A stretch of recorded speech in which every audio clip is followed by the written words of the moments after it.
I will say what I have to do. I will say what I have to say. I didn't ask you a question. I said, would it be fair for an average human who has lost loved ones because in the hands of these people, and when they kill them, did they tell them, say, Allahu Akbar, would they kill you because you're not gonna leave this land for us? Just like Uto has said. He said that he specifically said that they are there because the people refuse to give their land to them. So if people have lost their loved ones in the hands of people who kill them for that reason, would it be fair for you to call them emotional? That's actually what's, why I interrupted you.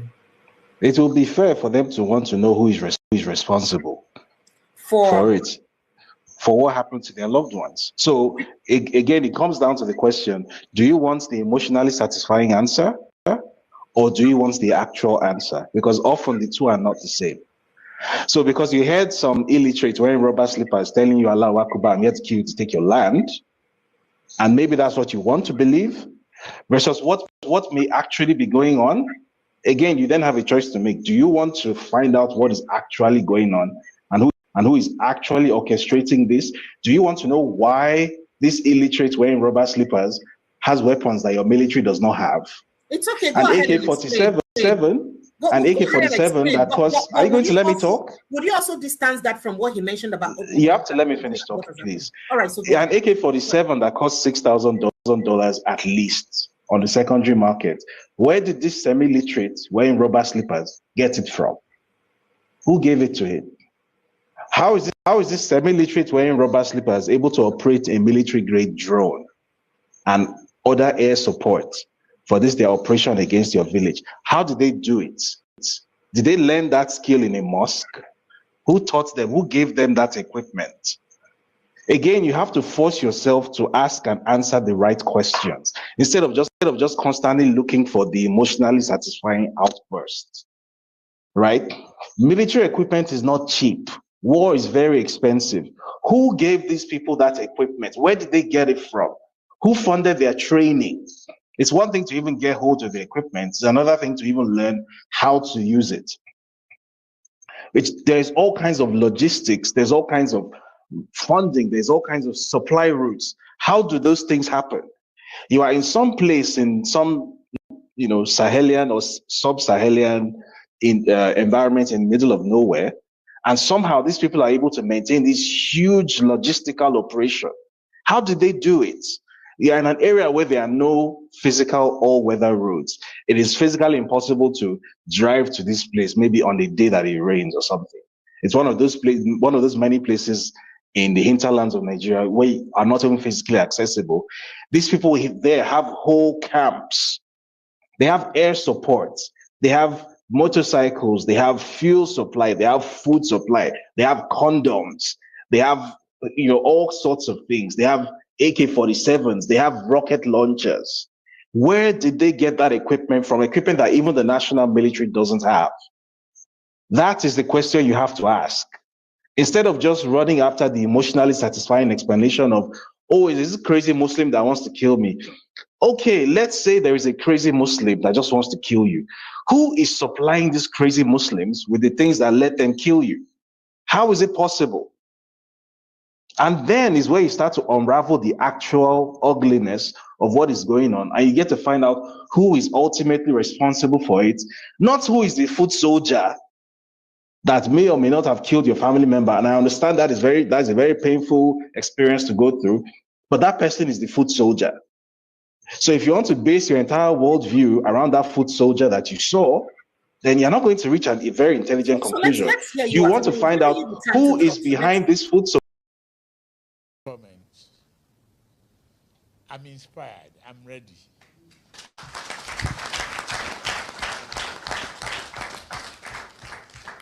I'm grateful to all of you. This is an opportunity of lifetime to break the shackle of poverty, ignorance, to put freedom in the hearts of our people, to ensure democracy survives, not the noise making, not the rascality of a street convention.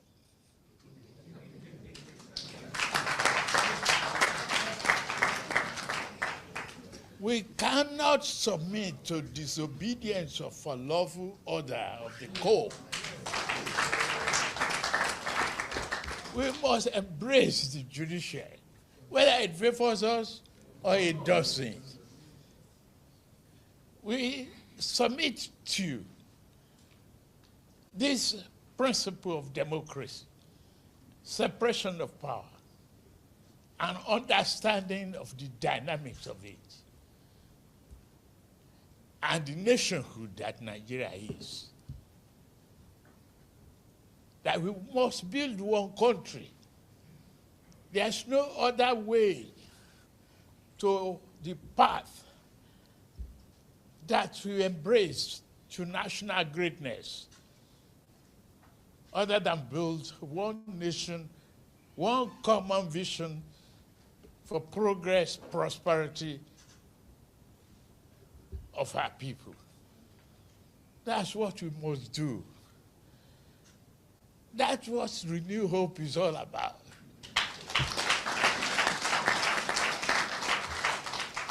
You must give them that hope. But try as much as possible. Men and women of integrity that are here in this room, to build a Nigeria. They want to scare me off. It's a lie.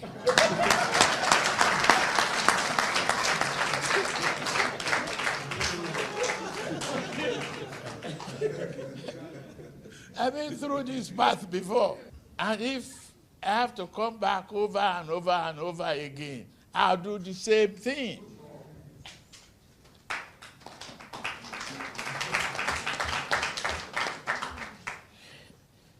There is no better place than your own country. And no one can build it except you. We saw great things. We see skyscrapers. We wonder how the plane takes off and fly out from one destination to the other. These are no magic of yesterday. It is the thinker of tomorrow and the future that can elevate life, that can reform us all. And being a transformative leader that you are in a good company. Don't be afraid.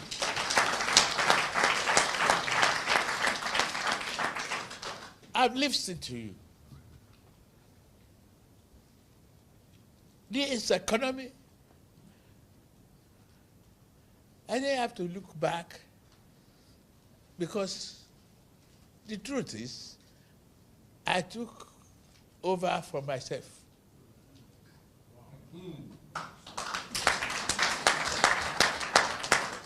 The late Buhari is me. He was a partner. And if I took over from him, is that not from myself?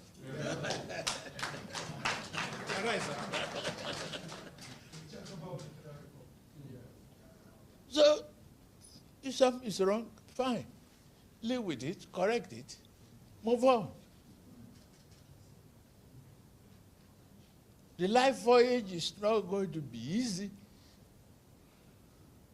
And so many of you that are traveling with me, I can only stand before you and say you will not regret it.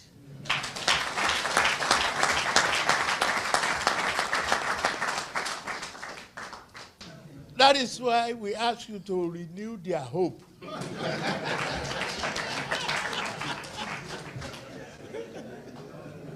If they don't want to see the hope in the roads that we bridge, in the children we raise, in the economy we are growing, we lend them Jiggy Bola.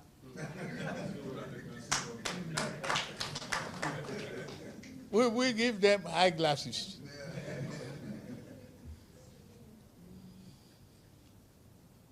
I can assure you, this is whatever You say I do. But one thing that you need from me is a promise that I won't run away from Biafra. With you, the deal is done.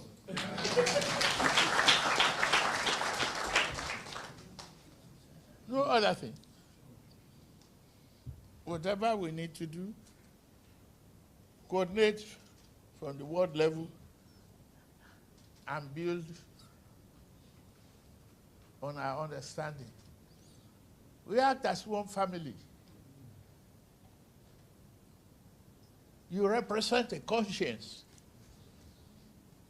a nation that want to break the shackle of poverty, ignorance, and hopelessness. You are in a good company. That's all I can say. And all I can promise is that I won't give up. During the primary that got me here, hey, it was tough. During the general election, it was tough. Now that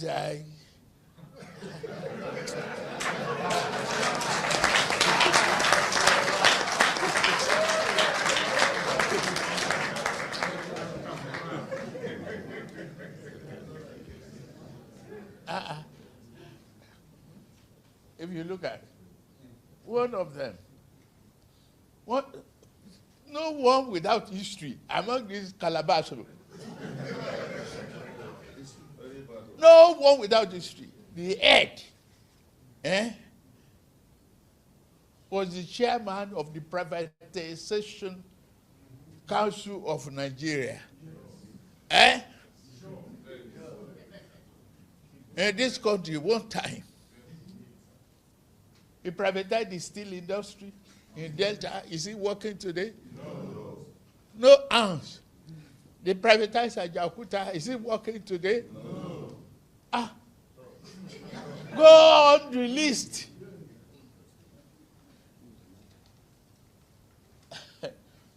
They privatized another man's political party. That one say no.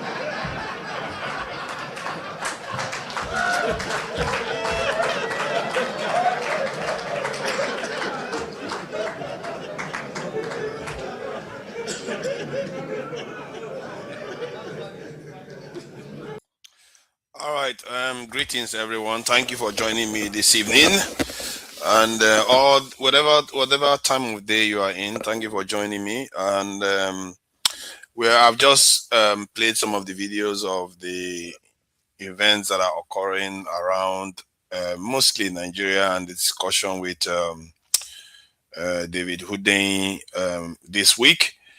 And I'm going to play some more videos about some of the things going on overseas with Iran and Trump. However, the conversation we are due to have, I thought I should make clear that even when it gets difficult, it's not intended to insult, discriminate, offend any group of people, gender, race, tribe, anything really. The purpose of the conversation is to create understanding. And I really hope when people come here, they have an open mind to learn, not to come and posture and try to look good for people. I think the best way to look good is to have an open mind and help the conversation move forward, so that all the ideas that are being discussed, the issues that are being discussed, that leads to better understanding of the issues. And I think when we do that, we arrive at better and a clearer understanding of the issues that are facing us. And I really hope that people come in with an open mind. This is not a I don't know why some people think that they are winning an award. There's no award. And the only award is for us to understand ourselves and better able to deal with our problem because we understand. When you understand problems, you're better able to deal with them. So that's what our focus should truly be.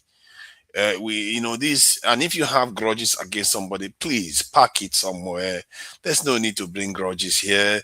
I think this panel is for people that are emotionally mature, that don't have the time to start, settling grudges here, because this is a place to learn. This is a place to share. If you know something that you think every people should know about, come and share it freely. You are free to join us and share your opinions and your wisdom and your insights and the things that you know, because sometimes what you know might be contribute to what saves us all. Ideas may seem small and may seem like it's abstract. It's not something you can grab with your hand, but that is what changes society. Ideas. So don't think your idea is small. Don't think your idea is too big to be challenged. Just be open to learning, because in the end, the path of truth is the path that truly matters. And if you are confused what the path of truth truly means, is the path that reflects what is in reality of the world. Something that reflects reality of the world, that is the path of truth. If you are trying to argue something that doesn't resemble the reality of the world, then no matter how well you put it, no matter what fine English you put it in, it's still a lie, because it doesn't reflect the realities of the world. And that is what should be the guide of the conversation. So, I've seen some videos online. I wanted to play this video about, I think there's a video of Nigerian soldiers traveling, in some of those areas where they go and fight bandits and terrorists. And let me just play this video so some people can see.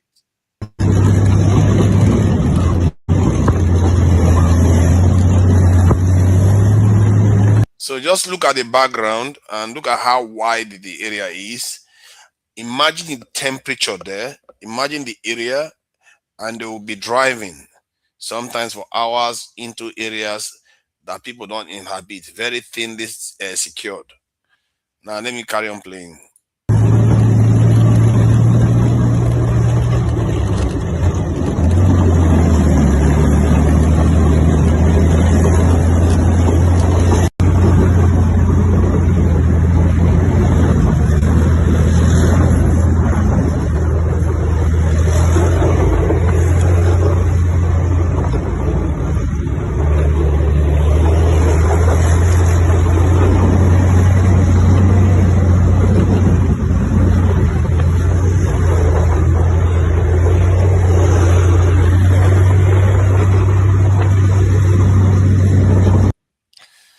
Does this look like an area you want to be in with just 50 men, 30 men?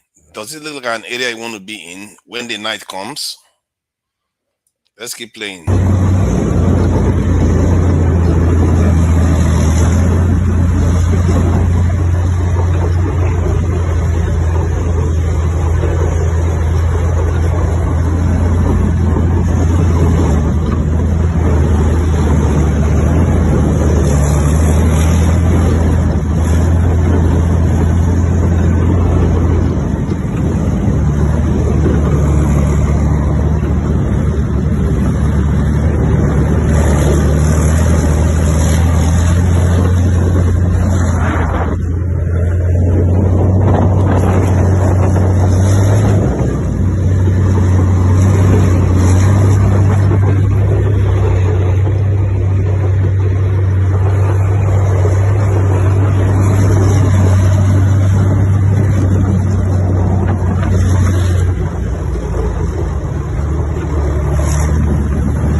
So the idea is to give the viewers an impression of what it's like to fight the terrorists in these remote locations.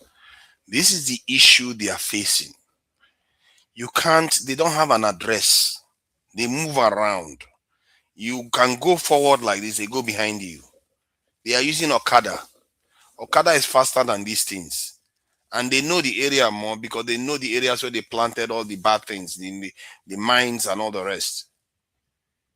This is not a fight you can win by going chasing them in one direction, they run the other direction. That's not a fight you can win like that. The way you win this fight is you have one outpost where these soldiers are right now. Another one is about 10 kilometers ahead. Another one, you take over the entire area. You have to be present there 24/7, 365 days a year. You come there for the next 5, 10 years, and they will not have any job to do anymore. They will have to leave because they can't operate. The moment they show up, the whole entire area will start converging on their location. This is why they don't show up in the cities.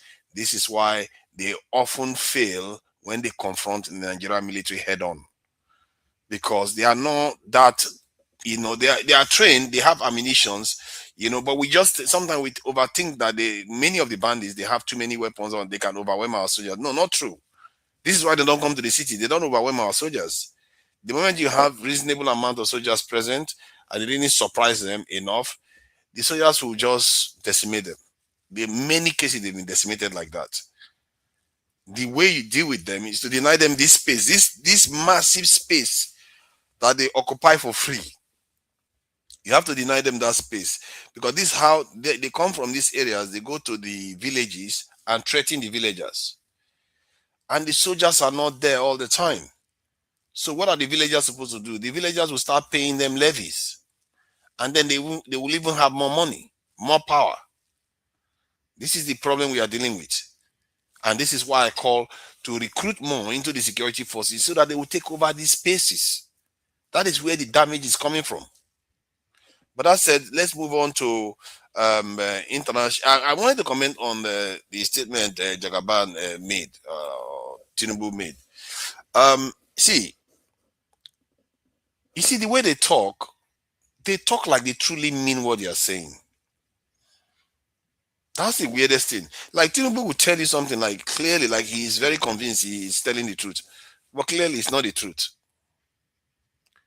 Because the next minute he will do something else, and then he'll come back in and tell you that he's telling you the truth, while they are deceiving you all the time. Sometimes I'm beginning to believe that they actually believe what they are saying. But what they don't seem to realize is that their entire scope is completely neither here or there. It's not what Nigeria needs. He thinks he's doing great things for Nigeria, and that's the interesting thing. He will believe it. In his heart of heart, he will believe it. But what he doesn't understand is that what is possible with Nigeria is not within his scope at all. He cannot even think about it. To them, he's okay. I hear what he said about Ajakuta Steel, that the previous government didn't get it to work. Has he gotten it to work? Yeah, the steel company in Alaja, the previous government didn't get it to work. Has he gotten it to work? Is he looking to get them to work? No, he's not. He's just helping them, but he's not looking to do it himself.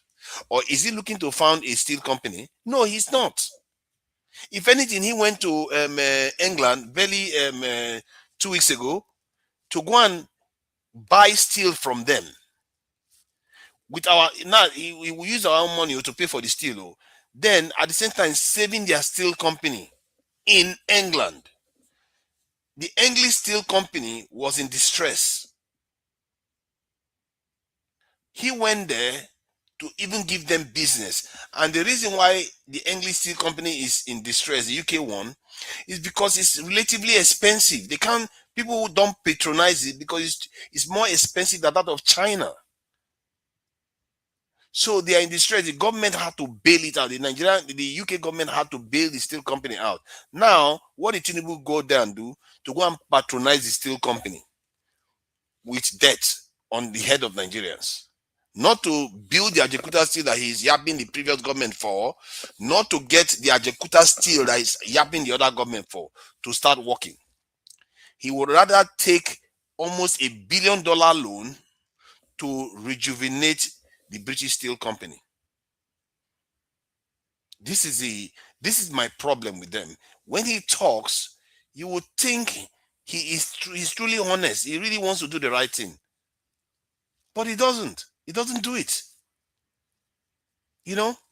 So I don't know, man. Sometimes I get a little bit frustrated with the way they talk, because they come across as if they are serious. They truly mean that they are actually telling the truth. But clearly, you can see how I was able to take that apart. He's talking about steel company when he himself went and saved the British steel company with about $1 billion debt. Why did he not use £1 billion debt actually, which means it's more than $1 billion. When he could have taken that money to use to rejuvenate this Nigerian steel company. This is the name of the game. They lie to you repeatedly. Almost all our politicians are just lying to our people. They don't tell them this truth. They settle for mediocrity all the time. There was another news I saw recently in Nigeria. I can't play it right now because the video I think is quite long. Maybe I can find it. It's about a Nigerian scientist making it to becoming the top 2 scientists in the world. Nigerians were celebrating it. You know how Abike like to celebrate Nigerians doing very well overseas. This Nigerian was able to rise up to the top 2 scientists in the world. Everybody would just cheer. Great, is rising up. So he's the first to rise up to that rank. I don't know. So let me guess. Do you know how many scientists that there are in the world? I think if I'm not mistaken, there are about 8 million or maybe even more. So by my estimate, top 2% of that is somewhere around 230,000. 230,000 scientists. He made it to the top 2. That's amongst the 230,000, one Nigerian made it there. Do you know the percentage of Nigerians in that top 2? 0.0000000 so percent. That is the percentage of Nigerians in the top 2% of scientists in the world. And do you know what the percentage of Nigerians are in the world? 3%. So 3% of the population of the world makes up 0.0000001% of scientists. That is an achievement. Like I said, just like Tinubu was here bragging about what he has done for the people, clearly what he has done is of no good if you just look deeply into it. And the same thing, those journalists were celebrating the Nigerian that made it to the top 2% of scientists in the world. What that should be telling is that why are there no more of them there? Why do we not have more? Out of 230,000 scientists, only one Nigerian is there. Nigeria makes up 3% of the world population. And Nigeria is supposed to be one of the most educated black nations on earth. Am I mistaken? This is just something that is astounding, and this goes to show how far behind we are on so many of these fields. Instead of us to focus, our people still dissemble, try to make sense of things that don't make sense, try to have 2 positions at the same time that are contradictory and not have any issue with that. All because we just always like to be biased and facetious. I don't know who raised us to be like this, but if it was deliberate that somebody raised us to be like this, you need to totally exercise yourself of those indoctrination, because it's not helping us. It's not going to allow us to move forward. We have to start unshackling our minds so that we can see things clearly. The truth is that the world is not that hard to learn the truth from. The world is revealing the truth to you all the time. You just refuse to listen. You just refuse to look with your own eyes. To even look with your own eyes, open your ears, taste and see. You will see the truth right there. Nobody needs to educate you. It's right in front of you. Use your own brain. Sometimes don't even bother to listen to what people are saying. Just use your own brain. Look at it yourself. Don't close it. Don't use all your preconceived notions. Just look at it. Because that is the true education. If you understand the true world, believe in me, and if you understand it very well, you are actually more educated than quite a lot of educated people. At least people that like to think that they know too much. That said, that is just one part anyway I thought I should mention, because in terms of development, we fall far behind. Look at Dangote Refinery. It's being run by a white man, isn't it? Because who would trust a black man to run that kind of stuff? Who? Where is that black man that has? Have we bred scientists? Nigeria, do we have a culture of breeding good minds? And if you look at the chart right now, you will see some of the people in the chart, their job is to make sure common sense doesn't reign. Their job is to make sure we keep talking nonsense. And anybody that makes nonsense, they will insult you. Because they don't just agree with your opinion. Or maybe not because of what you are talking about right now, but because of something else that you said before that they didn't agree with. They will use that one to disagree with you on some of the issues that you're talking about now. We seriously need to be asking ourselves questions, because when you keep stopping the people that are actually making sense from shining and getting on to spread that information, you are ensuring that your own people live in the dark. Your own people are falling behind constantly. Because what do you think you are doing? You are stopping them from showing people what the true reality of the world is. Would you like to walk around blindfolded? I could volunteer and give you, let's see how far you walk blindfolded in this world. You will not walk that far. But if you allow your people to see, sooner or later they will be navigating the world as if it's nothing.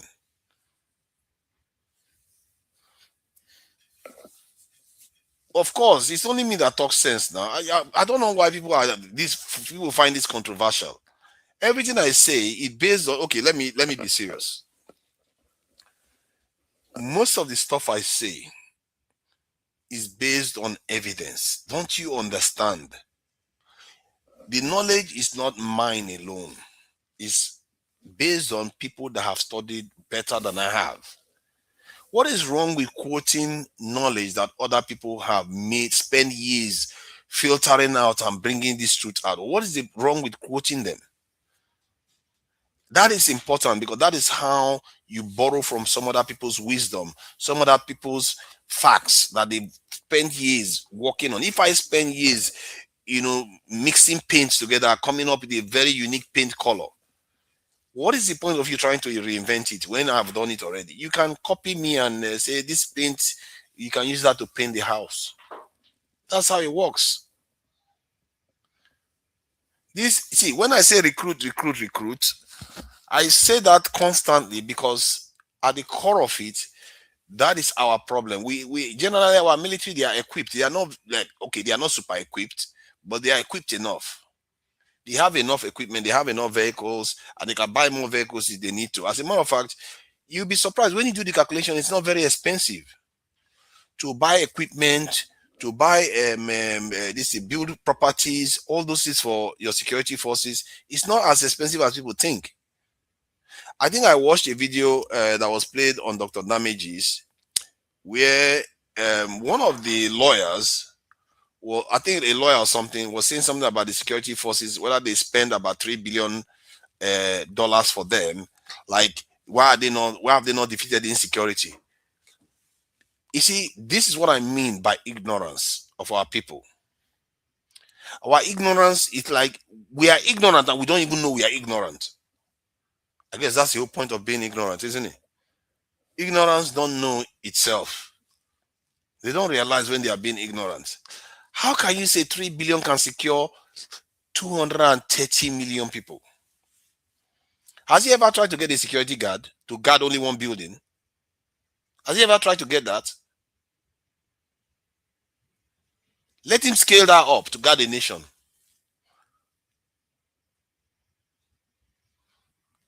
The way people talk sometimes, it's like, what are you thinking about? Do you know how much most nations spend on their defense? They don't play. It's a lot of money. Nations that have got smaller GDP, nations that have got smaller GDP spend more in defense than us. Why do they? Why is it that they can put more money towards their defense but we can't? Or some people will come back and say, "Oh, because we have more people, we have to spend the money for them." Those people have people too. Yes, you have more people. Maybe you should just grow food and feed your people, and then use the money to defend your country. Because the more you defend those people, the more they are likely to produce more for the country. Because when people feel safe, they do more business. When people feel safe, people come from overseas and invest, and people return from overseas and contribute. Is that controversial? Am I making a controversial statement here? This is not controversial. This is open, known knowledge. And this is why I like what Deji came and did today. She just said, shut up. You all should just shut up and go and build your country. Because our people, when you tell them so, instead of them to just say yes, take yes for an answer and let's move forward to go and do something. Or let's agree at least. They will just start fighting for the sake of it. Look at that. Ignorance. He said, know thyself. This, who is that? Obi? No, he said, ignorance, know thyself. If I read the charts right now, you will see the chaos that is going on there. It's like, what am I saying now that is controversial? There's nothing controversial about it. And I've discovered that Nigerians, when they are ignorant, they have no clue they are even ignorant.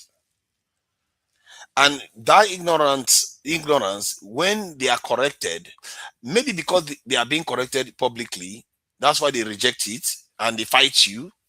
Maybe. And this is why I encourage people that want to come and have conversation here. Have an open mind. Don't worry about your ego, because I will happily take correction. I remember I was speaking to Masker last week, or was it 2 weeks ago? And he was able to take correction from what I was saying. And I really appreciated that, because it shows you somebody that his head, there's gear moving there. He knows when something is correct and when something is not correct. And many times he disagrees with me too. And me, when you correct me on something that I don't know, I will tell you, thank you, I didn't know. And sometimes when I say I didn't know something here, people will act as if I'm like total dunce that don't know anything, because I admitted that I didn't know anything. And that is bad behavior. How can you criticize somebody that admits that they don't know anything? Because next time they will not admit that they don't know anything. Then you get this behavior that you see. If anything, if somebody admits that they don't know anything, you should credit them, because they're admitting publicly that they were unaware.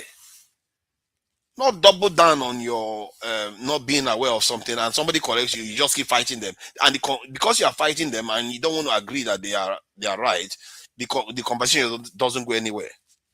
And then the viewers are poorer for it, aren't they?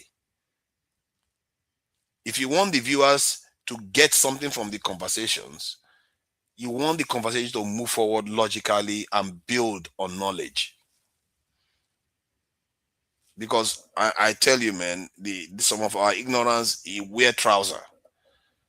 Every time I hear Nigerians talk, I was like, have you bothered to, when you are saying this thing that the government spent $3 billion on security, have you bothered to check whether that is objectively small or large? Are they bothered to check to say, you know what? I've checked England, I've checked Algeria, I've checked Egypt, I've checked this government. We have given them a lot of money. They have just been wasting it. Where did you check that information before you make that statement? And this is like some of the best minds we have in Nigeria making that statement. Yeah, I think this is why I'm almost convinced that in the context of Nigeria, all bets are off. Like, I will advise anybody, if you are below 40, anybody above 40, challenge them. In short, even if you are below 30, anybody above this thing, 30, 40, they challenge anything they tell you. Tell them to prove and qualify their statements. Because if you have to ask, because all these things they are saying, if they are right, why is the country still like this? Why is that nothing seems to be moving forward? Today they will build one train station. Tomorrow they will be kidnapping. Tomorrow they will try to build another this thing, and the next day you will see that another thing has been torn down. The country move forward today, tomorrow will go backward. Move forward, will go backward. What is this? While the world is running away, like racing away. Do you know, as we speak, human trials are going on for age reversing therapy? They have the technology to be able to reverse aging. They are reversing aging in mice, and they are reversing aging in apes. And they are going to be going on human trials. You know, those people that were talking about Europeans, oh, they are dying now, their population is dropping. Guess what? This is why you can never take things for granted in this life. They're not stupid. What if the robotics revolution that is coming makes all the difference? They don't need you anymore. Then they go on to reverse aging. All those people that are thinking that they are old, suddenly their age is not that much of a problem anymore. This is the thing that we have to not take life for granted, otherwise life will take us for granted. Though. This is a two-way thing. If you don't value reality, reality will teach you a lesson you will never forget. You might as well be a madman. You know all those of traditional old Nigerian mad people that just walk on the streets and they could walk off a cliff without even knowing it. That's basically what you are if you are not walking with clear knowledge and wisdom. Let me read some of the comments, some of the people that have joined us today. Ken Riba, I see you there. Let me even share the link just in case some people want to join. I will have to deal with the Nigerian listing issues and then that of the American one. Let me see. Ken Riba was saying, you need to realize that no one is disputing the fact that we need to recruit. You seem to acknowledge the opinions of others that recruitment is not the only issues we have. Of course, I have to. It's not the only issues we have. I think that point is true. I don't think recruitment is the only issue we have, because if you even after you recruit them, you still have to instill some serious discipline. You still have to instill some level of doctrinal change, because the Nigerian doctrine, military doctrine, I currently don't like it.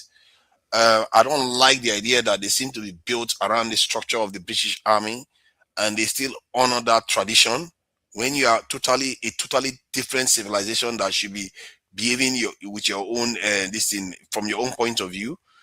It's too British in my mind, the way our military comes across, and hence they look at their citizens as subjects. They don't look at their citizens as their charge, the people that they are meant to truly protect. It's beginning to change a little bit, but more needs to be done in that direction. So from that point of view, yes, of course, there are things that needs to be changed. But with the way they are now, the cities are relatively safe. So even without changing any of the things I talked about, they can still deal with the bandits. They can still deal with them. They just need the numbers. As a matter of fact, if the government just announced that they're about to recruit 1 million into our security forces, the bandits will know their time is at an end. And they see the government moving in that direction. You will see the terrorism rate start plummeting, because they know they will not have any space to operate anymore. That is how it's meant to be. So before people say I'm not letting people in to come and join the show, I put the link out there. Those people that want to join in, they should come in. Otherwise, I'll keep talking, and I will happily talk for 3 hours here, then close the show, That would be interesting, actually. That happens, and I may not share the link again so that nobody joins again, because that way I can just be sharing information with the viewers, and who knows what you get from it, and then if people demand that is the way the show should be, that would be interesting, isn't it? I would just have a show where I just talk, no arguments, just presenting information and seeing, and people challenging it in the chat, and people will be able to enjoy the show, and then I can also be able to close precisely 3 hours. You see, no rushing, no nothing. Everything is just simple. I'm not telling people, wait, hold on, go slow down. No need for all that talk. It makes life a lot more easier. You see what I mean? So no drama. But that said, so I've addressed the issue of what Jagaban said, because when I listened to him at first, I felt like, okay, this guy is genuine. He seemed to be talking. But then when you think about it twice again, it's like you just discover the guy is talking total nonsense. Because this is a guy that just went and invested in British steel. Now, and he has not got Nigerian steel working. That's a good one. This one is a good one. This one is a good one. Let's do that.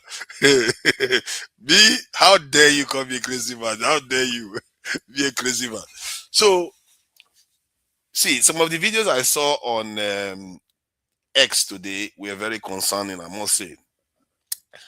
I gather that the terrorists in the north, they are fighting each other now. From the information that is coming through, they even have enough time to be fighting each other. Like they are fighting, they are fighting the Nigerian military and fighting each other. They have time to be fighting each other. And the people we are talking about, they are like children. They are basically children. They are basically children. They are not I don't think any of them are really that old. And that tells you that these people are actually being funded by people that know what they are doing.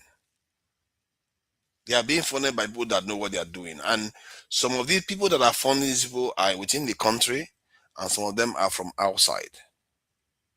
But the force that keeps them going is coming from outside. I think people need to truly understand this.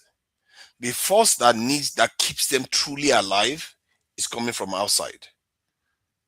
That is why they are not only in Nigeria. And I think this point I'm making here is also very important. Remember, whenever you're talking about this thing in Nigeria, it's not only in Nigeria it's happening.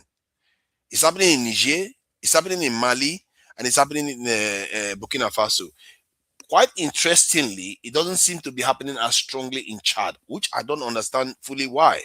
And I was shocked to find out that Chad has a lot of Christian population too. I was quite surprised because I thought Chad was just a Muslim nation. But it has Christian population there too. A big one, I think it's almost 50-50. That surprised me for sure. Who knew? Who knew? See, there are many things we don't know in this life. Things that are at your backyard that you thought you knew about. But when you go and check it again, you just find out, oh my God, I was ignorant about that. I've learned now. And this is why sometimes I like to host these shows, because while I'm here, I'm also learning every day, learning new things every day. I'm not shy about it because I'm not shy of seeing more light. If I was groping in the dark and somebody put a candle on, should I not be grateful? And another person put a second candle on, should I not be grateful? Because I probably have gotten tired of stubbing my toes, knocking my head against the wall, groping. You know how it feels like when you're walking around with a blindfold. It's not very fun, is it? So that is that. Okay, so I think I've spoken enough for now, and I'll play the video of what is going on in the Middle East, the drama that Trump seems to be introducing into the world affairs in terms of saying he's going to block the blockade. How do you block a blockade? That is very interesting. It's only Trump that can pull that kind of one off. Then the people that blocked the blockade said they want to remove the blockade, and Trump said, I'm going to impose a blockade on the blockers. The entire thing is going bananas. Then the blockers, they said, you know what? Because you are now blocking us, the blockers, we are going to reintroduce our own blockade again. Now we have double blockades. And while all this is going on, this world, if we think only Nigerians are the corrupt ones, while all this is going on, do you know there has been trading going on in the stock market? Because whenever Trump announces that there is likely to be a peace deal, the the price of Brent crude comes down. Then the moment everything goes pear-shaped again, it goes up again. And people have been observing the stock market and noticing that there are people that are making a lot of bets and they are making millions upon millions, maybe even billions from the stock market. And I've heard people call that, say that Trump should be investigated. Yes, that's what they call insider trading, AY. So that is what they are doing. They are harvesting wealth. This is what they call harvesting wealth. This is what, you see, when I introduced the concept to what Tinubu did with Nigeria by floating the currency, people don't understand it. They don't understand the concept. That is what they are doing. They are harvesting wealth from the people. They are creating nothing, but they are reaping millions. That's what they call harvesting wealth. They didn't plant, but they are reaping. Stealing people's money. Basically, that's what they are doing. And I hope they investigate him, but I'm not holding my breath. Because all these people in America, they go into office and they'll start telling you that let's not look behind, let's look forward. Look at our policy, our shining policies that is going to make your life better. That's what politicians do. Oh, Professor Jiang. Yeah, I know about Professor Jiang. He's quite, man, the guy seems to have gotten his predictions very correct, Those three predictions that he predicted, I think he predicted that Trump was going to win the election. Trump was going to go to a war with Iran, and the US was going to lose the war. And it's looking like that. It's looking like that, 3 for 3. You see, it looks like the US is going to lose that war because I don't see any path to winning, except some divine intervention occurs. Something happens to the Iranian people and the regime, and they just collapse. Because as it stands, America is in a pickle. And as a matter of fact, you see, we take between the Iran war and the Epstein files, I'm telling you, the Epstein file is more dangerous to America. That's how bad it is. The Epstein file is more dangerous to America. If that thing comes out. But that said, though, I'm not sure how dangerous it is to America in real time, because I actually think the demographic shift is more dangerous. In my opinion, that's my opinion. I believe the democratic change in America is more dangerous than the Epstein issue. Because the Epstein issue could unite Americans. You see what I mean? Even if they have issues with immigration, with each other, with racism and all the rest, but all of them, all the underclasses, all the people that are not part of the elite will be outraged by what is in the Epstein files. So it will unite them. So how is that dangerous? Anything that unites a people is not dangerous to them. At least in theory. I'm not saying like Nazis. They were they helped unite the people, but Nazis are not good, is it? It's not everything that unites people that is actually good. But when people are united, they are more powerful. Let me put it that way. It makes them more powerful. But when they are divided, they are weaker. And that's the danger of what the demographic shift was going to do in America. It was going to make America weaker. But the Epstein issue could make America stronger because they will go after their elites. And if they do it successfully, they could become even stronger than they were before. Sometimes these events can strengthen the nation, like the French Revolution did, even if it was bloody and messy and crazy.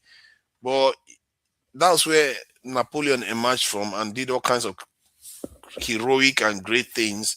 He transformed European politics completely. That said, that is on the Epstein issue. But in terms of the war itself, America, they are negotiating with Iran at the moment. How it's going to go, we don't know.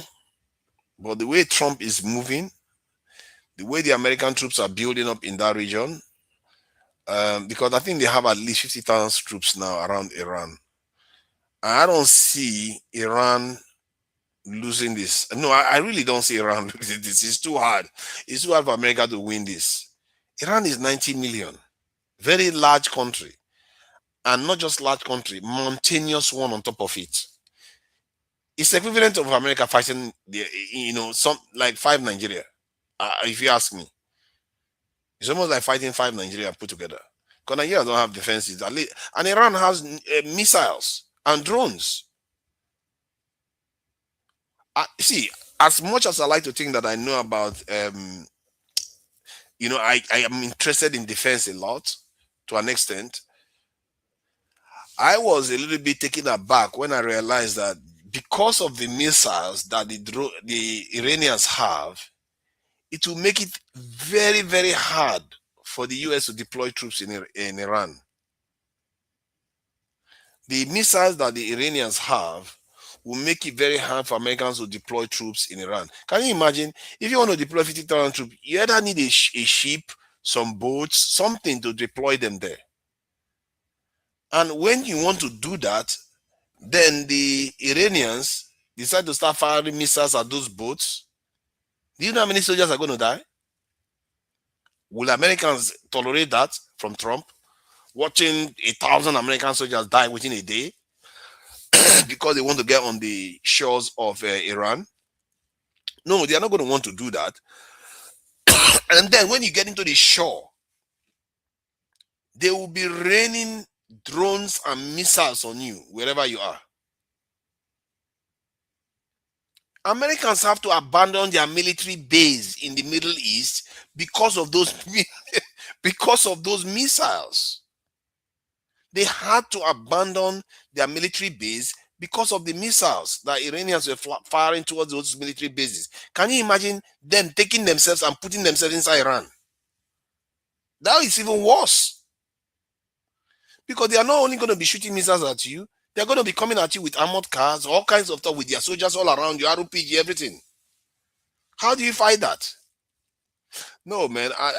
This is why I think America is in trouble here. And I think maybe that analyst that says Iran is going to emerge from this a world power, maybe it's just a fait accompli. If anybody has any suggestion that is going to make America win this war, tell me. Boom Boom Ray, if you have a show, tell me. Let's hear it. Tell me how America can win this war the way it is going right now. I don't see it. I really don't. No matter how I look at it. America, do you know where they put their ships? They put their ships mile upon miles inside the sea because they don't want to take chance that Iran targets them with their missiles. The last thing Trump needs is that Iran goes and sinks one of their aircraft carriers.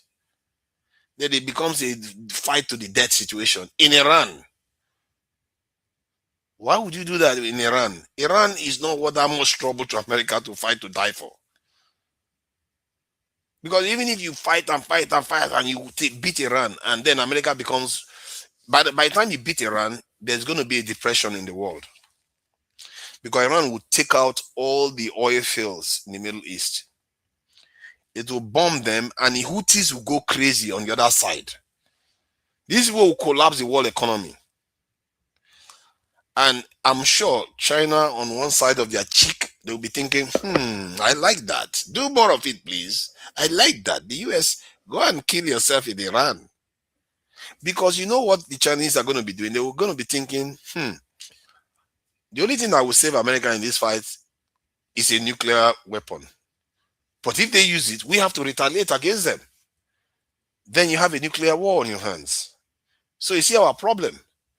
That's why I think America cannot win this. America is not going to land in Iran proper. Oh, they're going to land on Kaga Island. Kaga Island is not doable. You go and land on Kaga Island, you make yourself a target again. And this time you can't exactly swim. you can't exactly swim inside the sea to save you. Kaga Island is like a boat that cannot move. All Iranians, in short, you know what I think? Iranians probably have at least 100 to 200 missiles or even 300 pointed at Kag Island right now. They probably have that ready, and they will have some pointed at Fordo. Like they have those missiles pointed at Fordo. Let's wait for them to show up. Let's wait for Americans to show up like mice. When they show up, then we bomb them with the new the missiles. You see what I mean? It's like a trap. Everything is a trap, and this is what they have been warning Trump. They are telling Trump, this is a trap. If you go in there, you're going to go into a trap. And the reason why it's a trap, it's not because, oh, if Americans lose 1,000, 2,000 soldiers, that's a bad thing.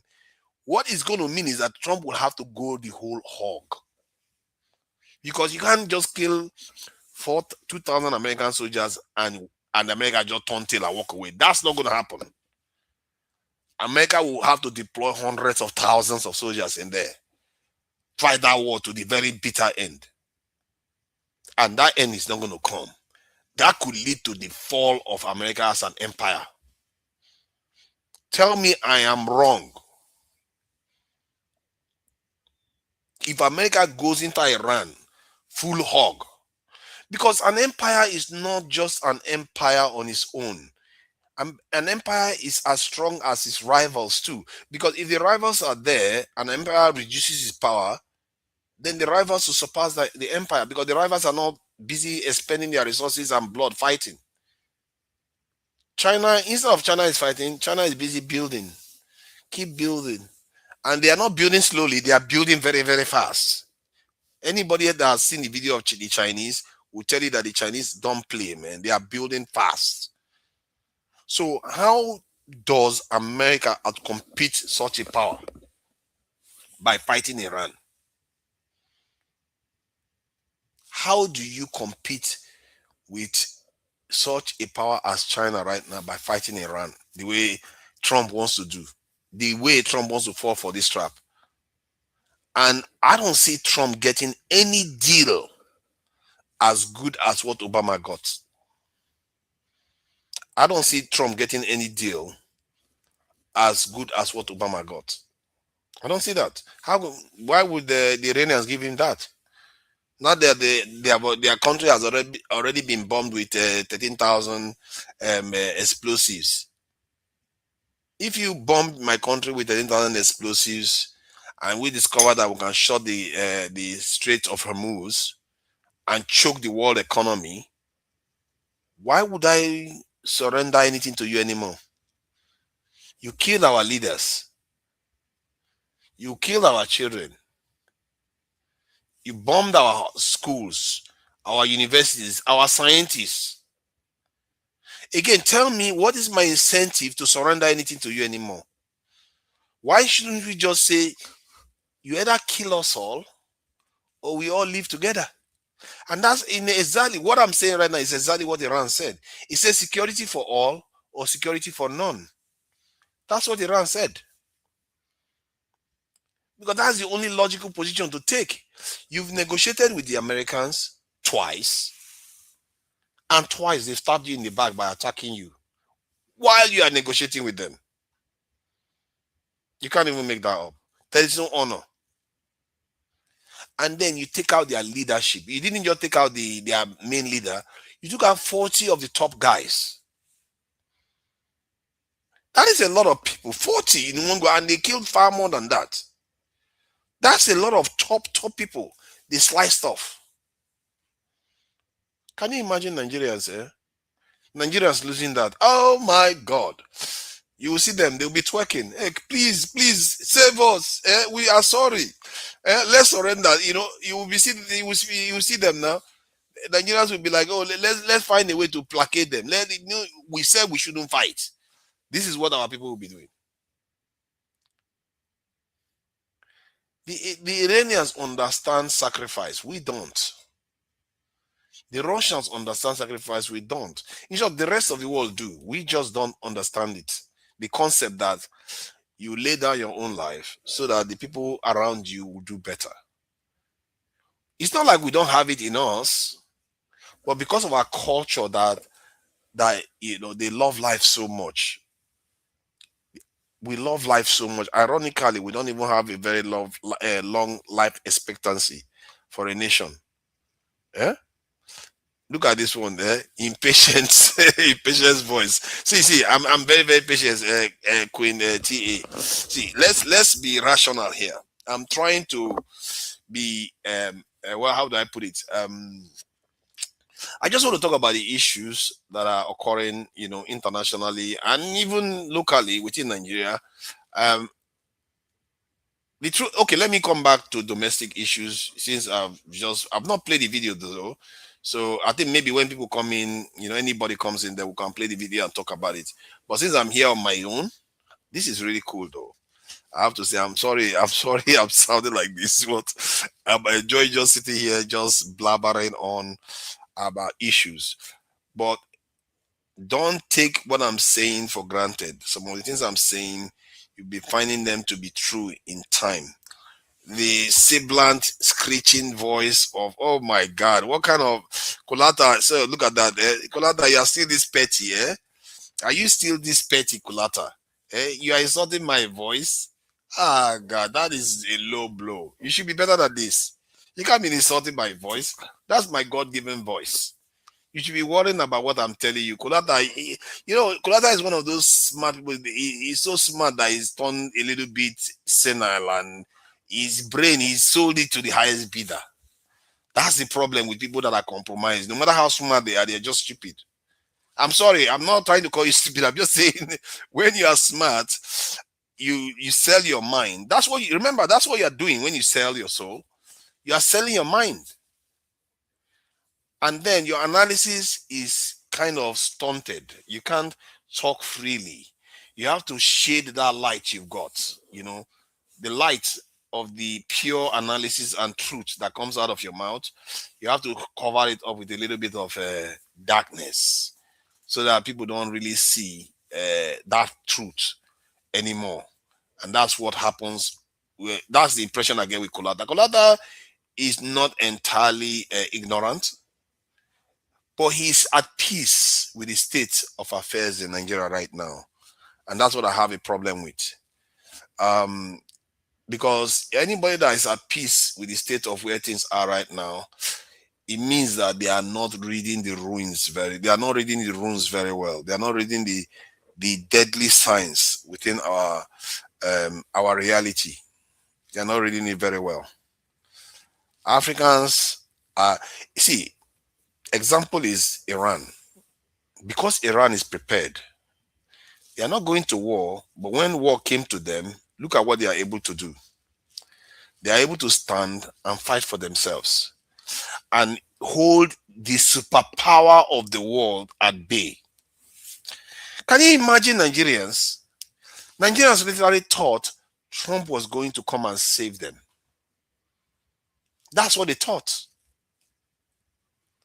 They literally thought, I'm sure Kolata, because he has sold his mind, was going to be against those people that wanted Trump to support us. Not because he rationally thought so, because if Jagaban was P2B, Kolata will support America to come and bomb us. He's not intellectually honest. That is the problem with our people. Depending on who they support, that's how their opinions change. It's not about the truth.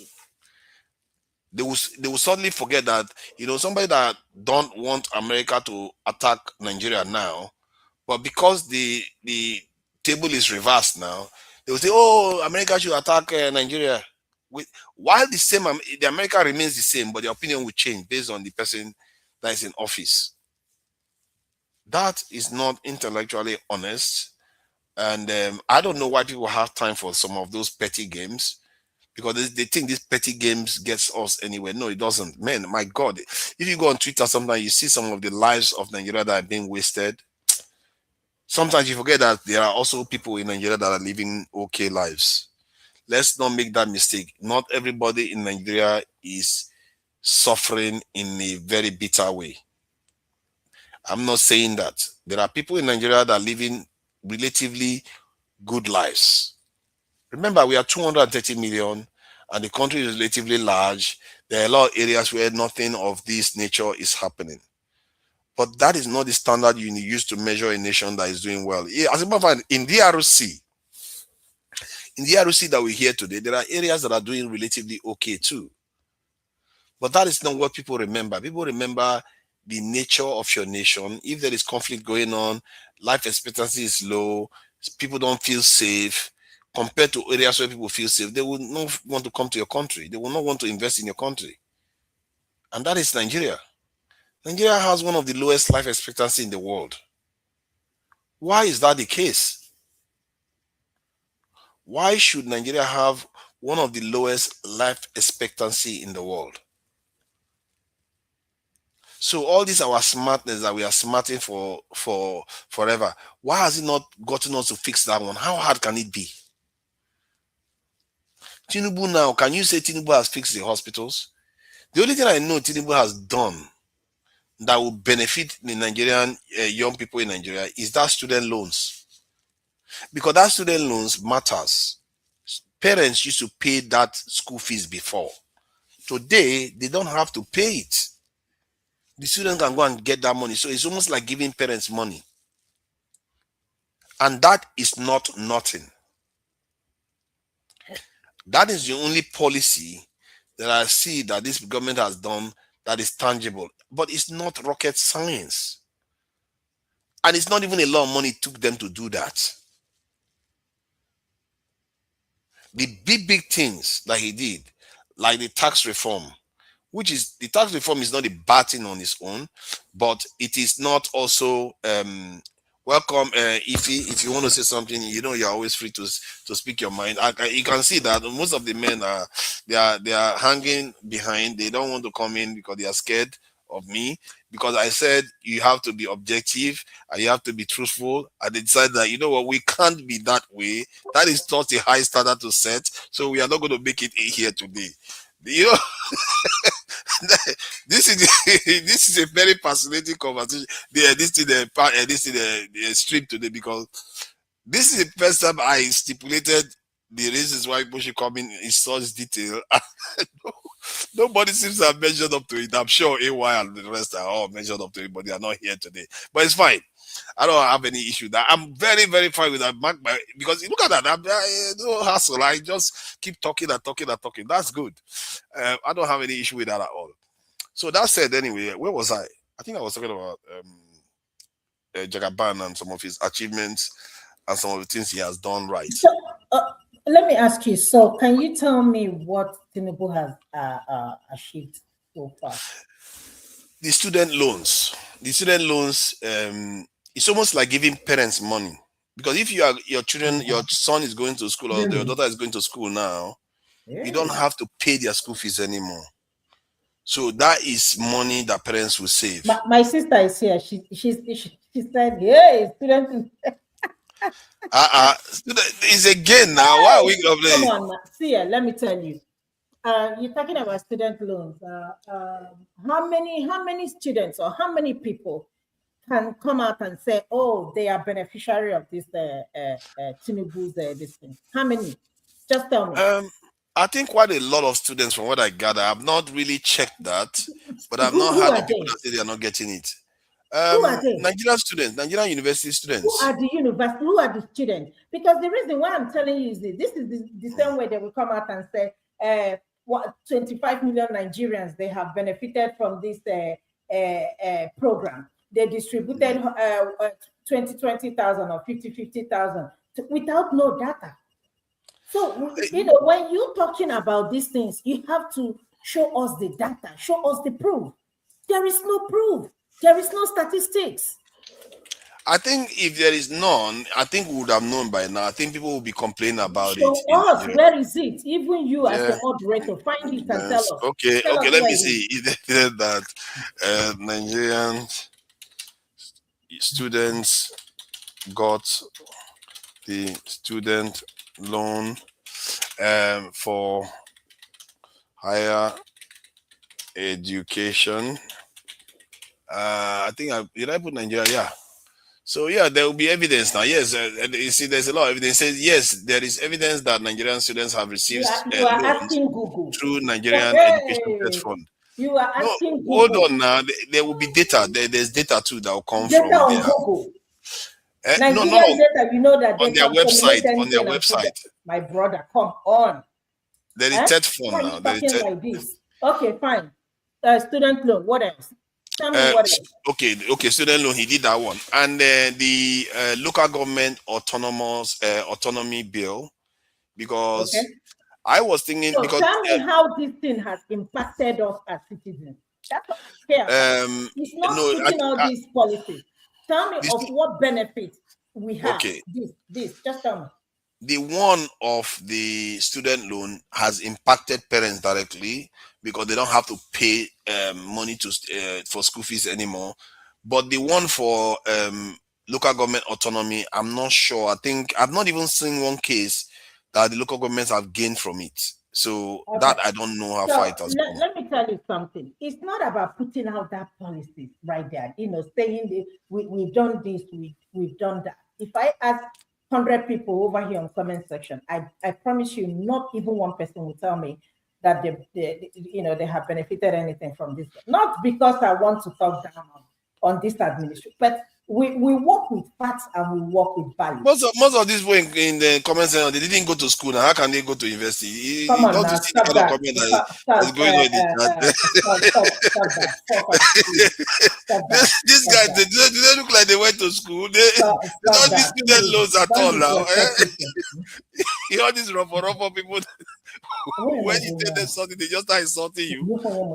Especially Kolata. Kolata have never seen the school gate before. He never went to school. So what do you expect? So I have to tell the truth, I have to tell the truth that there are some things, not that many, that he has done that are positive. I think just about one, really. The rest, all right. Number 2, local government. What else? Number 3. Okay, number 3, I would say. And not I would say, just when we're talking. The tax reform bill. Okay, so let me tell you something against that. And I have a very big problem with that. I don't have a problem with paying tax. I pay taxes here in America, and but you know why I don't complain? I don't complain because I can see the benefit of what they're doing with the tax. I pay. Okay? But they provide me electricity. I have power. I have water. I have good road. I have good healthcare. I literally have everything, right? Yes. But in a country where the government, I can't tell you anything now, and I will say the government has provided or is providing or has given us as citizens. But you want me, I will set up a business. I'm running that business. I am funding that business. And at the same time, you want me to pay tax. How? Okay. Let's start from what the government has given the people. So like one thing we know the government gave us is when you come out of your door, there is a road that you're going to travel on. Even if it's not hold on. Even if it's not paved, it's still okay. That is the fact. I'm not even. It's not. This is serious. No, I'm being serious. Let's face it. The roads didn't make themselves. Let me tell you something. Let me tell you. You see, a lot of businesses are shut down under this administration, right? Yes. If Tinubu, if he takes over power in the next 4 years, right, we're gonna have about not even double, not even triple, not even quadruple of businesses going down. One guy came on social media and he said something. He said he started a business for his wife, like a salon business and all the stuff. And the wife called him and said, "Babe, I'm gonna close this business down because I'm not making any profit." And he said, "Why?" He said, "Only electricity alone, only buying fuel." So he went through his wife's sales book and how they write down their businesses and the expenses. He said, "Almost fuel alone." Because if you're gonna be a barber or hair salon or nail technician, you're gonna need electricity. He said the cost of fuel, and he said to her, "You know what? Don't worry, don't close it down. You have customers. It's just that the fuel alone, just the fuel, is eating up the profit. I'm gonna put solar." So he calculated how much, the amount, how much it's gonna cost him to install solar, about 5-point-something million, which he did. And he said, now we can see a little breath of fresh air, money coming in. How many people can afford that? He said that his friend has a hotel. Now he cannot maintain that. Imagine running electricity 24 hours in a hotel. So his friend is thinking about how he's going to borrow about $60 to $70 million from the bank just to sustain that hotel. Imagine if he doesn't have money. Imagine if he doesn't have, if bank doesn't loan him that money. You know what's going to happen? He's going to shut down. Guess what's going to happen? People are not going to have jobs. This is what we are talking about. No, I agree with you. The economy is not doing well. And I put the blame on Tinubu's feet, like squarely on his feet. He sabotaged the Nigerian economy. But the only reason why I was talking about the positives, because so that people also know that I'm not just being negative about everything that is happening in Nigeria. Fathers, my brother, it's not about you being negative. Let's call a spade a spade. If you go to Nigeria now, Nigeria, our beautiful country, if we go there and ask ordinary Nigerian on the streets of Lagos or anywhere, trust me, what we are talking about, they will not be talking about it. You are talking about, they want to see the effect of show me love, show me love. That will be, they'll just start telling me, show me love. Is that what they keep doing all the time? It's not even about show me love. They will tell you the economy. That's what they will be talking about. They're talking about a student, this thing. You go to school, you come out, you don't have a job. Some people will tell you their certificate is a waste. In Nigeria, you see a graduate driving keke, riding keke. I saw that. Yes. I saw that when I went home.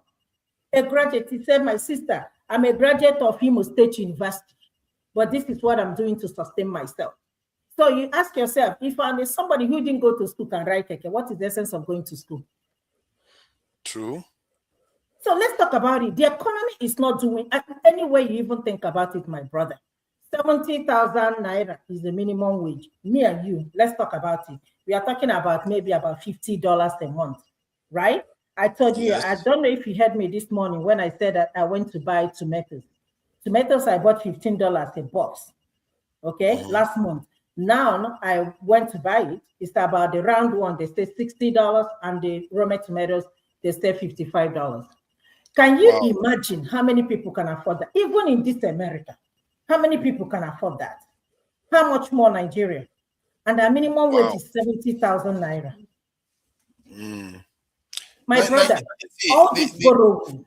What I noticed with the economy in Nigeria right now is that people are feeling like what happened in 2023, that was really terrible, the shock and everything, that is kind of ending to an extent, is not as acute anymore. And that is my problem with the way they people interpret stuff, because when they think because it's like, when things get difficult and then it gets a little bit easy because the inflation is not happening anymore. You don't go to market the next day and who said that inflation is not happening anymore? My brother, but not as fast as before anymore. That's the problem. Okay, hold on. No, let me tell you something. The thing, what you'll be saying is that we are adjusting because we don't have no choice. Okay, we are adjusting. Yes. For example, when they removed the fuel subsidy, right? You remember, if you look at Lagos Road, I mean, there are literally no cars, right? Yeah. Now people are adjusting. You know why they have adjusted? Because they don't have no choice. But in the same adjustment, do you know we lost a lot of jobs? Do you know that people became unemployed? Yes. Right? Do you know that a lot of people, the importation of goods from other countries, it has dropped? Yes. My brother, when I don't have money to buy something, no matter how much they pay me when I go to market, I'm looking at that money. It doesn't worth anything. Here, you take $100 and go to the store. Before you say Jack Robinson, you will be asking yourself, what did you buy? How much more Nigeria? My brother, let's tell ourselves the truth. Nigeria is not working. I can't tell you nothing anybody can sell to me. Let me tell you what is working though, that I see. And some other person had testified to this recently. Okay. When I was at the airport, I didn't have a lot of people ask me for bribe anymore. Okay. And one thing I found about that was that I tried to wonder whether is it because the government is fighting corruption. It's not true. Let me tell you. I don't know what you're talking about because I just got home. I just came back, right? Yeah, wow. I got this agricultural people. Do you have fish? Yes. Oh, you have to pay. I say pay for what? I've told this story before. Meanwhile, there is another man, another Igbo man. we were very far. Another Igbo man that I think he's married to a black, a Nigerian. They carried their stuff. I saw them. They passed. The lady told me, "Oh, you're not gonna, if you don't pay 6,000 naira." I said, "Give me a receipt." There is no receipt. I said, "I don't have money." "Oh, use your ATM." I don't have ATM. And all these things I'm saying, I'm not making it because I don't have ATM card in Nigeria. You can't even get attitude and tell me, "Oh, if you don't have money, then you cannot, you cannot pay." Wow. How long ago was this? This is in December. Why are you telling me how long ago? Okay. That's recent. Yeah. This is in December. I will say, and I will give it to you. Yes, I agree. Quite unlike before. They will, come at you, but they will still ask you, but not like the way it used to be. And the reason being that I don't give bribe, period. Especially at that airport. I don't care what you're saying. I will not give it to you. Yeah, what I noticed is that they don't even ask as much because I think mostly because of the social media, they are worried that people could be recording them, and some of them shame is beginning to catch them now. So that's my suspicion because this government, I know for sure they are not fighting corruption when I was inside Nigeria. Yes, you're right. And, because I took the girl's name and she, ran after me. I was like, "What are you doing with my name?" I said, "I'm gonna post you on social media." Oh, you see that? They are scared of that. She was afraid, but I didn't post her name on social media because if I do that, definitely she might lose her. And I told her, I said, "How much are they paying you here?" But it's not even up to 200,000. Let's say 300,000, which I know is not even up to that. No. But you people are calling the government. But you people are worse than the government. That's Nigerians for you now. That is Nigerians for you. They do most of the stuff the government do. They don't follow the rules themselves. And then they will say, "Oh, the government is behaving badly." It's a secular argument, isn't it? Like when I was there, some of the things I saw, like generators, the way they use generators, the noise that they create amongst themselves, they can't organize themselves. It's like, I don't know, when you go to the market and you see all these people, they are all the same kind of people. They trade in the market, they have meetings, they can organize themselves for other things, but not for generators. So everybody wants to have their own generator. They don't want to get a lot of generators. You see, let me tell you something about this. You see, Tinubu, right? Again, with all due respect, Tinubu called himself a master strategist. But the question is this. The one thing he promised us that he's going to give us is electricity. If he has given us that electricity, I swear, more than half of Nigerians will tell you, "I better go sit down, we have power." Tinubu can, be president over and over again. Let's say, for example, what is happening in Abbas. Benjamin Carlo and whatever there and his likes, they are talking about campaigning against, contesting against this thing. But you see, they don't have the lever because they know they will not even get 2% of the votes. Okay, they are threatening OT. When you walk, trust me, people will campaign for you. OT don't need, I don't think he doesn't need to campaign. People will campaign for him. If Tinubu had given us electricity, trust me, I know Nigerians. Nigerians will give him. They will vote him in. The moment he gives them, they will tell you after this to come. In fact, stay there for life. Yeah, it's over. But Nigerians no electricity, no water. Even this borehole they are digging all the time. Forefather, have we ever thought about the implication of this borehole? Maybe 20, 30 What years. is the implication of the borehole? Even I would like to hear it too. What is it? I mean, what is it called? A sinkhole or what is it that my brother called it?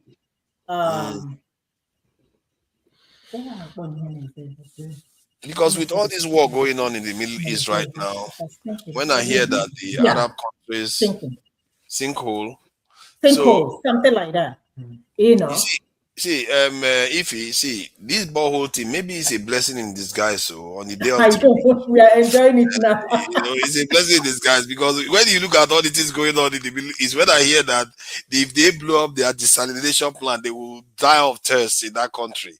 I was like, Nigeria, if you tell Nigeria that you want to destroy their power source, they'll be like their water source and power source. They'll be like, what power source? Do we have NEPA? Honestly, what power No, source? whatever, like we have generators. Of course. If you say you're going to destroy their ask water, yourself, they have borehole.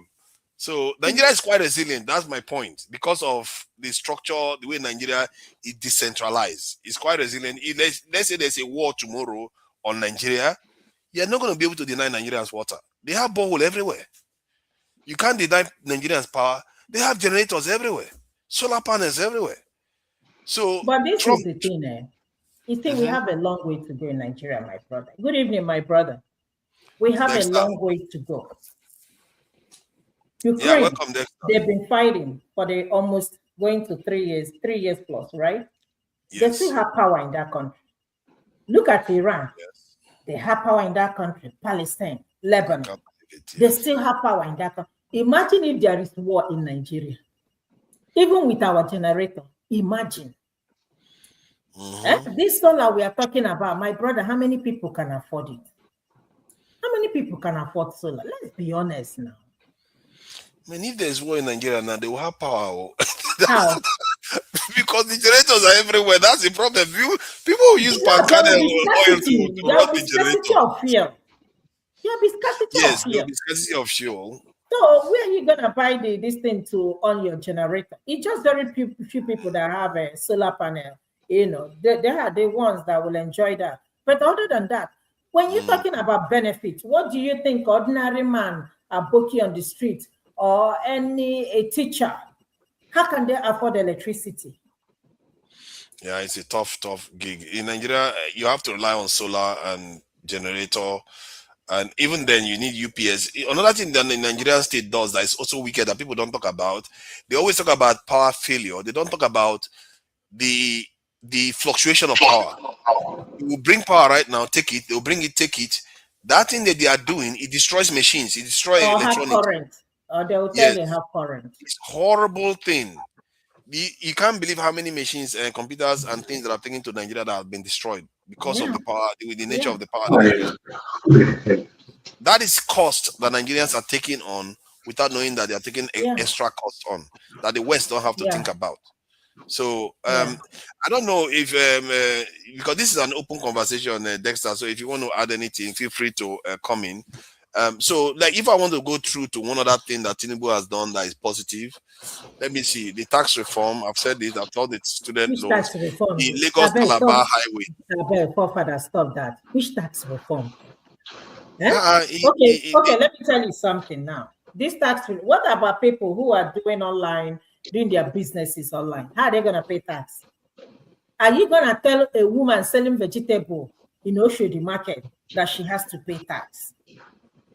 No, I don't think you have to pay tax. If you are running a small business, I think the limit to take tax from you is very high. You don't have to pay. Okay. And many of them have people doing online business. If you see, who are doing online they have your account details, they can come into your bank account and take it. That's what I mean, the one of the things we keep on doing in Nigeria is we keep on mixing apples and oranges. Let me give an example. How can you give somebody like 100 billion? The person squanders it. The person comes and tells you, okay, I squandered the 100 billion, but what I now need is 200 billion. And you give him again. What is the accountability for the resources, the oil resources, the mineral resources that the federal government has been taking? Where is the accountability for it? One of the problems we have as Nigerians is that we are so docile, and it's what we are preaching here. Oh, the government, and that's what the government keeps doing. They bring out new things. Oh, when we do this new thing, it become better. It's not going to become any better. They say the regulation will make the things better. Has it become better? It's not any better. They say removing subsidy will make things better. Has it become any better? It's not any better. In fact, Tinubu has borrowed more despite removing subsidy. Now they say, oh, when we do the tax, it's not going to get it. Look, let's stop. All these things are. The problem in Nigeria is that we're going to kill a lot of businesses with this taxation. We see the reality, but we want to give excuses for it. Nothing is going to get better. This government is not accounting for anything. So that tax is not going to make anything better. Nothing. Okay, Lagos State. Are the public health institutions at par in Lagos State where they collect all the taxes? It's not going to get any better. There's not all that is not going to look until forefathers, Gaddafi of Libya, from oil resources could make his country, everybody, he liberalized it. Education, free education, jobs when you come out. Nigeria, what have the people got? What have the people got?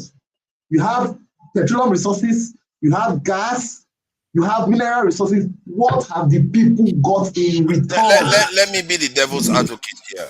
If we are objective, I can argue that with the maybe $30 billion that the Nigerian government gets for its budget, they are spending it almost everything within the Nigerian state. Like because what? If you look at the roads maintenance. Which roads? Which roads? You see, don't argue that. Come on now. Wait. The roads are being maintained. Let me tell you something. Is it the same roads we see on social media that they will build? Look, okay, hold on. Next time, my brother, hold on. Even if the road is ugly, it's still hold on. Next time, my brother, you want to play devil's advocate. Okay. Let me ask you a question. Yes. Did you see, is it a bus stop that I will call it that Wike built in Abuja? And one rain, and they spent $21 million. That's what they said, that it cost $21 million to build that bus stop. One rain alone, just the first rain brought it down. Wow. Did you say wow? Just to build the bus wow. stop, $21 million. And nobody's saying anything. So that big bus stop, that big bus stop terminal brought it down. $21 million. Wow. You know, the Abuja rain is very hostile too. It does destroy sheds. So maybe the lead buildings were okay. Fine. Let me ask a question. Before the oil boom in Nigeria, there were roads, hospitals were functioning, there was railway functioning.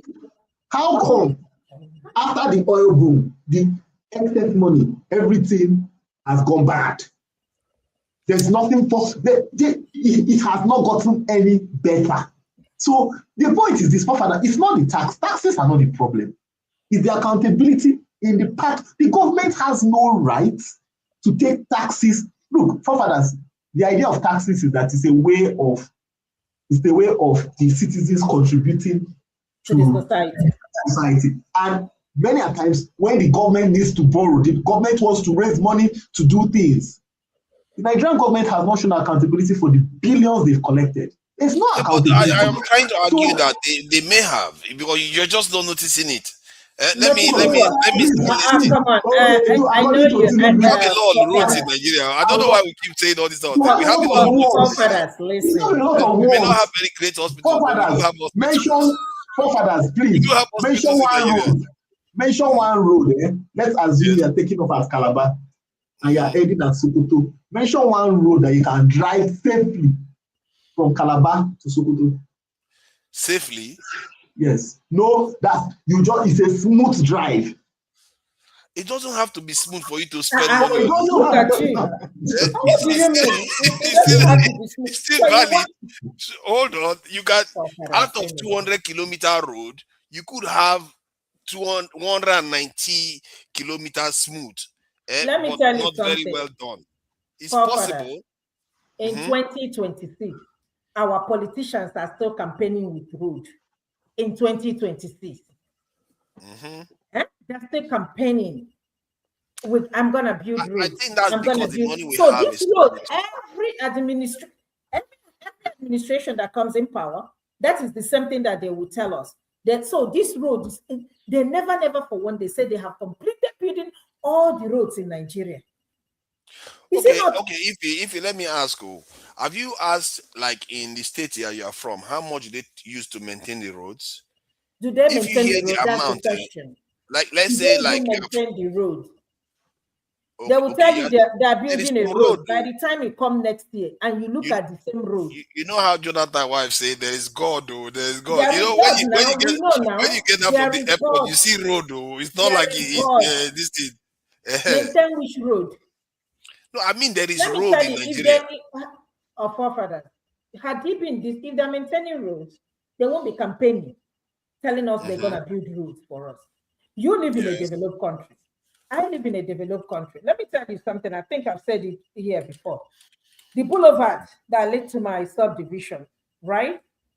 There Yeah. was a time it was causing a lot of traffic. Then, people were complaining and yada yada. It didn't take them at least 1 month to expand this road, boulevard. Yeah. It did not take them 1 month. When I say 1 month, I mean 1 month. And they did not call the president to come and inaugurate it. Their inauguration. No. Yes, I think I agree with that. Right? And the state. But remember, it was in our country, this Nigeria, River State, that the young girl spoke up about the situation, about the state of the secondary school or primary school in her community. And the local government chairman went there and beat the girl up and beat her mother up. Right. In a country. And nobody said anything. Right? Until VDM intervened and then Burna Boy got involved. All because she spoke up. A typical person that has sense will call her and say, okay, what is it? And go there and take care of it with no problem. But instead, he went with thought and beat the hell out of the girl. That is my country. And the governor did not say anything. The senator, the House of Reps, they did not say anything about that young girl. Okay, so I hear what you're saying about our officials not caring for their people, for the citizens. Basically, that's your argument. I'm not supporting that. I'm just saying that if you are in a country where the national budget is around $30 billion, why are we surprised that things are not working in Nigeria? That amount is not enough. I think where we failed was that we didn't increase the amount to spend on the country. That's And not tax is true. one of the ways to No, do that. Dexter said accountability. It's not about we borrowing. The question we are asking, the money we have borrowed so far, can you show me one thing that you can say that the government has used the borrowed money to do? It's not about accountability. Abuja Kaduna Highway. Has it been completed? Yes. So let me tell you, my brother, if they tell you the money they have stolen so far, yes, the money they have stolen so far is 10 times more than the money they have invested. You know what? Has anybody bothered to truly investigate the percentage of national wealth, national budget that is being stolen versus the one that is actually being spent? How will you investigate when all of them there are corrupt?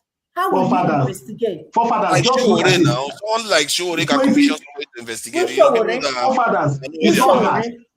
Forefathers, 2023 budget not completed. That's the partial budget, not completed. 2024 budget not completed. 2025, the capital projects attached to these projects were not done. No. I think they said 30%. So you approve money.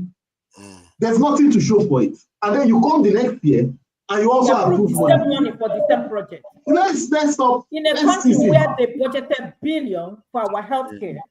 I don't mean to interrupt you, but this, I think, forefathers is just pushing me and pulling my leg. I'm just trying to argue that 39 million naira. That's what they budgeted for healthcare in Nigeria. So it means that's diabolical. I don't know how. But that's what I'm telling you. So each state we get about, let's say, 1.5 million. My brother, do you know what American budgeted healthcare?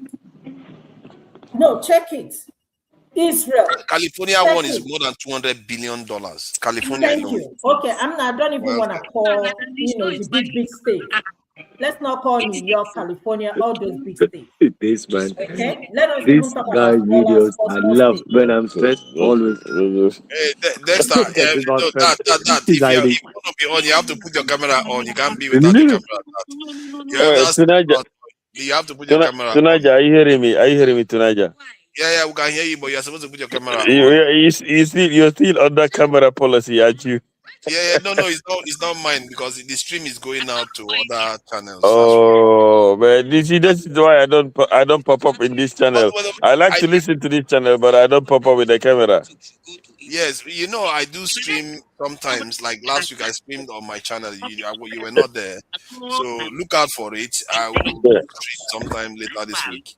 I wanna run something through you tonight. I wanna run something through you. But not now. You are breaking the rules. But it's a quick one. It's a quick one. No way. No quick word. Don't do that. You're going to get me in trouble. All right. Thank you for coming. Okay. All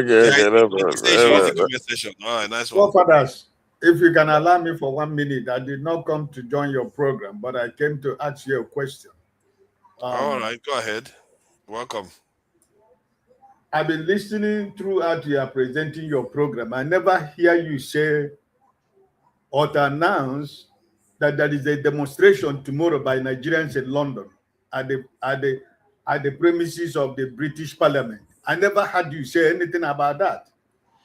So I am expecting you, since you have been talking here since almost 4 hours, that you should use your platform, begin to announce that Nigerians are going to gather in front of the British Parliament tomorrow, that Amopita must go. I expected you to do that. You, in particular, that always talk about government of Nigeria, that the government of Nigeria is doing good for you. And also my brother Jagu and my brother diaspora. What my brother my brother diaspora and I'm very sure that show is aware about it. You are aware, but you decided to keep quiet because you are eating from this government. So I expected you to. I want you to show me that you were there tomorrow, that they are going to appear on that demonstration Nigerians are going to do tomorrow in front of the British Parliament, because that's the only way you begin to let me to believe anything you say here in this platform. So I was listening from office until I came back home, and I didn't hear you say Nigerians are gathering tomorrow in front of British Parliament. We need that this man, the INEC chairman, should go. All you're telling us about Iran and the Trump and what does not concern Nigeria. What concerns us, you keep quiet on anything that concerns Nigeria. This one concerns all of us. We need credible election. So I need you to go there, appear tomorrow at the British Parliament tomorrow. Nigerians are gathering. If you don't know, let me give you the information. That's why I came in. I didn't come in to join your program. I came in to let you know. If you say you don't know, Nigerians are going to gather in front of the British Parliament tomorrow. That's why I came in. Thank you for that question. If I wasn't aware before this show started, and if I was aware, I wouldn't go. And if I had the opportunity to go, or I could tell the people that are going there, I'll say, don't waste your time. Because you are going to the people that put him in office in the first place to go and complain to them. What do you think you're going to get from there? It's like, I don't understand people. What are you going to get? You're not going to get anything from there. If this was China, maybe I would hear. Maybe if this was Russia, I would hear. The people that put him in place are the people you are going to complain to. It's like, when I was telling those people that were saying Trump should bomb Nigeria, that Trump is on his side. And what do you think Trump does? Even with Maduro, he said after he removed Maduro, he put his next in command in office. Trump doesn't care about the issues. He cares about what he wants from you. And all those people that are going there, they are just arming the foreigners against your own people. The only way you can transform your country, nobody transform their country through an election. Let's face it. The Israelis didn't become powerful because they are voting. No. The way you truly attain power is you have to. You are muted. Oh, sorry, you are talking, but you are muted. I'm sorry, Oga. Yeah. You're muted. You are muted. Your mic is muted. The real reason I came in to tell you this is because what you just said now, I know from the bottom of my heart that is going to be your response. But I wanted you to come out again from your mouth again in this platform that people will hear you say it again. No, I'm glad people are hearing it. And okay, I've always been consistent about that. I'm not silly enough to go and cry to the colonizers of my country that destroyed our kingdoms, that empower these leaders to go and beg them to remove him from office. That shows lack of ambition for your people. You think those people are going to hold your salvation? Never. That's not their job. Their job is to hold their own people's salvation. How many people have they saved because people went and protested at their gate? Can you name one? Which nation have they saved because their citizens went and protested at their at their embassy? Even the Iranians were going to protest at their embassy. Hey, guess what? When they went to their country, before you know it, those Iranians are now joining the regime. Because when those people arrive, you find out that they arrive for their own purpose. They didn't come there for you. I don't know why we think like this. Why? See, if it was me, what they are doing is exactly what I'm going to do to you. Because if you are stupid enough to think that I'm here to work for you, when I have my own family, my own people to worry about, they elected me to protect their interests, soldiers, all of them, then you expect me to come and protect your own interests. What do you think? When you are going there, you are just giving them ammunition against your own people. People think like that. People think like that because they don't know how to think. They think everybody is as slow as they are.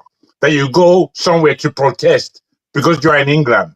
Rubbish. Why are you bringing rubbish to the table? It's better that you go and get on with what you were doing before. Nonsense. I don't know. Brother, where is he? He has gone away. His wife here decided to go away. He gave me a swipe and just went away again. What my brother Jagu said is already know what just. No, because he understood. He understands now. If it was you too, you will understand. Why would you ask me to go to such a place? I'm not that kind of person. I'm not that kind of person. I don't believe in their salvation. They are not going to save you. If I will have to save myself first before they work with me. Like Iran now, they are sitting with Iran toe to toe, looking at Iran face to face because Iran has fought to save itself. That is how it works in this world. You have to be worthy. Don't go begging them to save you because they will not. Come on, man. Why would they do that? It's like a leopard saving the baby of an antelope. That's not how it works. They will feed on you. And that is their job, by the way. I'm not blaming them for it. They are not evil. They are doing the right thing. They got their heads screwed on properly. It's us that have issues that go there to come and cry for them. What you should do is figure out a way to organize yourselves, empower yourselves, go to your country and wrest power from these people. The neatest way possible that you can do it. Okay, my That's brother. how you do it. Sister Ify, God bless you. Sorry, I didn't say hi. I just came in to tell my brother forefather what is happening in his backyard. He's begin to defend himself. I don't support this government. I don't support this government. The government betrayed him. Uncle Ike, I have a question about this protest they're gonna do tomorrow. You see, I have a problem with it, to be honest with you. Why do we have to what does the British government, what do they have to do with that?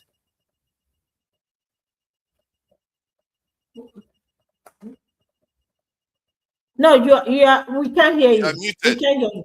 You're muted.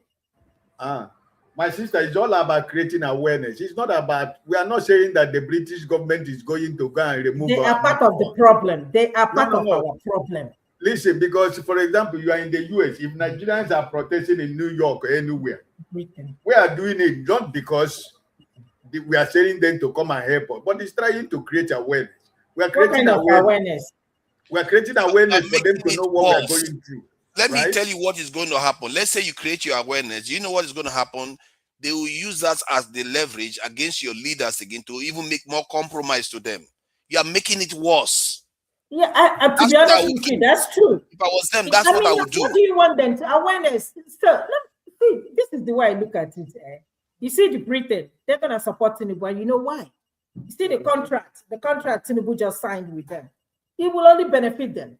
So they don't know who is gonna come in and said, you know what, I'm gonna cancel this contract. So they already know that this contract is in place with Tinubu. They would rather want Tinubu to, continue. So anything for Tinubu to win the election, because they know if he loses the election, there will be a problem in the paradise, in the sense that all these contracts, the 700 something million or whatever, almost 1 billion contract that was given to them, and half of it, they will do the job.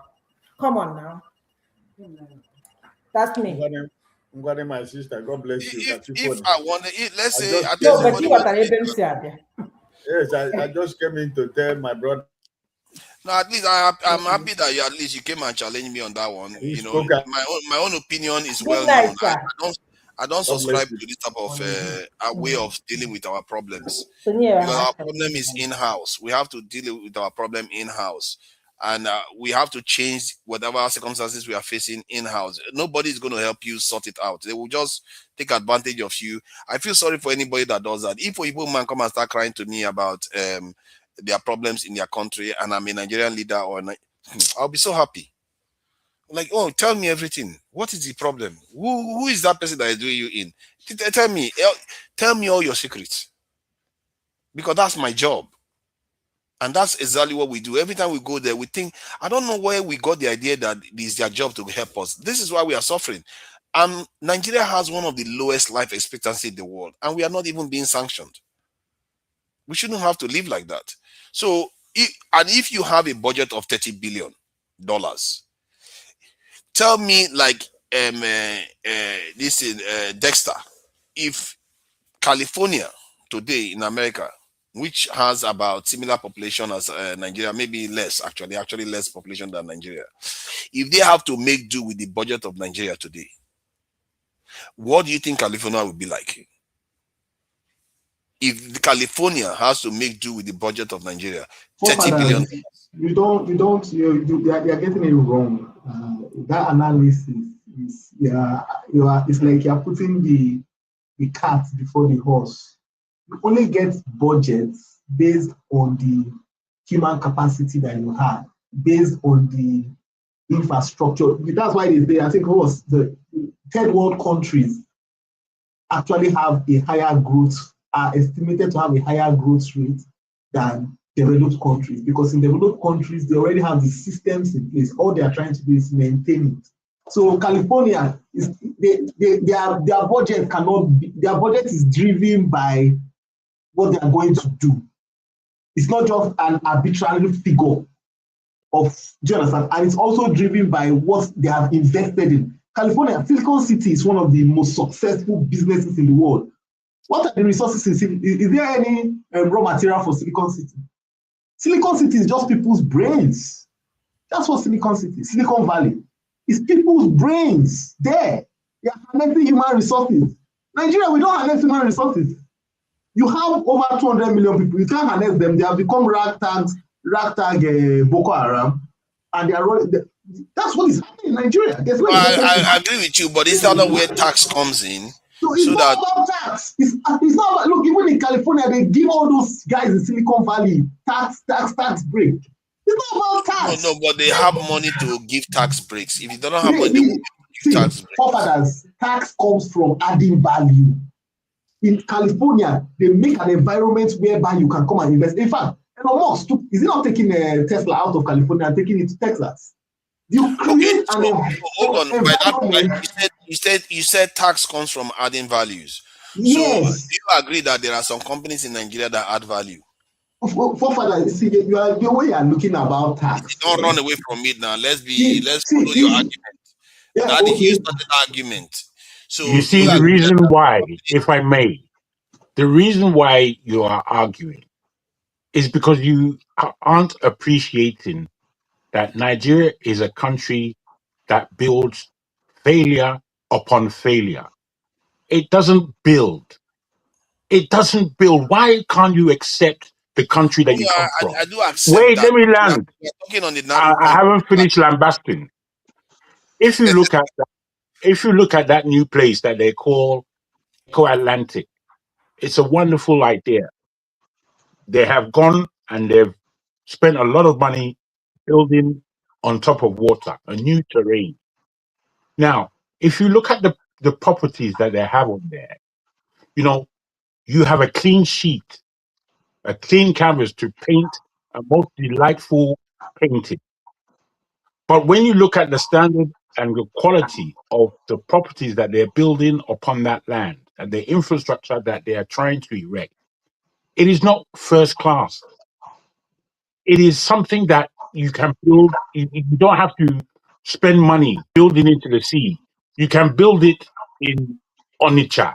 You can build it in Enugu. You can build it in uh, uh, Abiyakuta, Reno, and these places. But no, they decided to spend billions upon billions, and then they're going to create failure there. You can see it.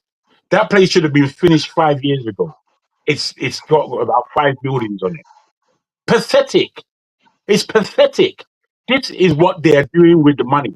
So when you see that Nigeria is talking about a tax incentive or tax break or tax emergence, when they talk like that, they are just saying that we are going to take more of your money, but we are not going to do anything about it because we even owe the government money. We owe foreigners money. We owe ourselves money. We haven't even come to the owing of what we are supposed to dedicate to the people. You see, Nigeria is not a proper country. So when you argue as though it's a proper country, I think you must be crazy. You must be out of your stupid little minds. What are you arguing about? I think you are Yeah, mistaking should the tax context people of when the they didn't give any argument. benefit. Hold on now, calm down. I think the context of the argument was about some of the positive actions that the government has taken. So you have to treat it based on its merit, not bring the Well, overarching if you're going to do that, sir, to it. if you're going to do that, you still have to start from the beginning. And the beginning shows us But within you the shouldn't first though. Why would you start wait, from the beginning? because this is where we're talking about benefits and what benefit a tax is to the people of the nation. And there has been no benefit for the people of that nation. The people of Nigeria build for themselves on an individual and family basis. That's how anybody gets anything done in Nigeria. Okay, It's not because but we're building for now the we are back to the society. same. We are back to the same position again. Now that No, we are no, talking. but this is where we got to start. You see, when the way I look at Nigeria today, I have to put myself in the position of what would I do if I'm the head of that country. And I'll tell you the truth. I'm going to start from the beginning. There is you can't start from the middle. You cannot start from the middle. You have to start from the beginning. You can't start a story in the middle The or at beginning the end. has many meanings and the middle has many meanings. The point we are discussing is based. If you want to go start from the beginning, I would say okay, start from the national budget that we have right now. If you have $30 billion in Nigeria, do you think even if you mean to spend it well, that will transform the country in the way Well, people will the, be happy with the you? fact is, if I had a £30 billion budget for the whole of Nigeria, I would have to communicate with my people that we're going on. This is the track that we're going on. This is where we're going to start. This is where I expect to end. This is where my administration should end. And I will let the people know that we are at war. And the war that we are at is survival, the war of survival. And how we are going to survive is like this. We know what's happening in Nigeria at the past. I am beginning at the beginning again. And the way we are going to do it is together. And the togetherness suggests X, Y, and Z. And the X, Y, and Z I'm talking about is that I would not tax Nigeria for the next 5 years. But what I will do is provide infrastructure. Once I've provided that infrastructure, the business that Nigeria should be doing, that is what we are all now going to engage ourselves in. Because Nigeria is a country that is at least a $15 trillion economy, but we are nowhere near gaining that. So I will communicate with my people But as to almost the everything you stages. talked about just now, Tinubu talked about the same. I'm not Tinubu. Tinubu didn't talk about anything in my ears. He may have spoken to you somehow. About all these Wait, things. He talked about all these things. No, he didn't say that. Tinubu.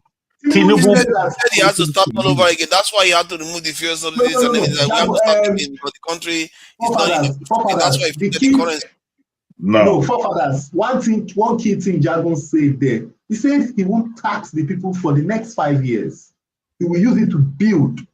Tinubu didn't say that. Do you understand the cost? He won't tax people for the next 5 years. He will use it to build. Use what to build? Are you not going to pay staff? With what money? No, no. Hold on. Let's not create very money. Where do you get the money to pay this bill that you're talking about? How do we fund our budget in Nigeria? How do we oil money? Okay, so what was the taxes? That's about $30 billion or so. That's what I was saying. No. I just asked, how do we fund the budget? That $30 billion budget. How do we fund it? How do we fund it? How do you mean? Yes. I don't know what you mean by funding. When do we get the money for it? When do we get the money for it? From crude oil, like I said. Good. So the point Jagaban has made makes sense. You're actually funding the budget from somewhere else. And he says, what I will do is, because I want to put infrastructure in place that will make you successful, I'm not going to tax you for the next 5 years. I will use that resource to make the place good, conducive for you. How do you pay staff? How do you pay staff and take care of people without getting tax money? That is part of the budget. That is when, how do you fund the budget? When you do a budget, how do you fund it? Okay. I see what you are trying to say. So they will use that money to fund the budget and from there get some of it to build infrastructure. The forefathers, the budget, the infrastructure is part of what is written in the budget. That's why I said from that budget, they take some of it to build infrastructure. Forefathers in Nigeria, we fund our budgets from oil, crude oil resources, from the gas resources. It's not from your taxes. It's not from your taxes. Yes, it's not from your taxes. I want us to agree on that. That's why I'm trying to come to an agreement with you. That we take the money from the 30 billion, we use some of them to fund salaries, and we use some of them to build infrastructure. Are we in agreement? Yes. That is the original plan. Based on that, that's what the government has been doing, and it's not enough. No, forefathers, no. That's not what the government. Look, forefathers, the budget for health was around, I think, 200 billion. The guy got, was it 36 million or 36 billion? What are we talking about here?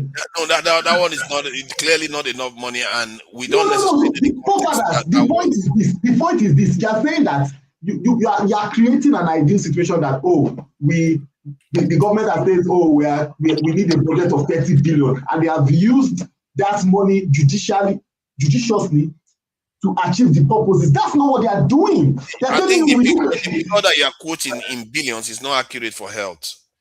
What was the budget for health? I think that one is for something. It's about, look at the figure, it's a 2.48 trillion for the health sector. No, for 2025, what was the budget for 2025 for health? Let me see what else for 2025 they are talking. The guy got less than 10% of the money. No. What you're talking about is for hospitals or something like that. But for health budget, it's trillions. You see, we have to be careful the language we are using. It's trillions. 2.48 trillion naira is what and that's equivalent to 1.something billion. What did he get? That's okay. Let me see. Primary health. No, hold on. Let me read it for you. That billion, that's the one you're talking about. It says primary healthcare funding. The government recently approved 32 billion for basic healthcare provision fund. So that is what we're talking about. There was a budget which the guy said this is what we need, and there was what was released for him, which was completely that is not the health budget. That's not the $1 trillion one. Whatever you're saying, the money that was released to him was significantly almost less than 10% of what was in his budget. Can somebody in the chat, if you have this information, can you share it, please, so that we can confirm what is Somebody writes a budget and says, I need 200 billion, and the government puts that, loads that into the national budget. But when they are releasing funds to him, they give him less than 10% of the money. And then you're saying, oh, we have a budget of 30 trillion, we are executing. You're not executing anything. The 2025 budget is still running. 2024 budget is still running. Okay, let me see. I will try to find the 36 million you got. The news who calls for urgent overhaul of health. Listen, so far, I've not seen the evidence of. Is it okay? CDAPP fault Nigeria's failure to meet 15% of health funding benchmark. 50%. You see, this is what in other words, that benchmark is about spending about 15% of national budget on healthcare. That's what they are talking about. They are not talking about, so 15% of 30 billion is not billions of naira. We are talking about trillions of naira. Forefathers, you are not listening to what I'm saying, forefathers. If you can specify what you're talking about, search it out and find it. The baseline is this, the summary is this. The Minister of Health asked for money for healthcare, primary healthcare, and it was loaded into the budget. What was given to him was less than 10%. The point is that they've told the Nigerian public, oh, this is the budget, but we have budgeted 200 million or 200 billion. When they gave the man money for the job, they give him less than 10%. Forefathers, the local contractors in Nigeria are still being owed from projects they were supposed to have done in 2025. So what was this? What are we talking about? I don't want to be hating on any government. The guy said 36 million naira was released. 36 million naira out of 218 billion. I want to check it out because if it is true, it's going to pop up on the search. I hope so. Let me see, because I want to understand. Okay, I see misleading. Okay, see that misleading reports claim Ministry of Health received only 36 million naira in 2025. This is crazy. We shouldn't be doing this. We should be better than this. When certain things happen. What was the source of your information before you just, because the government is definitely putting a disinformation out there. What is the source of your information before you just say, oh, okay, this let me tell you the source of the information. Let me tell you sometimes some things nobody needs to tell you. You have to use your own common sense to know it. Like example, look at what I'm trying to say now. When they tell you, somebody comes and tell you tomorrow that, and I'm sure you are not going to believe that the Nigerian government didn't spend 1 penny on the state of Nigeria. You too will look like that. Are you crazy? That's not true. Because clearly there are things that are functioning in Nigeria that the government spent money on. That's what I mean. If you want to tell me that the Nigerian government spent 36 million naira on healthcare, the whole doctors would have retired, the whole nurses would have retired, the whole hospitals would have closed for that amount. So we know that didn't happen. Clearly, the number is wrong. That's what it is telling you. So that's why once you mentioned that, I knew that number doesn't make sense. Because you can't spend 36 million naira for a national health care. It has to be in the trillions. That, like I said, if you have only 30 billion, you can't say it has to be in the trillions when you don't have trillions. You haven't got no trillions. No, I mean trillions of naira. Trillions of naira, not dollars. Okay. I think you're thinking this. Jesus Christ, our economy is not even up to $1 trillion.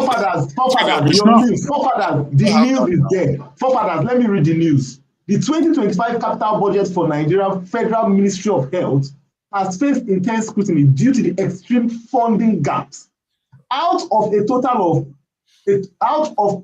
capital allocation of 218 billion, only 36 million to 38 million was released for capital projects.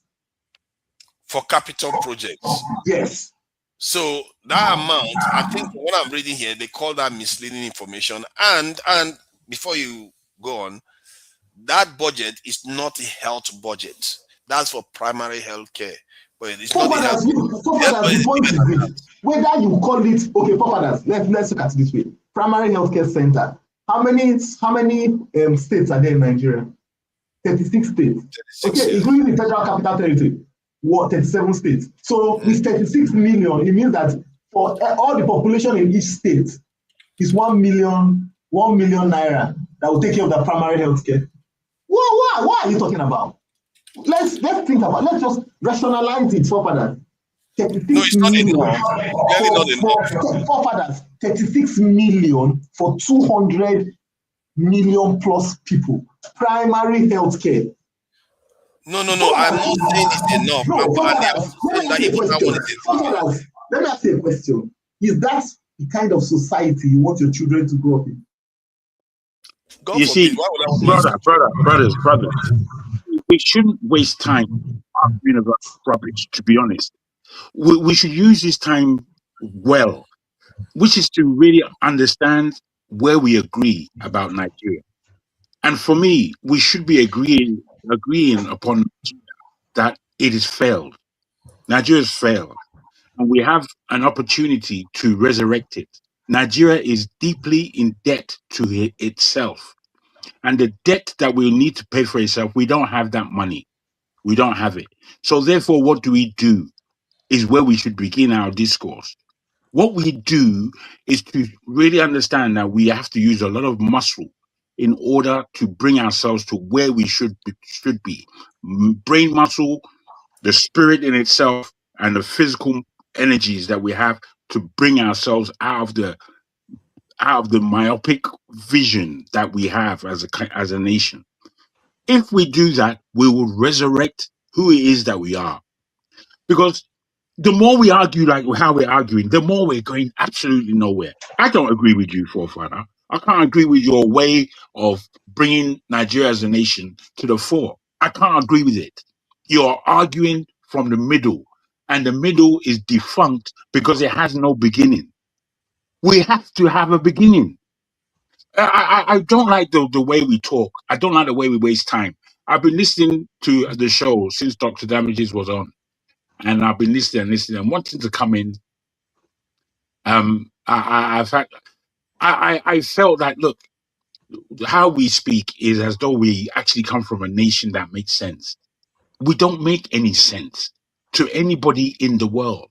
All the Nigerians who travel back to Nigeria, the youths who go and do Dirty December and all these things, they're just going to enjoy the ending embers of a burning nation. That's all they're going to do. If the nation is not building, it's not constructively building to anywhere. We need to think about how do we constructively build when we realize that we are indebted to ourselves. We can't pretend like we're a normal nation like anyone else because we are the giants of Africa. Yeah. Because we boast all about rubbish all day long. No, man. That's a waste of my life. It should be a waste of yours. You just come out from Nigeria. You use the word shabby. You see, that word is so deep if you understand it, because that's what we build upon. Shabbiness upon more shabbiness. That's not how to construct a nation. Have you seen countries that are less endowed than we are, but the nation looks stable? It seems as though people can get on with their lives. They can go to work. They can have fun. There's things to do in their nation. A lot of people travel to Nigeria after they've done one or two silly things. They're bored because there's nothing really to do in that country. When I travel to Nigeria, I look upon the infrastructure and I say the only infrastructure here are personal houses. They're not real infrastructure for the main market, the main road, in where people actually live. No parks, nothing. The beaches are only seen as where individuals can create wealth for themselves, not as a national treasure that we are giving free for our citizens. No, we're only looking how to corner an area and then try and make money. Bruh, what kind of rubbish is that? It's rubbish. Why can't you admit that we come from a state that is full of crap? It's full of crap. Hold on. You can't Bros, how just can you keep be talking satisfied? about. You can't just keep saying that, which you are correct, that things are messed up in the country. And I'm trying to spell out the facts of the situation, because you can't just say things are messed up without facing the fact. And we keep saying, oh, people are stealing money. Has anybody ever bothered to do an objective research on how much that is actually being embezzled in the Nigerian state? Has anybody bothered to do that research? Because just like Nigerians, no, let me finish, please. Just as Nigerians, people argue that Nigerians are criminals all over the world. Has anybody bothered to do the research to find out how criminal are Nigerians? Because sometimes the more you look into that situation, you find a totally different answer. The same thing goes with Nigeria too. If you say, okay, in America, how much of the wealth or the budget of the national, this American national budget is actually being wasted or somehow embezzled within the system? If you check that percentage and compare that to Nigeria, some people will be shocked to find out they are not that far apart. You'll be shocked to find how they are not that far apart. And that is not because our people are less corrupt. It's you see, I can't take what you're saying. Again, I hear what you're saying, but I can't take it as a win. I can't take it as a win. No, of course, I'm not taking that as a win. I'm just saying that the awareness should be there before we just assume that everything is good. As I said, my awareness of being a Nigerian is not that we are all criminals, but we do fall into different categories of criminality. We do fall in categories of I do it if I want to do it. You know, if I tell you the truth about myself, anything I want to do, anything on this planet, I'm going to do it. But that's still down to my own thinking. And it could be wrong in somebody else's eyes, or it could be justified in someone else's eyes. Either way, what I'm trying to put to you is that in Nigeria, we live on the grandeur that we began with prior to Nigeria becoming a sovereign nation, because we were trained by the British and we took up a lot of what the British left for us in terms of ethics, and that was largely in the South. Even though we had ethics in our own nations all across Nigeria, the ethics of doing things in a certain way in order to build a nation or build a country, at least, you know, we had that from the British. Each year that went by, it became less and less because it didn't hold. So the first 5 years of our independence is what we are still living on today as Nigerians. That gives us any sense of pride at all. Otherwise, there is no sense of pride to be had. I'm telling you, none. We are all just leeching off our grandfather and great-grandfather's largesse. That's what we are doing as a nation. I'm telling you that that's not sufficient. It's not sufficient. The generation that's coming, because it would have bafuka by then. It would have all gone up in smoke. So therefore, what do? I tell you what we must do. We must find where there is agreement. It doesn't matter of the 1,000 million things that we need to agree upon, that we agree upon 10 only. 5. If that's where we agree, that's where we begin. If we don't do that, we're not going anywhere. All we're doing is sitting in our chair, comfortable as you look, arguing about nonsense, wasting time practically. Based on the result that I just found, Nigeria, on average, even if I'm not sure how credible this is because it's supposed to be linked to a Facebook page, but it says based on the reports and forensic analysis, a significant portion of Nigeria's national budget is lost to corruption, waste, and fraudulent practices. Estimates indicate that roughly 25% of annual budget have been lost to various notorious schemes within government. So 25%, while that of the US can be as high as 10%. But in terms of actual figures, we're talking about in the range of $236 billion to $521 billion can be lost per annum. That is equivalent to more than 10 times Nigeria annual budget to almost 20 times Nigeria's annual budget. That's budget that we currently spend for about 30 years. No, 10 to 20 years, I mean. That's how high Americans can steal in 1 year. The actual amount. So like I said, yes, we are losing proportionally higher amount, which is 25%. But in terms of the figures themselves, American ones dwarf that of Nigeria. So at least it's good to have an idea that it's around 25%. Yeah, but again, you see, looking at things in that light, You're taking it as some kind of a win. It's not a win. I'm not Man, actually. wait, my brother. Is the awareness. What America and the West are doing, or any country in the world are doing, they are doing better than we are, much and far better. So we can't afford to play their game. We can't afford it, but we're doing it anyway. We're doing it anyway. We are at much more desperate situation than they are. Our infrastructure is nothing to write home about. There are stupid people who call themselves now. There's one guy now called himself Lion something, Lion Idiot. I don't know what he called himself. Lion Mountain. He said that I'm an idiot. He didn't say I'm a waste. He didn't say why. He can't come up here and give his own policy as to what Nigeria needs. But he can stand behind hiding like a coward that he is and start typing bullshit. You see, this is the Nigerian mindset. The Nigerian mindset is warped.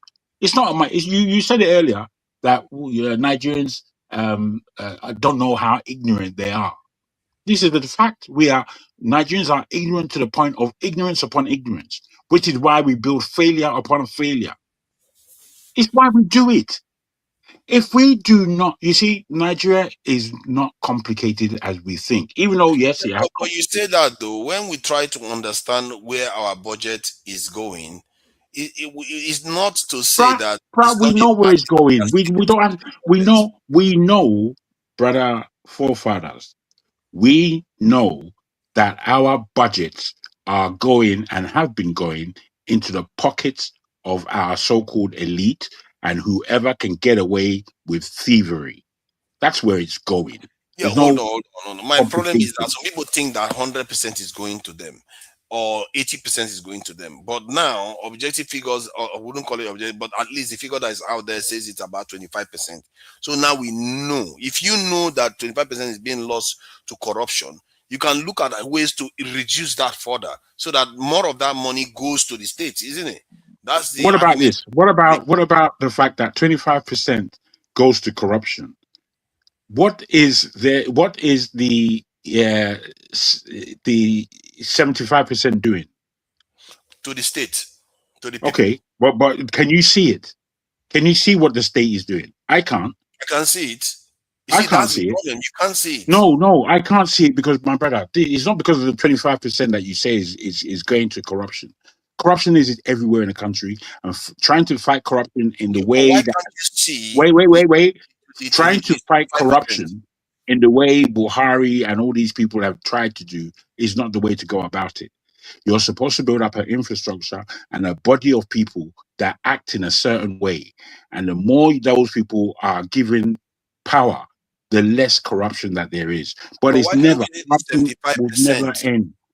Corruption is never going to end. It's a waste. It's a waste of time. I'm asking you, why can't you see the 75% of the money that is being spent on the state? Because I'm a Nigerian. I know Nigeria. You know, if you look at Nigeria from when I've been growing up, where major monies was being spent was on and in Ikeja. The majority of those who had wealth were in Victoria and Ikoyi Islands. Apart from that, everything that you see has largely been built by individuals, largely, not by the state. So who pays the soldiers? Who pays the nurses? Who pays the teachers? Who pays the people? forest guards? Who paid all the those people? The people and the people's money have been paying for all these things. You're from the Niger Delta area. If you look at the Niger Delta area as a whole, that should have been Dubai before there was ever anything called Dubai. But no, instead, it's one of the most sickest areas in the world. That area is as sick as it is because everything else, the money has gone to every other thing in Nigeria. That's where it's gone. Let's not be silly. Oh, look at this now. Something interesting has happened in Nigeria. See, you're looking at the internet to give you Valve. That's not correct. I'm trying to check some information so I'll be more objective. If not, I will just say stuff from my head. So the Nigerian federal workers, the number has swollen to about 1.1 million, if I'm not mistaken, based on the numbers I'm looking at. So if it is swollen up to that, let's say up to 1 million, Those people, they get paid, and most of our federal workers actually get paid. It's not like state governors, state workers that don't get paid. The federal ones actually get paid. So if you look at the 75% that you say you don't see, the fact that your car is driving on the road shows you that money is there. The trains are working. Some of the trains in Nigeria are working. Shows you that money is there. The street lights are there. Shows you the money is there. It's like we pretend as if we don't see. The problem is we are not scaling up. We are not making more money. And this is where the tax issue comes in. If somebody is able to get more tax into the Nigerian coffers, what you are going to get is that now you can even borrow more money. You get more tax in your Nigerian coffers, you can borrow more money with it because you leverage your ability to collect tax as a way to raise funds with international lending agencies. You see what I mean? Let me tell you this, bro. Let me tell you this. The amount of industries that are waiting for development in Nigeria is unbelievable. But if me and you now sit down and speak about what are the industries that are presently in Nigeria that are Nigerian owned, government run, and run by the private sector, if we now break that down, we'll see that there's hardly anything there. I can tell you in my state that there are about 14 industries that me personally, I can bring them out of the ground. I can bring them out of the ground. They're just there wallowing, laying fallow. And you're talking about taxes. The whole of the no. Let's be serious. Let's be serious. We can't. Let's be, bruv. Jago, you All don't I'm saying to you. represents. No. All I'm saying to you is that when you speak about Nigeria in the way you do, as though Nigeria is actually doing something, I object to it. I object to it because Nigeria isn't doing much. There's the oil industry. What else can I say? There've been wood. There's been rubber. There's been some levels of manufacturing where, at a certain time. I agree with you on that. I'm not. However, that is minuscule when you think about what is actually in that nation. And then not only what is in that nation, where is Nigeria situated? Nigeria is situated in the middle of Africa where it's just writhing with natural resources. So if we get it right as Nigerians in Nigeria, we can help the rest of Africa to get it right for themselves. And that is where Nigeria is supposed to position itself and then call themselves the giant of Africa. Not put the cart before the horse, as has been said, where now we're calling ourselves the giant of Africa and we've achieved nothing. I don't like that kind of thing. I don't even know who coined that term. They have not done Nigeria favors at all by saying that. I mean, come on, let's be serious. It's the boasting nature that we have. I don't like we can boast about nothing. We don't need to start boasting as Nigerians. That's why people boast about their children becoming PhDs. They've become PhD. What have they done? Giant of Africa is such arrogance. And what has any PhD done? You know? Even if you have done stuff, there's no need to call yourself giant anyway. You know, let other people call you the great, like the Great Britain. Great Britain did something. It is for other people to do. It is for other people to do. Giant of Africa. What is that all about? I don't know who coined that term before. It's a Nigerian that did it. At the end of the day, it's a Nigerian. Yeah, you see, there's a way that we behave that we don't recognize how bad it is. We don't recognize how badly we behave. You know, anytime I'm at an event and I come across one or two Nigerians, mainly Nigerian individuals, they make me proud for what they can do and what they can achieve. But so many times I'm embarrassed by how they behave, how they look, what they perceive, the comments that they make in public. They're embarrassing. They're embarrassing. Look at Kemi Badenoch to me is a complete embarrassment. Complete and utter. Yeah. Hold on, Jago. I think these chat people, you know, when I say these are people in our chat, they didn't go to school. I am telling you, these people didn't finish Evo's elementary school. At the rate they are going right now. Like, what did I say economically that is a problem now? That I said that, you see, some people just want us to lambast Nigeria day in, day out, just cost Nigeria, then they will be happy in the chat. No, you are seeing the money that you are spending. The problem in Nigeria is that we don't raise enough money. If Tinubu borrows $10 billion, we act as if he has borrowed the whole world. While America is spending $1 billion a day only in Iran area. They are spending that a day like nothing, like water. The money they spend on this war alone is more than it's more than our national budget. Yeah, that shouldn't even bother you.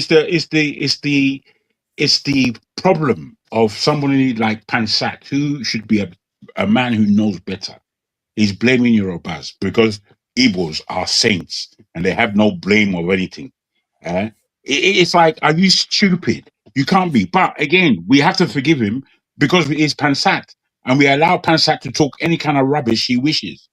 You know, some of these people that's I'm becoming in the last 3-4 weeks, I'm becoming a little bit more partial to the Igbo culture to an extent. I'm actually becoming, because I did a bit of research, and I have to be consistent. I don't like people that want to start fights amongst us, like the way Pansat is doing right now, targeting Yoruba people. I don't like that, and I don't like when Islamists target fellow Nigerians. I don't like that, and I think everybody too should feel that way. And then when I translate that to the Igbo culture, generally, historically, they are not known to be expansionist in terms of using conquest. They are expansionist nonetheless, but not through conquest. And if people can expand peacefully, question is, do you persecute them for that? Because no. they are not You see, forcing their way. unfortunately, if you're going to make certain particular points, I would understand. But the point that you make is about expansionism, and expansionism isn't always conquest, or no, it isn't always violent or war. No, it happens through trade. It happens through culture. It happens through soft power. But should that Now, not be the one? No, the question is, should that not be the one you encourage than the other way no, around? no, it's not that easy because we all have it. There's no one who's a specialist. People always try to say that the Igbos are specialists at this or specialists at that. Me personally, I But don't they believe it. tend to be specialists at it in terms of being brave, going to No, no, places but no one has ever my been. brother, you can say it, but now prove it because the The Igbo fact business. is there. Wait. The Igbo businessman, to me, it's not that to say that he doesn't prefer trade, or he doesn't like trade, or he doesn't like hard work, which we can all appreciate. Having said that, when you see what it is that they're trading and what the hard work is for, then it boils down into quite literal. It doesn't even boil down into something that galvanizes them as a nation. It is very individualistic and it is very family and singularly orientated. All of the striving of the Igbos, it hasn't really given them much. In fact, what it's done is left them reliant on Nigeria because they're spread all over the whole country. Actually, if what if I Wait. Let me told just you land. that? Let me land on this point. Okay, go ahead. Given the fact that they're spread all over the whole country, they say that they are the most Nigerian. But what it is that they are the most traveled within Nigeria, and they will do business anywhere in order to gain their daily bread. Having said that, it means that their daily bread relies on the other states that they've traveled to, as opposed to their own area, which is what gives them political weakness. They're on one hand, they want Biafra. How can you have Biafra when you are the people who are spread all over the place? Are you crazy? It's never going to happen. It's just not going to happen. You've left your place to be a war zone or a dead zone, and then you travel to the rest of Nigeria to say what they say, develop the rest of Nigeria. For me, that is not nous. That's not nous. I don't care. It's not nous. You should build your terrain and know that you have a terrain. Know that you have somewhere to go back to. You're supposed to do that. You know how many houses in Igbo land lying fallow, nobody there. Someone goes there once every 4 years. The place has been built with millions upon millions. The cost is expensive, but nobody goes there. They leave it empty. That's not common sense. That's not how to live, especially in a country like Nigeria that is not a full nation. It's not a full functioning nation. You see, we get it so wrong because we have this idiotic diatribal way of thinking. The way we think is it's not getting us where we're supposed to go. That's why I say to you, forefather, where you begin conversations is always to me wrong. It's like, what are you really? What are you holding? What are you holding? What are you holding as? Who are Nigerians? Who are they? What is our road? Where are we going? Actually, we're getting up early in the morning, rah rah rah, all day long, and then go to sleep at the middle of the night, just to wake up in the next 4 hours and start it all over again. Where are you? What are you doing it for? The education that we've given ourselves, all this, what has it amounted to for our country, in our country? Because it hasn't amounted to a crock of shit in our country. It's amounted to everything else, everywhere else. Me and you are in the UK. So whatever we've learned has been given unto Europe. We may sit here and say, oh, I'm not a European. I don't like what Europeans are doing. But we're giving them all that is ours. All our strength. We're giving them our children even. Our children would now, we have to fight them to go to Nigeria. Oh, they want to go over there. Why? There's no light. Why is there light here? Because we are putting our energies here. Come on. We're not thinking people. We in fact, we prefer to know how to be ignorant. We prefer ignorance. Let me add something though. Say, in terms of the southeastern people, given you said that something about they are not doing very well, even if all the stuff they've done. Look, in Nigeria I mean, just look at what yeah, no, Pansat is not a good measure of. It's not Pansat alone. It's not Pansat. It's just everyone. No one. Pansat, it's okay. My point is that the southeastern people have one of the highest HDI in the country, especially like Anambra State, and it's only second to Lagos. Anambra State is only second to Lagos in terms of HDI. These are people. In other words, Anambra surpasses all the other southwestern states. All of them, it surpasses all of them. So, and these are people that you would think, okay, they have not done so well for themselves, but they've done this well for themselves, with being landlocked and all the disadvantages. So it tells you that there's something that they are doing that is enabling them to do this well. You see what I mean? So, and I'm telling you, I didn't know these figures when I said what I said, because I've seen it. I've lived amongst Igbo people when I was in Port Harcourt. There are Igbo people there. So sure, technically they're also in Lagos. So it's not everybody was no Igbo people in Nigeria. So they're in Port Harcourt too. So I have seen, and I tend to notice certain things about people that most people just dismiss. You can see that the way they take care of their health is different from other groups. They do it better. Their hygiene tends to be higher, actually, even if Aba is crazy. But even in Aba market, I remember we used to go to Aba market. You can tell the way they treat medicine. Maybe they sell medication and stuff like that too. So the way they treat medicine is different from the way the other groups do. And so from that point of view, I'm not surprised to see this.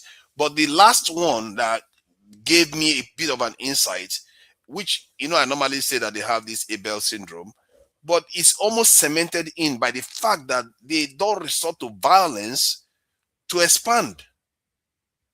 They don't have do you know that the only time the Igbo people were united on anything was when Nigeria was fighting them in that civil war? They'd never come together to fight any other group in Nigeria before. They've always been just doing their own thing. Everybody's doing their own thing in their own area.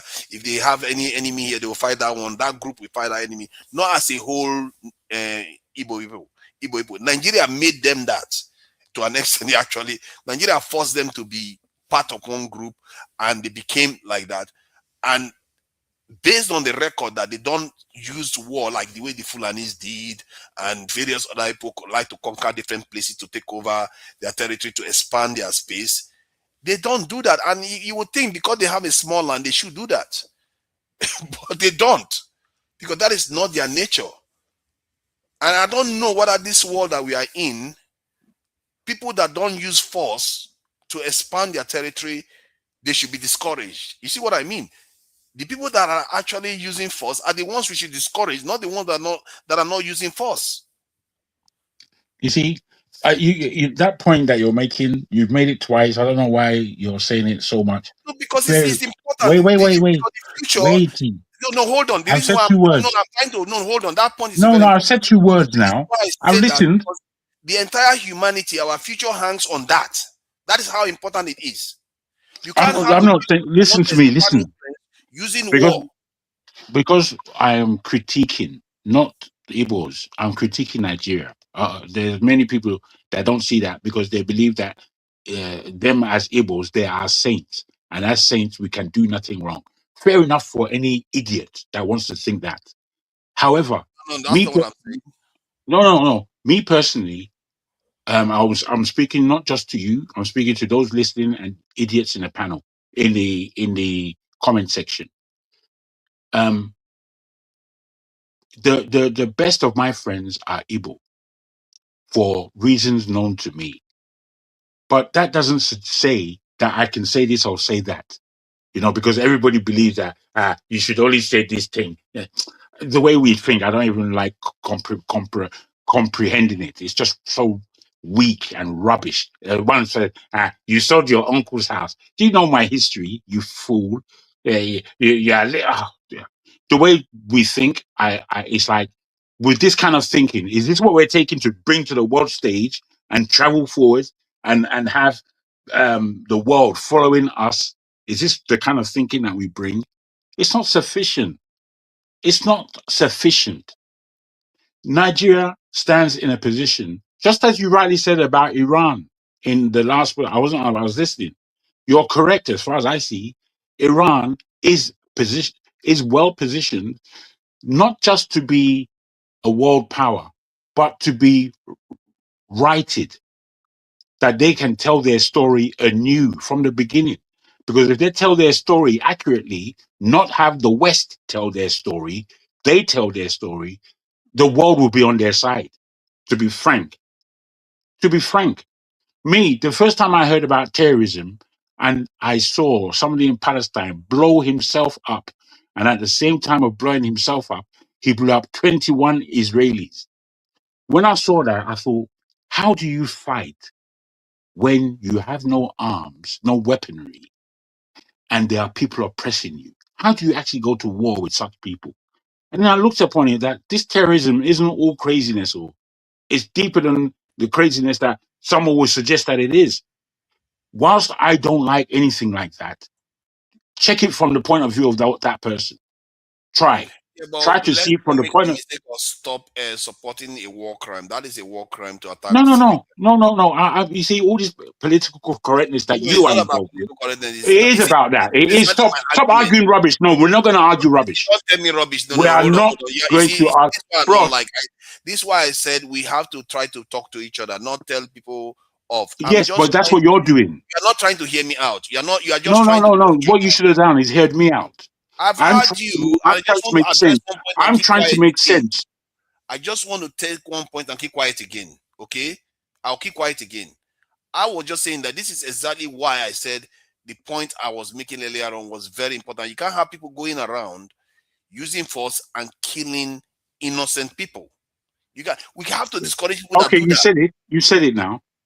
Now I'll come from where I'm coming from. I'm saying to you, the first time I ever came across an understanding about this thing that they call terrorism, that the thing that would lead a man to kill himself. This is beyond me. It's beyond me as a young person looking at it. But then I broke it down for myself. How do you fight a superpower? How? How do you fight somebody with 10 nuclear bombs? You tell me. Iran is telling you, I ain't scared of you with your idiotic nuclear bombs. I'm not afraid.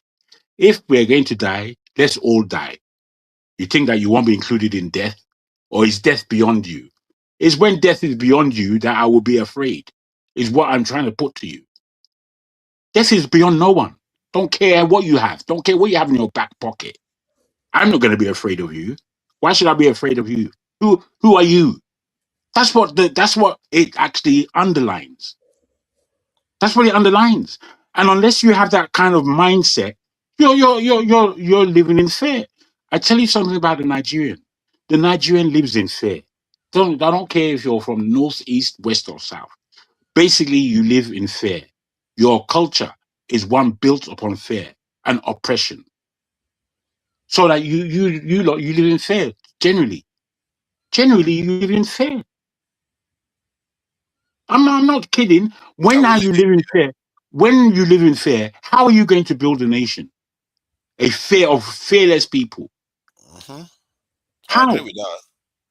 We are in agreement on that. Nobody wants to come to the bottom line of things because they're afraid to even say it out of their mouth. Saying the truth is the most difficult thing in this world.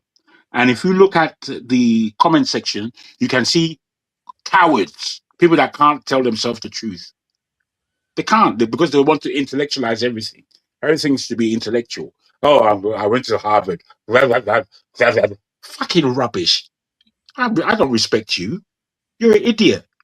You're an idiot. But Jago, in this world that we live in now, don't you think that it makes sense for, if you want to fight, if you want to resist, you resist by targeting the forces that are against you, not necessarily the innocents. Like the IRA in the UK that you know about, the IRA didn't target civilians; they targeted the elite. They almost took out Margaret Thatcher.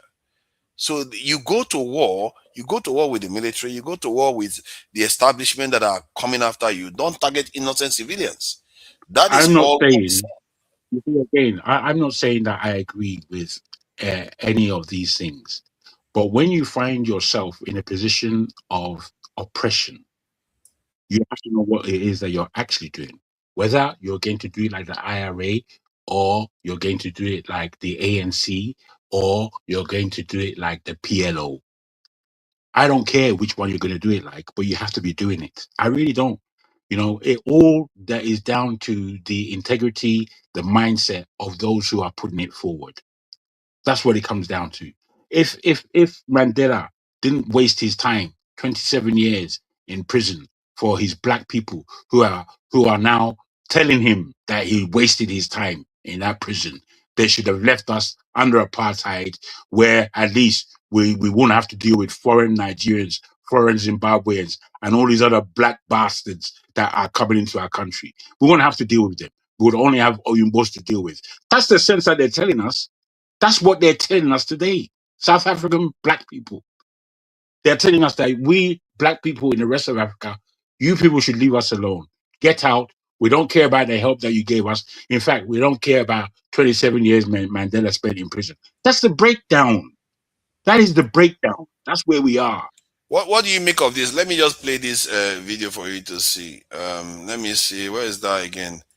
Mr. Samson precise.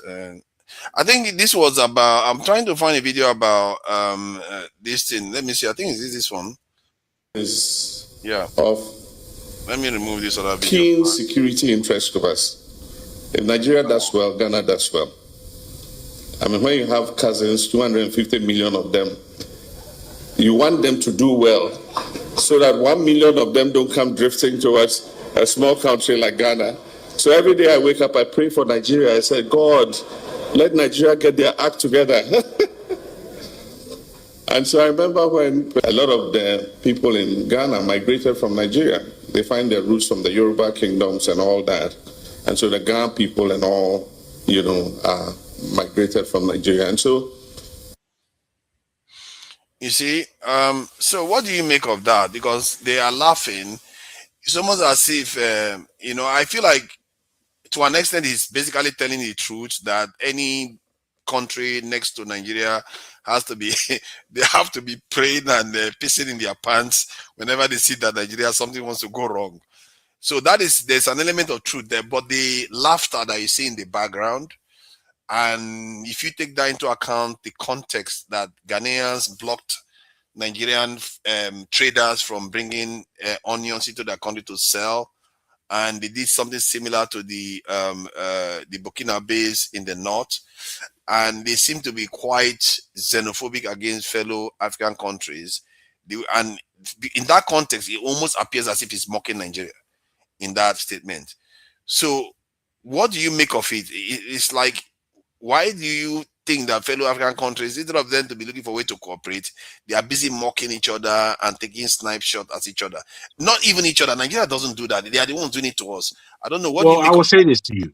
I will say this, especially in the aspect that the president of Ghana puts it. Ghana and Ghanaians have always known that they need Nigeria desperately to be a functional nation. They need it for their own economy. Most of West Africa need Nigeria for their own economy. That's why you see such vitriol coming from those other West African states towards Nigeria.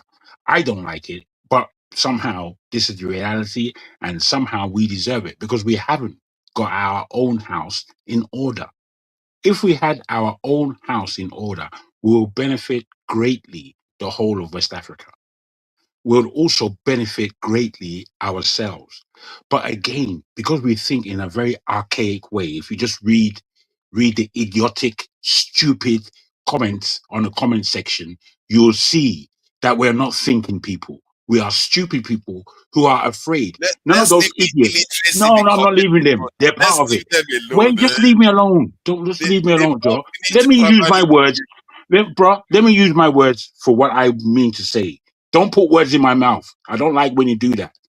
If those people want to come on board and take me on in a discussion about what is real, let them do so. If not, I'll just use my mouth on them anyhow. They stink, and their parents stink in the same way.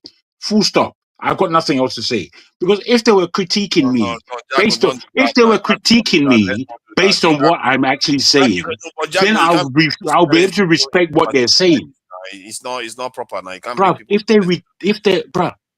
if they critiqued me upon what I'm, it's not decent. Come on, does anybody need to tell you that? Who wants to be decent? What's decent in this planet?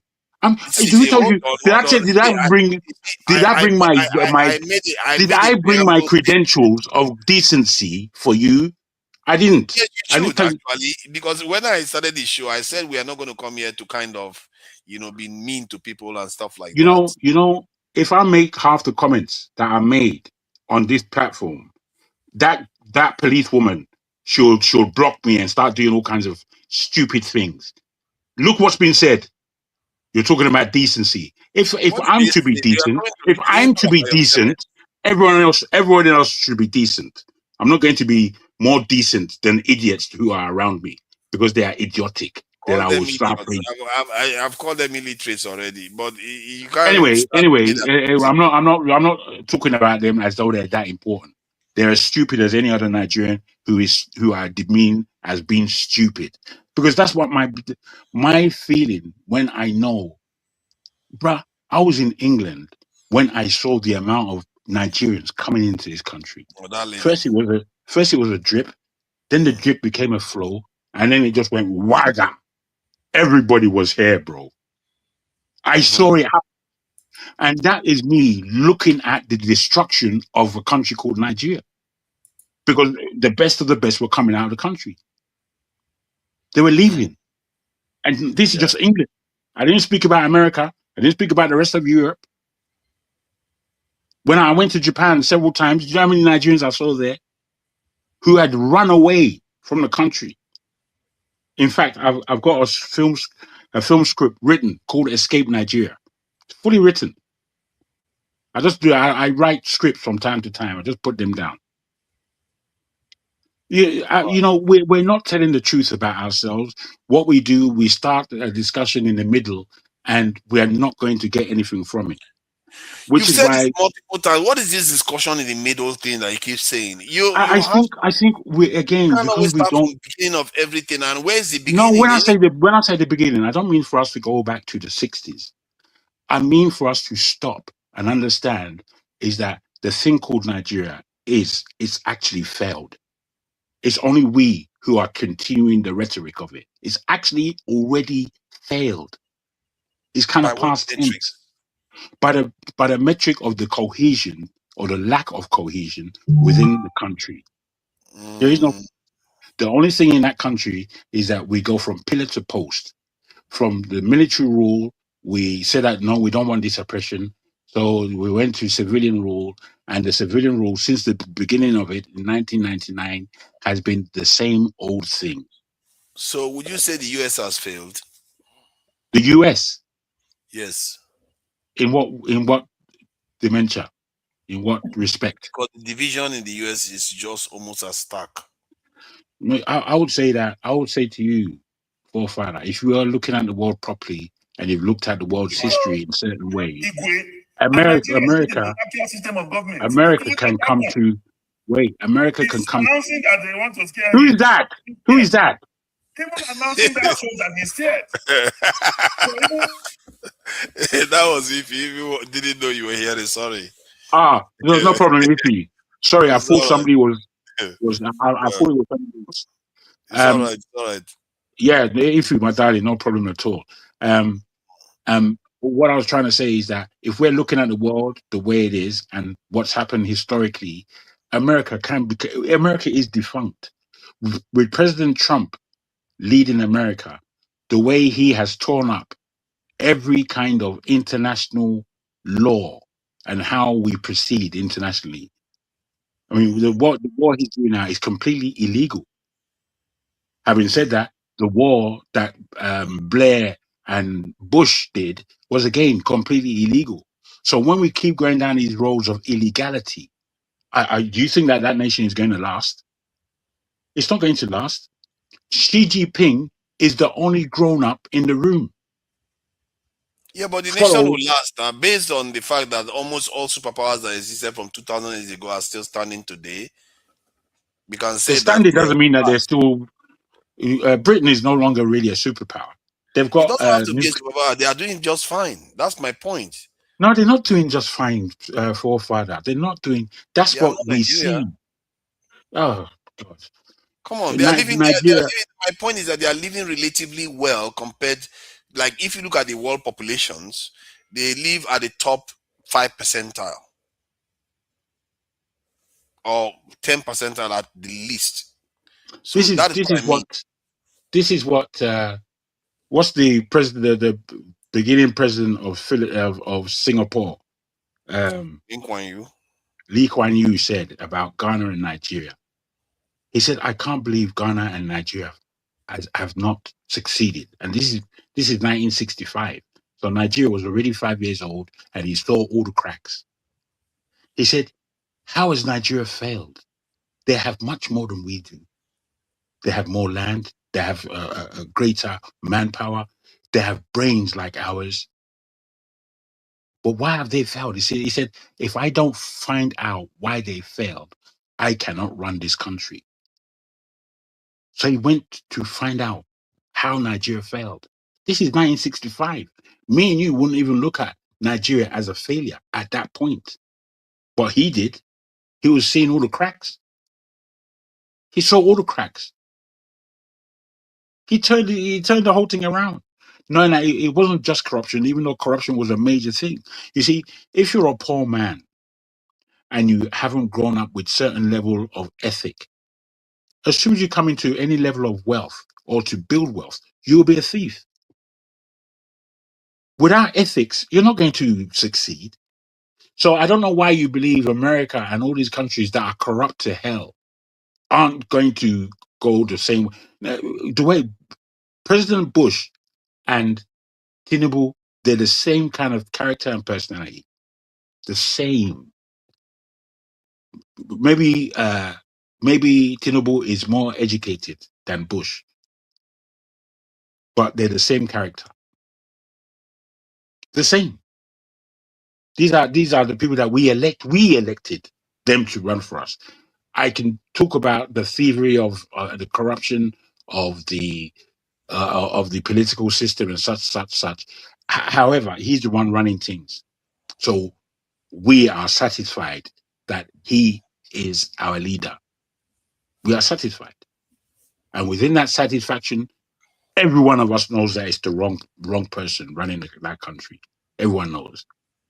So the reason why I say we should not start from the middle is that we are actually at the end of Nigeria. And if we want to make that nation anything, and we want to come together as a people, Igbo, Yoruba, Hausa, and everybody else in between. One, we have to agree, and two, we have to tell ourselves the truth. We have to. You know, when we look at, I'll say this lastly. When we look at Nigeria and we think to ourselves that this country is actually the richest of all countries in Africa, then it's almost as though we build ourselves a very low barrier to all. It's a low barrier. It's not anything to be looking up at. I'll end it there for the meanwhile. Yeah, I think your comment about Link Wayu is quite interesting, and I think it's quite worthy of reflection on, because that was in this 1966 when he came to Nigeria, and in the year of, quite a significant polarization within the country. It will be interesting. Let me even get the month, because I think it was in January the coup occurred, if I'm not mistaken. So the month, I think it came in the January too. He came in during the period when the coup occurred, and a lot of people have been so you can see why he believed that. And he actually said something about the nation because of the deep-seated tribalism that existed. What he saw at that time was very bad.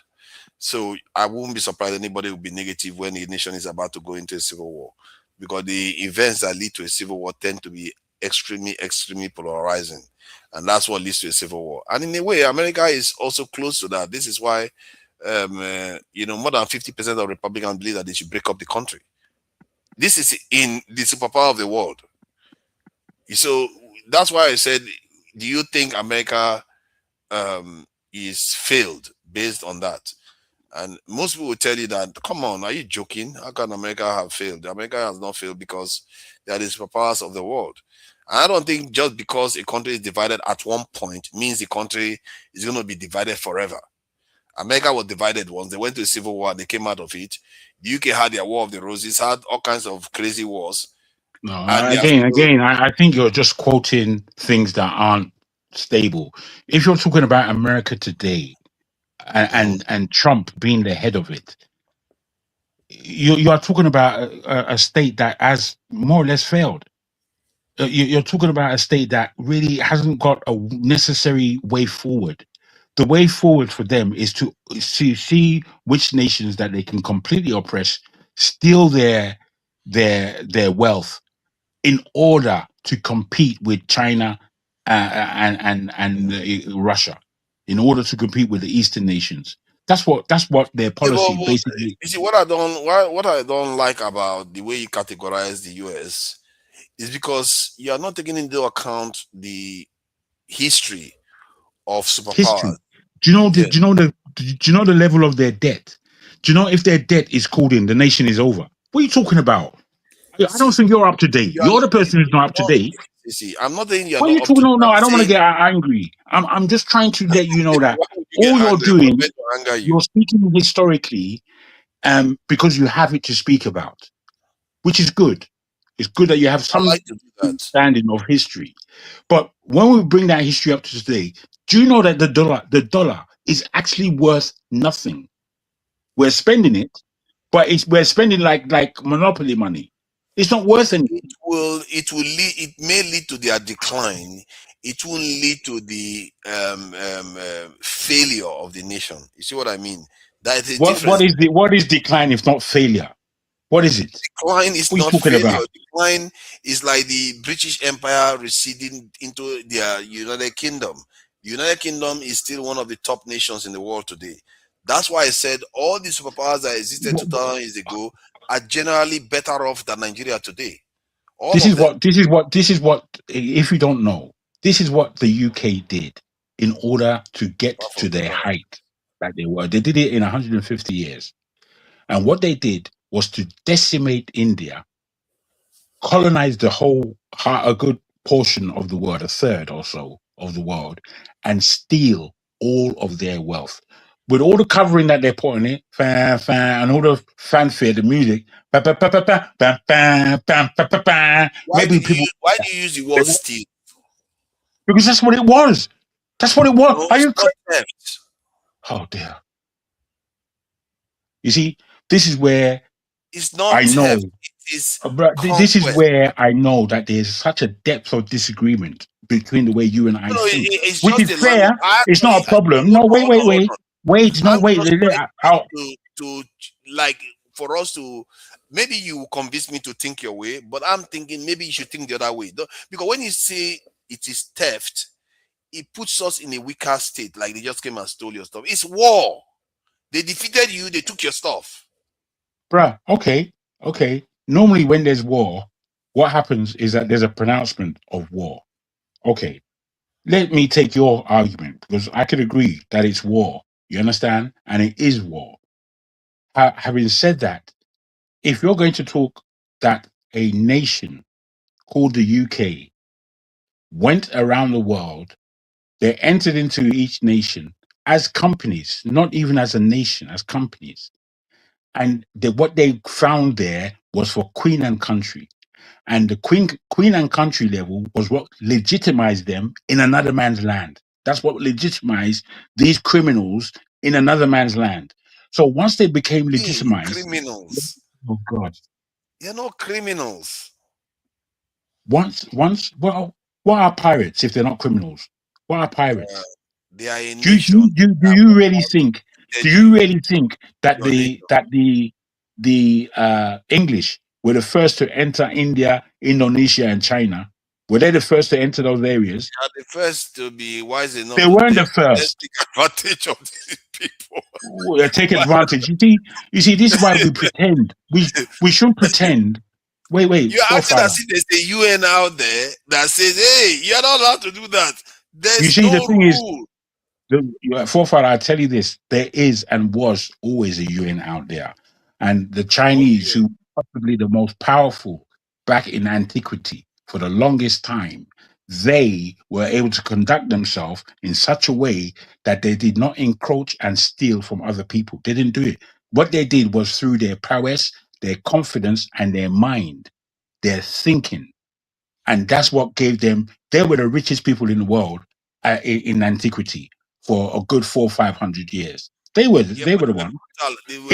By the time, but wait, if you understand the Indian history in itself, by the time the British found India and understood what India was, they were the richest nation on the planet.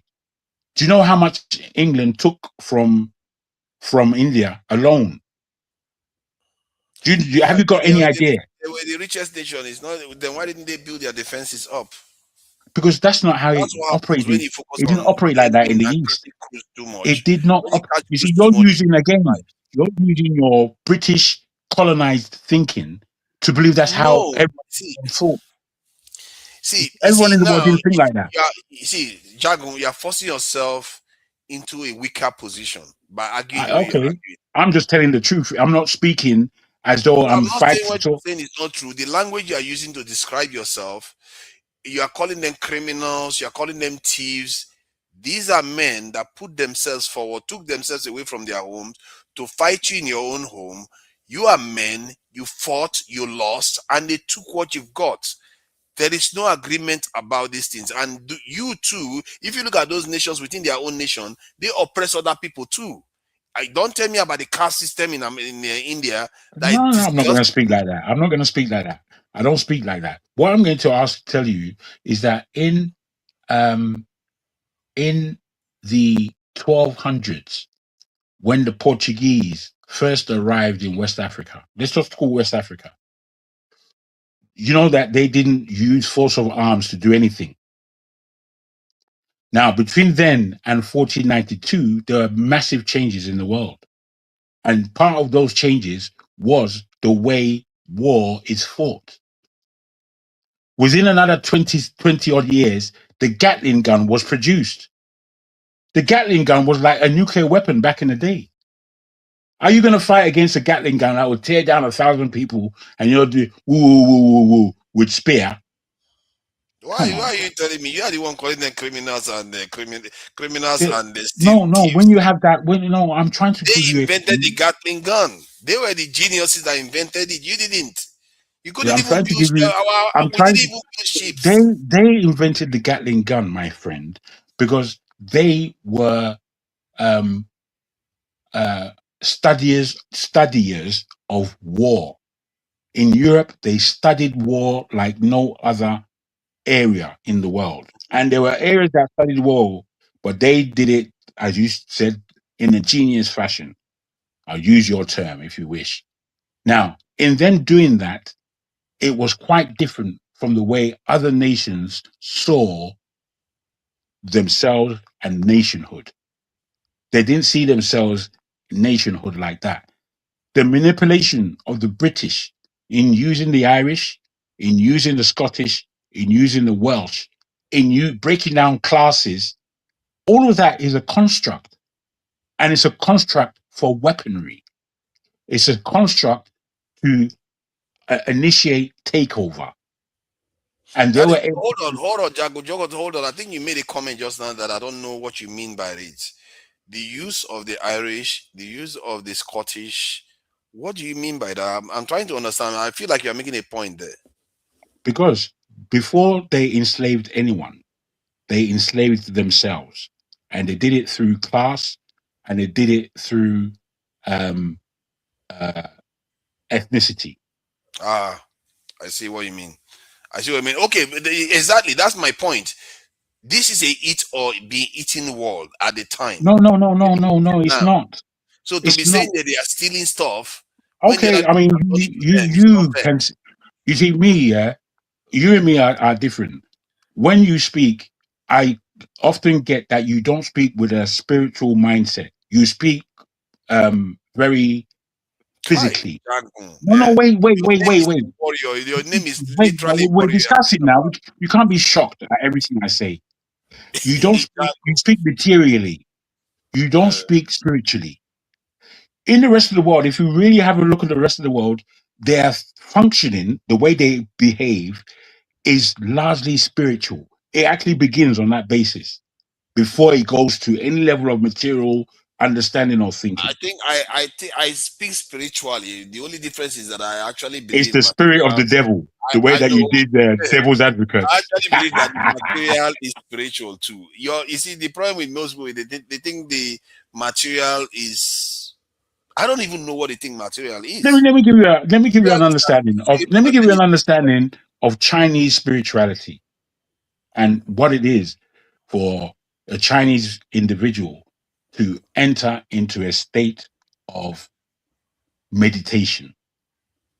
Mm-hmm. When they enter into the state of meditation, they normally look at the earth, things of the water, land, and sea, and they study it. They meditate upon it. Do you know how China was bone China? Do you know how it's created? Do you know the levels it goes through before you get bone China? Do you know the difference between bone China and the porcelain that they created in Europe? When they got to China and they saw the Chinese porcelain, they wanted to throw their one away. The processing that it went through and the mindset that it took to take a certain stone, break it down, break it down, break it down, and then break it down again. If you watch it, it is so boring. You think, bloody hell, when are you going to come with the end product? By the time that you come with the end product and what they have done, bruh, you would have to marvel at these people. It didn't start just in an individual's mind. It galvanized so many things of the earth, sea and air before they created their China. So, in comparison to the porcelain that they were doing in Europe, when they thought that they had it, we are the best. China just told them that not. Hold on though. Hold on. I think Oh, the discussion we're having was about I was saying that the way you are describing them, you are basically using the kind of language you were criticizing me for when I said people should not be blowing innocent people up. You were like, oh, I don't care about all those rules and all that. But now at the same time, you are saying they are stealing stuff and they are criminals when it comes to our people Europeans have taken advantage of. When militaries are fighting each other and nations are fighting each other, there is what is happening there is a clash of cultures. When those cultures are clashing, one comes supreme. And that one that comes supreme, they take the spoils. To call it theft in the sense of theft, it means there are laws that they've broken. They've not broken the law of war. If you lose a war, there are consequences. I don't see that as theft. I like now if they steal stuff from us, I'll say yes, that they were the spoils of war. We lost. We need to learn how not to lose. We need to learn how not to be losers. That is the point. In this life, you can't just complain when other people get one over you. You should want to get one back. You might from think that's happening the again. way you may think that that's the way I'm thinking, but it's not. You see, I can come to your mindset and understand that to blame the white man and to use these terms is a waste of time. I'm like you in that understanding. Don't get me wrong. I've done all that when I was 15, 16, 17. I'm no longer that age. I'm a much older individual. And in such, I see that the world is still upside down. The world is still not in the position where we have peace, where we have anything close to what the Western world has been telling us. The Western world in itself is breaking down, and they don't have what they've been telling themselves. The most ignorant people in this world are actually white people. They're ignorant because the pain that we as a black nation, black world people have been through, we've been through the pain. We've seen it. We've felt it. Oyinbos are still to go through so much of from what we've gone through because they don't even know what we're talking about. They don't know why we complain so much. I mean, aren't you happy? You haven't got a house and family, you know. They will speak to us like that. Then we'll have to say, no, that's What not is, the reason. I want to challenge that again. I don't think You, that's not necessarily accurate. you should let me land though, because you should allow me. You You are do it. giving You me do it. too many, you are giving me too many goals to kick the ball No, in. what it is that what is missing from what I say, because I don't say everything. What is missing from what I say is jerking you off. Don't allow, at least come to the end and then go back and at least let me Okay. land. But ask your question, please. Yeah, because if you look at the Second World War, I think 50 something million perished, and most of them Europeans. 50 something million Europeans. They Mhm. subjected themselves to a lot of hardship, bloodshed, and some of the documentaries, if you watch it, they are harrowing. They are some of the most horrible images you can see. Thousands, mass Now them grave. produce Gatling gun now. You think they don't want it? Now them produce them. You were both. You said it was genius before. Now you're saying what? No, no. My point is the You're a genius of the joker. machine. No, no, hold on. I'm not. When I said they were genius, they had the genius to manufacture it. It has to take brilliance to be able to do something like that at the time. All So devilishness. it doesn't mean the result is not bad, because anything you invent, you can invent it for evil or you can invent it to save the world. No matter what we like to describe about them, whatever they've done, we have 8 billion people in the world today, largest population ever of apes in this world, if you want to put it that way. So I my wouldn't point put it is that that way. they have suffered too. They went through hell. Sometimes they come to West Africa and almost all of them die. Like This only is I think I where remember one of them, they came to West Africa, only one of them made it back. They took the risk. Not all their missions succeeded. I'm Many here. of them, you know that, don't you? You know that many of their missions failed. So they suffered, they bled, fought, and suffered for whatever they believed in, and they were rewarded for it. So we can't begrudge people and say, oh, they didn't suffer like we did. Let me begin They by suffered saying this. too. You know, within your education, which is quite selective, when I hear you, I can hear that you are springing from pillar to post, and there are things that I've been educated upon and I've understood growing up.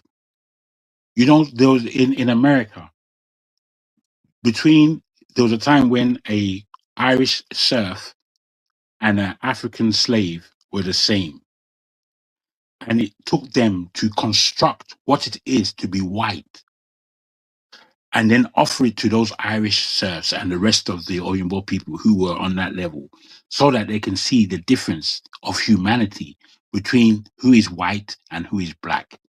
That took place. It actually took place. And that is the beginning of the ignorance of the white people worldwide. Let me say that. You swallow it, go and study it so I can carry on. Because you're making our discussion like a child's discussion. I'm not a kid. I'm a big rascal man. And I'm speaking to you like another big rascal man that should understand that things have happened in our history that make things the way they are today. It didn't just happen like this. You didn't just wake up this morning and you found the world the way it is. So I can't conduct an educational course just for you, sir. I need you to appreciate things have happened. That's why I speak in the way I speak, which is to give you those gaps to fill in yourself. If you haven't read, I think I understand where you're coming from to an extent. Please, because what I want to do is to have a discussion based on entering into brand new areas, things that me and you have never actually spoken about, because that's where you get things anew. And in this world, if you don't know that we need things anew, then who am I speaking to? I need to be speaking to someone like me. Let's move to something that is not part of the main topic. We've discussed Iran. I beg your pardon, or Ifio. I beg your pardon. I didn't mean to come about again. I just didn't like where our conversations were. I felt that they were going round and round, and we're not understanding as Black people what we should be understanding. And I feel strongly that a country like Nigeria, I believe it's finished. I believe there's no point in going to the polls 2027. I believe whoever carries himself to go and vote is a damned idiot. I believe that person who takes himself to go and vote, if he or she is expecting any different from what has happened, then Nigeria truly has no hope. Truly, we've got nothing to teach our children. That's what I believe. I think the kind of statement you are making is the kind of statement that sometimes I feel like even the natural forces of life punishes, for want of a better word, because it's evident. It's almost, I don't know how to put it without coming across as being condescending in a way. I'm trying to. It's almost like you are saying things in a way that doesn't necessarily reflect the realities objectively compared to like what nations are supposed to be like. To call Nigeria a failed state is it's like you are taking things way too far. Really? You're taking it way too far. Yes, yeah, you're taking it way too far, outside the realms of what is not logical. Nigeria has got big problems, but to say it's a failed state, a state that doesn't lose the number of American dead from gun violence every year, and a state that has a government, for a better word, that has a police force. In short, a state where the cities are relatively safe, actually. It's not about that. Again, that's because of culture. I tell you what's a death trap in Nigeria. A death trap in Nigeria is the hospital. A death trap in Nigeria are the roads. A death trap in Nigeria are the places that are supposed to have you somewhat secure, but they don't. They return the absolute opposite to your doorstep. That's what Nigeria is. Now, I don't know. Let me ask you a straight question. Would you say Nigeria 30 years ago, healthcare outcomes easily? Hold on, healthcare outcomes 30 years ago is better than the healthcare outcomes today? Easily. Then how do you explain the lower? This is what I can tell you. Hold on. How do you explain the lower infant mortality rate? How do you explain the higher life expectancy? Improvement of drugs. Life expectancy. Yeah, improvement of drugs. Improvement of drugs means the healthcare system has improved. No, not necessarily. You see, when I was young and I went to the hospital or clinic in Nigeria, I just remember the staff and the way they used to treat me. They used to treat me better than the staff in the UK, and the staff in the UK were extremely good. I'm not trying to belittle them, but just the treatment alone. Then apart from just the normal care that you would give somebody who's who's ailing, they would now tell me. At least I was a child. They'll now tell me what it is that they're doing and what the outcome should be, and give me giving me, a child, a sense of security within their realms. Bruh, go to the hospital today. The way you'll be handled, now ragtag, they go to handle you. Ragtag. You'll be in one room where it's just looking like now mortuary, this be. People are just coming here to die. Eh? Then they'll come and just take your name and anyhow, bruh, you won't feel at ease if you're going to an ordinary hospital in Nigeria. You won't. You must think I'm speaking because I want to speak badly or ill of Nigeria. That's the last thing on my mind. I think so. Hold on. I think we have to be careful before we invite the demons in. Let's put it that way. But the demons are in and jumping up and down. The demons are having Saturday night raves. I think that one. It looks like I walked into that one. But point is, we have to be careful when we try to paint Armageddon in Nigeria as if the entire. I was in Nigeria. Hey, I hold this government accountable for 1,001 things. But to say empirically things have not improved in Nigeria from 1980 to date, that is not accurate. The reason why we are upset. I'm going to have to tell you again. I will hold on. I'll just say this little thing. I'm just going to finish the point I'm making. I said the reason why we have a legitimate criticism of the state is because relative to others, we have not moved forward a lot. Other people are living like in Japan now. 80-something years is like nothing. It's like it's a teenager. In you can't Japan. compare Nigeria to Japan. So that's what I'm talking about, relative to others. But in the 60s, 70s, you could. So they've left us behind. This is why the criticism is valid. It doesn't mean Nigeria has not improved. It has. But you just answered your own question. Really. No, but that's not a failed state. What it is. What it is. I tell you what it is. There are two things. One, you want me to be politically correct so that my point is not clear. I like to be clear. Secondly, you see, if you really want to understand what Nigeria is, then you have to enter into the spirit world. You have to enter into the world that people do things not out of malice or this or that. They do things out of their culture, and they have been inculcated into their culture through their tribe or ethnic group. And this is the thing that keeps Nigeria relatively safe. You know, me, I can leave my house in the village at 2 o'clock in the morning and begin walking to the next village through the bush. I know what's coming towards me. I know exactly what's coming towards me. Unless they're now the new breed Fulani herdsmen or whatever. If that is not there, I can get from my village to the next village, which is a good 2 miles away, without any issue. Why? Because largely, I would know whoever's coming towards me. Largely, I would know them, or I'd know of them. Okay, when you see them, you recognize, you will know them. I would speak to them, and then speaking to them, I would know who they are. Okay. There's an ethic that we have as a people that gives us that covering of conduct. When you take that thing away, now mayhem you have is mayhem. And the more and more things from foreign enter our nation, the more and more this covering is taken away. And we enter into a realm that is not of ours. It's not ours. It's foreign.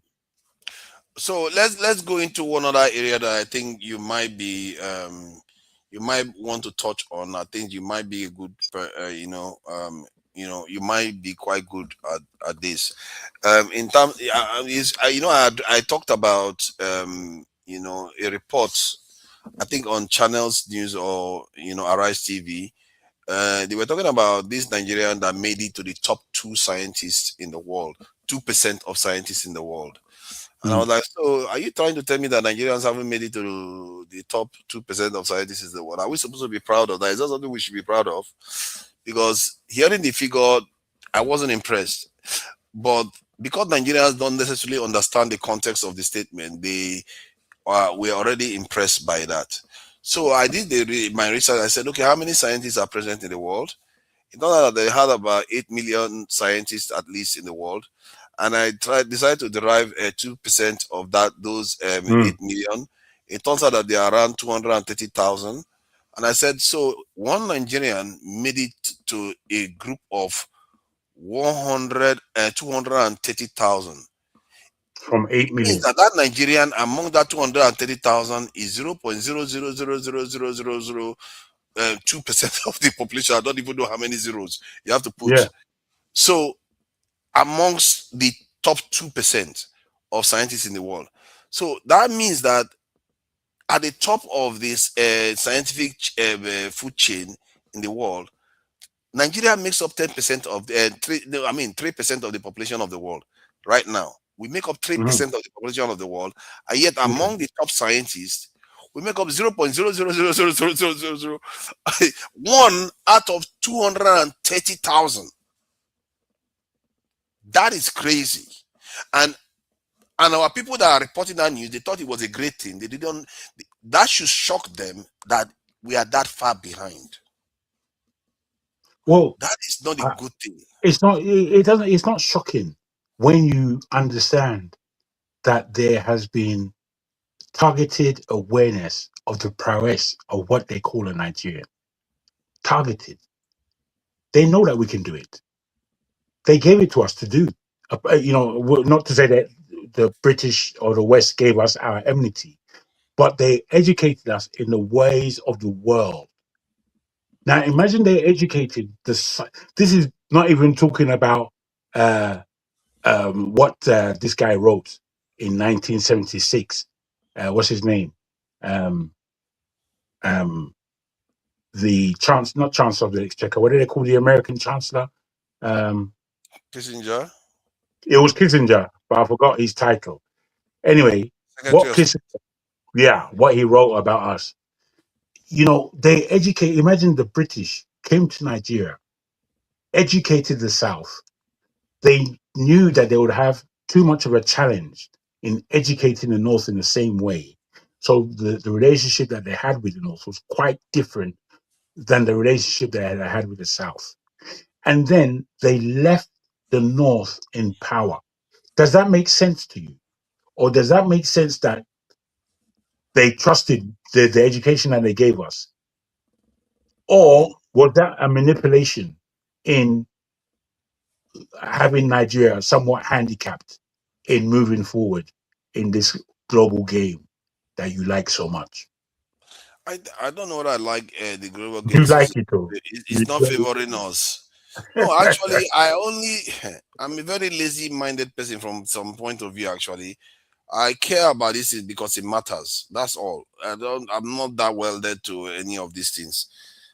So in terms of the way they put us together to kind of debilitate us, you can argue that as a point, but they were not looking at it from that debilitative. How do you know? As you rightly said, that the kind of thing that says that the Nigerian scientists feature 2% of the global, of which is 8 million, and it was a northerner, by the way. It doesn't matter who it was. Doesn't matter. It's Nigeria, and I can speak to you about serious northerners who are in the whole world. When I say Nigerian, I mean Nigerian. You understand? Because all of us can break down our own individuality. They handed power to the northerners. That's why. No, they did. They did. They knew the confusion that it would cause. In the South, most of us changed our minds from the religion or spiritual auspices that we came from, and we entertained Christianity. So after entertaining Christianity, these people now left the power with so-called Muslim. That needs thinking about, given who they are. It needs thinking about. It doesn't mean that Christianity is better than Islam or vice versa. It just needs thinking about. imagine that the Palestinians, who are both Christian and Muslim, they are being seconded by Christian nations all around the world, and they are giving power to the Jews. You have to think about what that is. You have to think about it, because it's not free. That kind of information isn't free. Mm-hmm. But that's what they've done. So you have to understand that manipulation is going on. Politics is going on. It's going on. And, as I said, But I see, hold on. So you are saying that they manipulated us, the way they create. But it's true that it makes, because they take a lot of things into account before they do certain things. They don't just use one.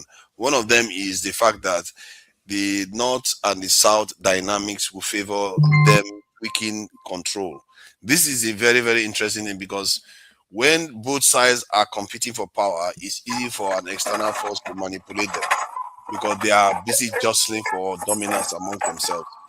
So that too can play a role, but it's also for administrative reasons. They wanted to be able to just administer the territory as under one nation. That way, it's. Where's he gone? Oh, Father, I'll start smoking tafu here. Ify, how are you, darling? Sorry, make you entertain us, or make you come in anytime you wish. How are you? Good evening. I day now. I hope that you are still going to be a part of what we're trying to do. Yeah, the only thing is that I got another job that is. I can appreciate that. I know it's, but just add yourself anyway. Just add yourself. Yeah, it doesn't matter whether you're there or not. Trump is president. Like, you were not here when I told them that I went to buy tomatoes that I bought $15 a box last month, and really? It's now $55 a box, and the other one $60. Can you just imagine? 15, 55. That's about 300. So, let me tell you something, my brother. I was like, I couldn't even buy it. I did not buy. That's how serious this is. I didn't buy that. It's the same here. The cost of petrol was a bit higher than usual in the UK. If you remember what £10 could buy you, common £10, what it could buy you last year, and what it buys you today, £10 or. When I look at my all these wars, like the Ukraine war has already raised price of something. Now Iran war, they just keep ramping it up and making people's lives more difficult every time. But again, what it is for Father, I must let you know that down to what we spend, it's being manipulated. It's being manipulated, not just by these wars, but by the fact that the economies of the West are beginning to tell tales. And they want to disguise it as much as they possibly can so that they move into the so-called New World Order without a blimp. However, for all their construction, I don't believe it's going to happen like that. Wow, you mentioned something that I've been trying to highlight. This New World Order thing, there's this conspiracy that somebody said that, it's a conspiracy. I think this guy, they said he's been talking about it since the I'm 80s. laughing because you didn't let me get to the end of my sentence. Oh, okay. So I know you how you like to finish your sentence. Don't worry, you get your chance. I just thought I should let you know this about this this thing conspiracy that has been going on. Please go ahead. But the video, once the video, no, you go ahead. You go ahead. It's okay. Okay, good. How the years might be an offer to Trump. This guy has been talking about it. I downloaded it, but I'm just trying to find the name now. The mechanic ceasefire. No, Iran. No, Trump. No, that's not it. No, that's not it. First phase of personal talk. This video, I don't know why it's so hard to find. Actually, I've been trying to find it. I can't seem to see it here. It should be on the list. I think I will find it and get it for you to watch, because the theory of that this in conspiracy is that it's almost like what we are seeing today. This is something that the person talked about in the 90s or 80s, and he was describing the chain of events that is going to lead to the one world government. And it's quite similar to what is going on now, and that's why it became quite relevant. And I thought I downloaded it. For the life of me, because I've got a lot of videos here, it's harder to find. I don't know. Abiy Martin went to Israel. Was they ever offer? Tucker Carlson. Tucker Carlson, that guy has been bad mouthing there. Let me just play this video of. Oh, I think I've lost that video actually. Wow. Okay, let me get the other ones then. This one. Let's play this one so that we see some of the things. The first time African president react to defense to run in advance. Mr. Simpson. All right, let's see this one. I think I've played this one before. What is it? Oh, that's this year. I better not insult him publicly. I better not insult his person publicly before they start saying I'm picking on an old man. And I did that while on my plate. All of you. This one. Opportunity of life. This conversation is never going to be balanced. So I will say what I have to do. I will say what I have to say. I didn't ask you a question. I said, would it be fair for an average human who has lost loved ones because in the hands of these people, and when they kill them, did they tell them, say, Allahu Akbar, would they kill you because you're not gonna leave this land for us? Just like Uto has said. He said that he specifically said that they are there because the people refuse to give their land to them. So if people have lost their loved ones in the hands of people who kill them for that reason, would it be fair for you to call them emotional? That's actually what's why I interrupted you. It will be fair for them to want to know who is responsible for it, for what happened to their loved ones. So again, it comes down to the question: do you want the emotionally satisfying answer, or do you want the actual answer? Because often the two are not the same. So because you heard some illiterate wearing rubber slippers telling you Allah Akbar, I'm here to kill you to take your land, and maybe that's what you want to believe, versus what may actually be going on. Again, you then have a choice to make. Do you want to find out what is actually going on, and who does Israel play in this? Was that another one? Created as the instrument to bring about the Battle of Armageddon and the fulfillment of prophecy, a war that will be so terrible, where nuclear weapons will be used, so that the American citizens and the other people in the world will get down on their knees and beg for no more war. And what is the answer to that? They're going to be told the only way we can guarantee no more war is if we destroy the sovereignty of nations and we come together as one humanity and government. Right. Now I'm telling you, unless the American people wake up and stop it, starting in about 1996, the Battle of Armageddon will become a reality. He laid out the blueprint for everything we're seeing today. He knew why it had to happen, he knew who was behind the curtain, and he knew what we should expect next.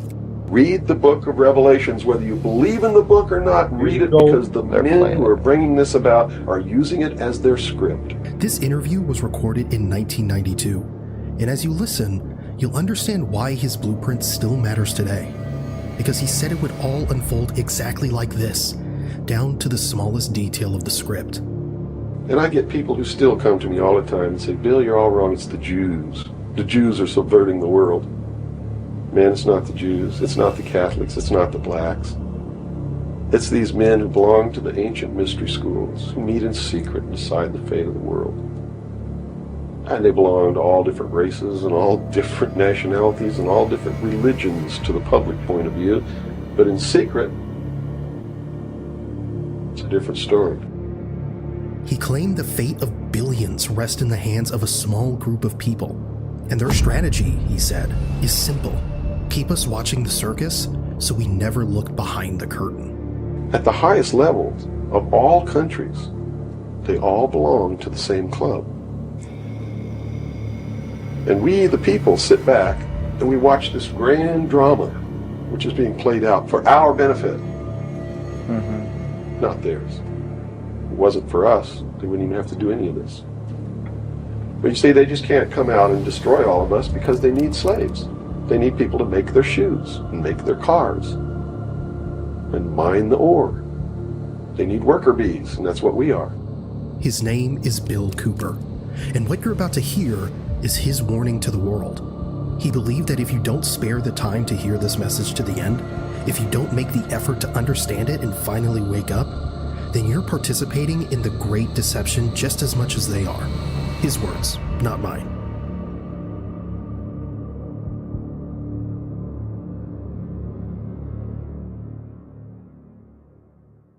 George Orwell was just like me.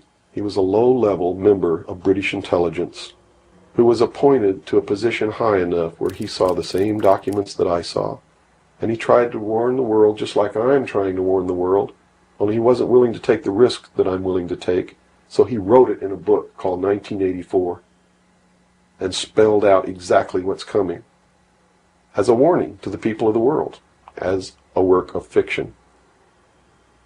But you notice that that work of fiction really stirred people up because they knew that it wasn't fiction. In their heart of hearts, everyone who's read that book knows that it's coming. Here's what Orwell understood. Control doesn't happen overnight.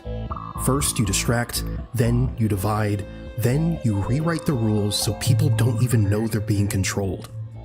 1984 showed us the final destination. A world where nothing is true and everything is permitted except for those in power. For decades, that was just fiction. But now, more and more of the pieces are fitting together.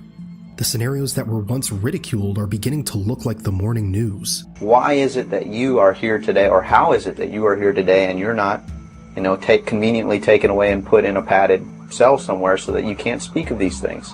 I can tell you this, I began to reveal information in 1976, and I was physically attacked on 2 occasions.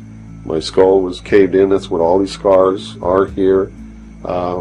On the second attack, I lost my leg, they visited me in the hospital. I think, yeah, to be fair, in the first 10, 20 seconds, he's giving us all the gist of this in terms of the direction that you're looking at. I'm just wondering how we got to this level. But because you're speaking to me, I believe, it takes us down this road. Not because I necessarily wanted to go down this road, but I do speak of things from the aspect of having read Revelations when I was 14 years old and read it twice at the same stage. And it was from then that my real awareness and awakening began. But let me see what you have to say about that. I think the idea of a world government, the way people talk about it, they talk about it as if it's something that we should try to avoid. Like it's something that means we are all in trouble. We have no choice about these things. That's the problem. The way technology is advancing is forcing us to reach that conclusion. And the way he put it in this documentary sounds like something that is possible. It's a plausible argument to say if you don't want to see wars anymore, then you have to have a world government. That's the only way you can end all these wars. It's a plausible argument. The question is, should we accept it or should we not accept it? But I actually think that's not the right question. The right question is, who controls it? Because from his own point of view, those Freemasons, for want of a better word, the Epstein class, they are the ones that want to control it right now instead of the people controlling that state of the world government, because they are the ones driving us in that direction at the moment. You see what I mean? So that is how I look at it. That's my take on it. I'm not afraid of the idea of having a world government because I don't think it's almost inevitable now. You can't escape it. The world is centralizing. You know how people say we need state police. You like it or not, the world is centralized. Even in the UK, do you know that when you try to submit a form in the UK in one constabulary or one police thing, it's the same form you submit for every other region because they're all centralizing. Because they have to harness their information together to be able to effectively police. And the systems are all harmonizing and becoming centralized. So the world is going to be centralized and you're going to have a world government one way or the other, whether through by force or through consensus. But the question is, who controls it? Is it the Elon Musks or is it the people? That is the challenge we face. So from the point of view of the documentary, they are basically warning us about them, the Epstein class controlling it. I think that is the message they are sending out there. That's why I say it's a warning. Well, I think it's a lot deeper than that. And I don't believe necessarily you're asking the right questions. There's such a depth, and one won't come to the bottom of that depth. I'm not anywhere near the bottom of suggesting to you that I understand exactly where we're heading into. What I do understand from a point of view of being an African is to ask the question, have we played our part in this world already? That for the last 800 years, we've largely been placed as a black nation, black peoples being placed at the bottom. And given the fact that we come into this life and understand that life has already been lived many eons prior to our existence, do we play the game according to our defense and our growth, or do we just follow? And for me, when I look at it and my endeavors based on my readings, I've been looking for the African continent to be a safe haven for humanity and especially for Black people, because I believe that the underdevelopment of Africa could still stand as its grace. Now, the question I believe we're supposed to ask ourselves, not just as Black people, but as humanity, is do we think we are being lied to on a daily basis by the elites of the world, or are things happening just from the process of development and growth? And I say that we are being lied to. And I believe that the human genius is to be able to recognize the truth.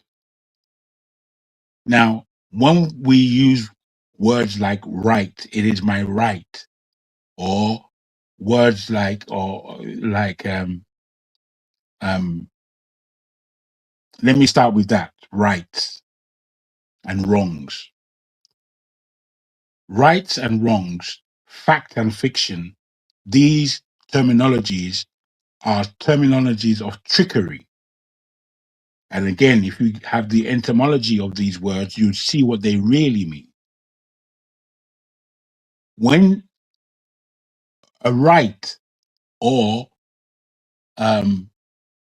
fact up against truth, none of these things exist. Truth is far deeper than anybody's right. Truth is far deeper than any fact you want to bring to my table. It's a completely different thing. And we, as human beings and humanity, I believe, are supposed to be entering into truth. I believe if you have truth on your side, for real, there are few things that can come against you. Few, if any. So given these apparatus that we have and these levels that we know are contained within the human being, you know, as an individual human being, you could be 14 years old and still childish mentally and going on with young man's stuff. And then you go to 23, you realize that you got to get your stuff in order, man. I've got to get organized in my mind. And you therefore look to working, look to building a family, look to being responsible. It is a different you than you were when you were 14, or than you are going to be when you're 35. So these are truths that we must tell ourselves, because those are the only truths that you're going to be told. You're not going to be told any truth by anybody apart from that which you allow yourself to entertain. So once you understand that everybody's lying to you, whether they want to lie or not, your parents lied to you, not because they wanted to lie to you, but because they've been lied to. So the lie continues, basically. So when you understand that the lie continues, how are you going to bring that lie to an end? How are you going to now entertain yourself with the truth? And once you find the truth, how are you going to share that truth? These are the real questions, because tomorrow isn't necessarily written, even though there are people who are writing it. Tomorrow is not necessarily written. So given these factors of the fact that we have to tell ourselves the truth, I can't tell you the truth. You know, I can say as much as I want to say, but the truth may not come across. But in your life, if you are aware of yourself in your life, and that you are the arbiter. How did the revelation and world government end up in awareness of your life? Well, you know, for me, I read Revelations when I was 14, and then I read the whole Bible, and I ended up again at Revelations. And when I looked at Revelations and I looked at the world, it was suggesting to me that this, what they've written here, is what's going on. It's actually what's going on. As the guy said, it doesn't read like a Bible if you're reading it properly. It reads like a newspaper of today. That's what it reads like. But when you understand that these things are going on, you have to now think, is this man-made? Is a man's mind so magnificent that he can write this? Or is this actually God's word? And I'll leave that to any individual to work that out. I think it's a man can write that. We produce geniuses all the time. As a matter of fact, one of my most general, how do I put it? For me, to me anyway, the strongest argument for existence or the truthfulness of the Bible or Quran or anything, like when they say that they received message from the Creator, the most compelling argument for that is based on the fact that we create geniuses now and again, and those geniuses are able to do certain things, perceive certain things that we as normal people don't necessarily perceive. So we could have created ones that are able to perceive things that we cannot perceive with our senses, and they were able to do that. But there is no evidence for it. And to be fair, even when geniuses write stuff historically, what they write about is something you can verify. That is the problem. So that is a different point altogether. But the point you made about the revelation, I think there is something there, because even when I read the Revelation, thank you for spending time with us. Ify, I really appreciate you. Thank you for coming in. All these illiterates in the chat, don't mind them. People. They give trouble in us. Help me greet your sister. I appreciate you. Thank you. Yeah, and so man distracted me a little bit. Yeah. All right. Them. Good night, guys. See you. Thank you very much for joining us. Yeah, for keeping us on our toes. Yes, regarding let's get back to this mood. So I wanted to carry on what I was talking about. So the revelation that you talked about, what I found, the area that keeps echoing in my mind about revelation is Jezebel the Great. I don't know whether you remember the term Jezebel. Is it Jezebel? Yeah. No. What's the name? It's not Jezebel, actually. Not Jezebel. Who knows? See, I thought you read Revelation. I would have thought you would remember. Something the Great. Babylon the Great. That's quite different from Jezebel. But go on. But it's Babylon the Great. I would have thought you remember it. You see, from Jezebel, I'll go get to Babylon. I was even thinking about Lilith. But when you said Babylon there now, I would have thought the Babylon will catch you on. It's Babylon the Great. So the story of Babylon the Great reminds me of sometimes what Israel is doing today. Because Babylon the Great is riding on the back of a beast. And that beast eventually tore her up because she's controlling a very powerful beast and using it to confound nations and deceive people and all kinds of stuff. That is the story of Babylon the Great. I think maybe I'm missing it a little bit. I can't remember. I've not read it recently. This is decades upon decades ago. I've read it. Yeah, Babylon the Great. Nice one. Equity, fairness, and justice. That's it. You see, he says that's religion. That it means religion. I'm not so sure. It might mean an entity, whether it's we are giving life to something that is very figurative. It could be anything really. But it reminds me more about the way Israel is behaving, controlling such a beast like the US. And at the same time, I get a feeling that the US will consume Israel too. Will be a problem for Israel. Like, the term I use all the time, I said Israel will be a problem for the West sooner or later. Because they've created something that is uncontrollable at this stage.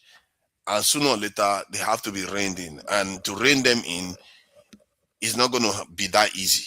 They are dangerous. They have nuclear weapons. So look at how we are saying they're going to rein them in. How are you going to rein a nuclear power in? So that's my point. I feel like they are going to be a problem to the West, and the West somehow will have to confront them. So they remind me of Babylon the Great. Whenever they mention Babylon the Great, and I see how Israel is flowing around the world, controlling the US, it's like trying a smaller entity controlling a beast. That is my impression. And is there any other part of the revelation that resembles what I'm seeing? I think you might have a few things. I think you may have a few things mixed up. In that when they refer to Babylon the Great, it is an entity, and that entity travels in the world. One Babylon the Great was Babylon in itself, a present-day Iraq, and the level of control and majesty that it had as a superpower at the time. Now, in the book, they call it Mystery Babylon. When they talk about Mystery Babylon, you have to wonder who they're speaking about. Is it a mystery of what they call Israel, or the mystery of a name that they didn't have at a time, which is America? And I turn to think that Babylon is America today. And Israel is being protected and is riding on the back of the West, America particularly. The war of the Third World War, as they depict it, is East and West. It's East versus West. The Eastern old power against the Western new power.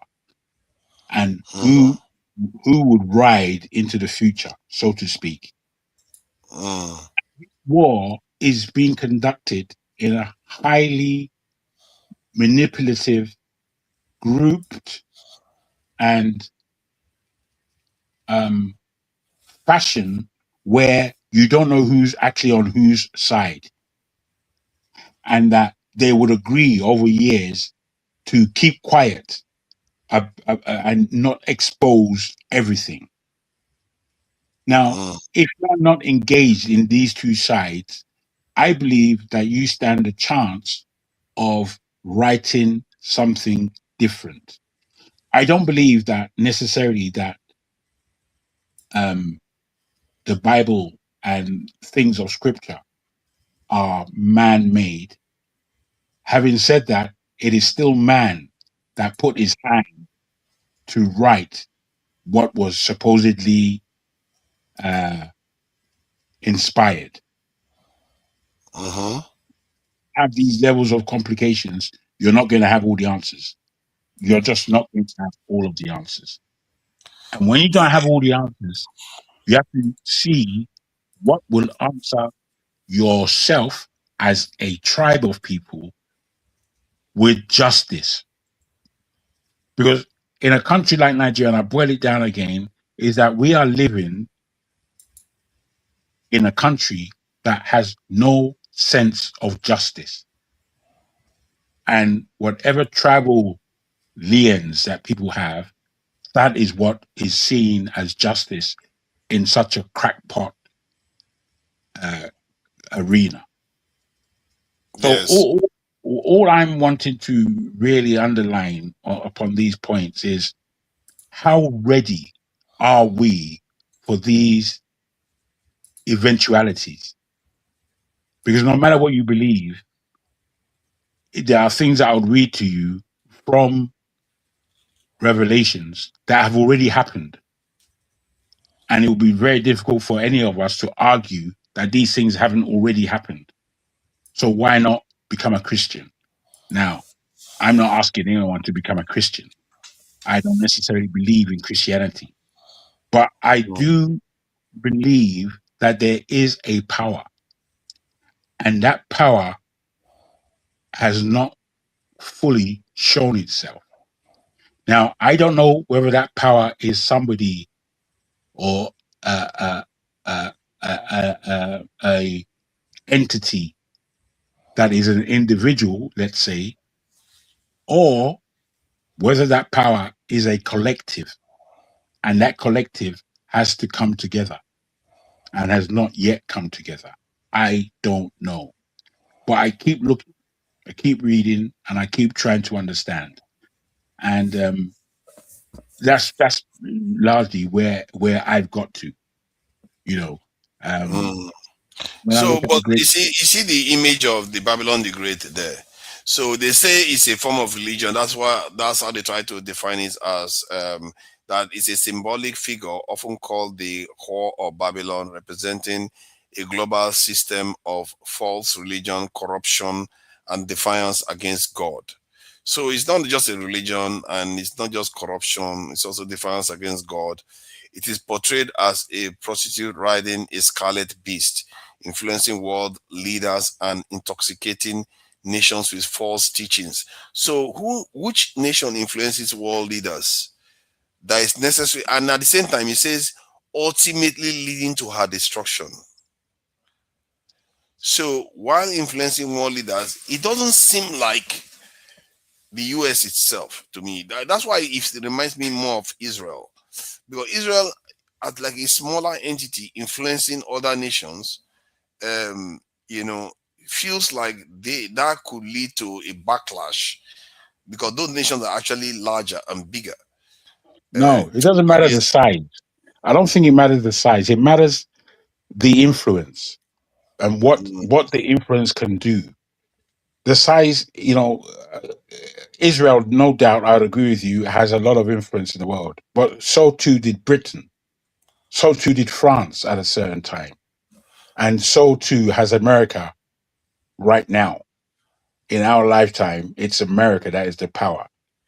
We were just being born, or I was, when Britain was losing its power or lost its power. You understand? I think the reason why I feel the Babylon the Great seems to symbolize Israel, that makes it different from, like, say, Great Britain, all the other powers that existed, because it appears as if she's riding on the back of something else. The United Kingdom didn't ride on the back of something else. It rode on its own back to do what it did. Israel is the only nation that... How did you come to that point? How did you get there? Okay, the reason why I'm saying that is, like, historically, world powers ride on their own backs. That's based on the power of their men and everything, not being empowered by another power. No. So, but let me finish what I'm saying. Okay. Israel today, nobody will argue that Israel is being empowered by the US. Am I mistaken? So that is quite relatively unique in terms of history that I know of so far. And I'm not saying this is real. I'm just saying that that's why it reminds me of Babylon the Great. If you look at the beast that she's riding on, that beast ended up doing this. Let me see. I went to video again. Let me see. I don't do image much. So that beast ended up doing this thing to her. So what that, for me, that reminds me of what is possible, because history suggests that even like since 2000 years ago, when the Romans dispersed the Jewish people from Jerusalem, the Jewish people, they've suffered through history persecution intermittently. They will suffer persecution, then they will recover again, gain influence, they will suffer persecution again. And the reason why that happens is because they are not within their own nation. So, and they keep suffering persecution. So now that they've got their own nation, what I see, the reason why that keeps echoing in my mind is America keeps empowering it, and people keep saying, America, stop doing it. You need to stop doing this thing. This thing is causing a lot of problems. And it got into a stage now where more than 2 years ago, I predicted that Israel is going to be a problem for the West sooner or later because they've gone way too far. And it appears the direction of travel, it will kind of correlate with this story, but it doesn't mean it is the story. It might mean that, Babylon the Great is a religion and all that. What do I know? But this is the one it reminds me of the most, because as a nation, Israel is the first major power that is riding on the back of another major power, the superpower, really. Do you have any correlation in history that you can mention like this? Well, all I can say is that, again, history is what would give you a depiction. From Europe's beginning, I'll start in Greece. And when you begin in Greece and what they were doing at the time, Greece and its power of knowledge came from Egypt. And so many of the signs and symbols that were Egyptian, as so many things were birthed out of Egypt.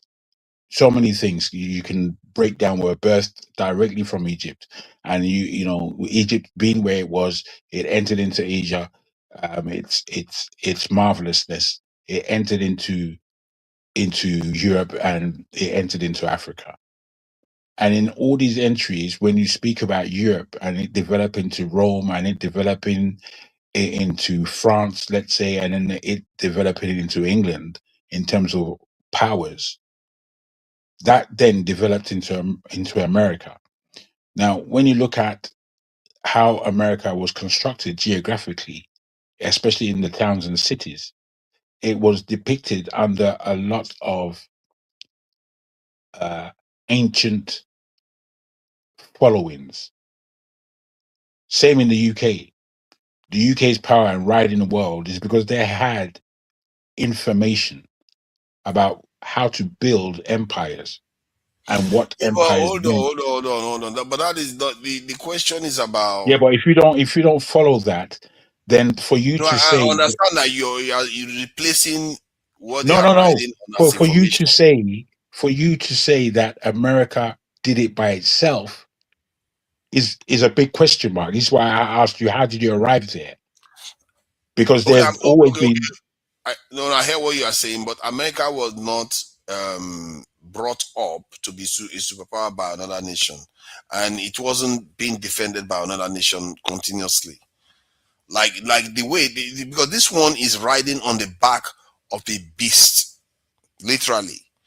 And the only correlation that I've seen in history that resembles anything like that, I'm sure they must exist in history, because I'm sure there must be a nation out there that another superpower or an empire like the Roman Empire supported to oppress other people. I'm sure they must exist. But today, when I look at the world, the only nation that exists on the back of a country that people call the Great Satan, something like America, the Iranians call America the Great Satan. So, of a beast, the nation that is riding that beast. Because if you look at the beast in this image, the beast looks a lot fiercer than the woman on it. So in other words, the beast is physically more powerful, but the woman can ride it. And it looks like what Israel is doing today. America is more powerful than Israel. And I hear you, and I won't necessarily disagree. All I would say, obviously, you think it's Israel, I think it's America. The thing is with Israel is we have to ask ourselves, who are those people who call themselves Israeli? Are they actually Judah? Are they Jews? Are they something else? And this is what personally, when I call Israel today, I'm not tying them to the Jews of the Bible, and I'm calling Israel as a state, as an entity. Because they didn't say whether it has anything to do with any particular, like the Babylon the Great, the lady herself, is not said to be any particular race or anything. I think they just call her deceiver of nations. And if you look at the influence of Israel today, if you check the Epstein file, they are literally sitting on top of many nations. literally are on top of many nations. They are controlling them. With the spyware that they are using, I've got Abidjan, this one, many of them are using their tools to control their societies.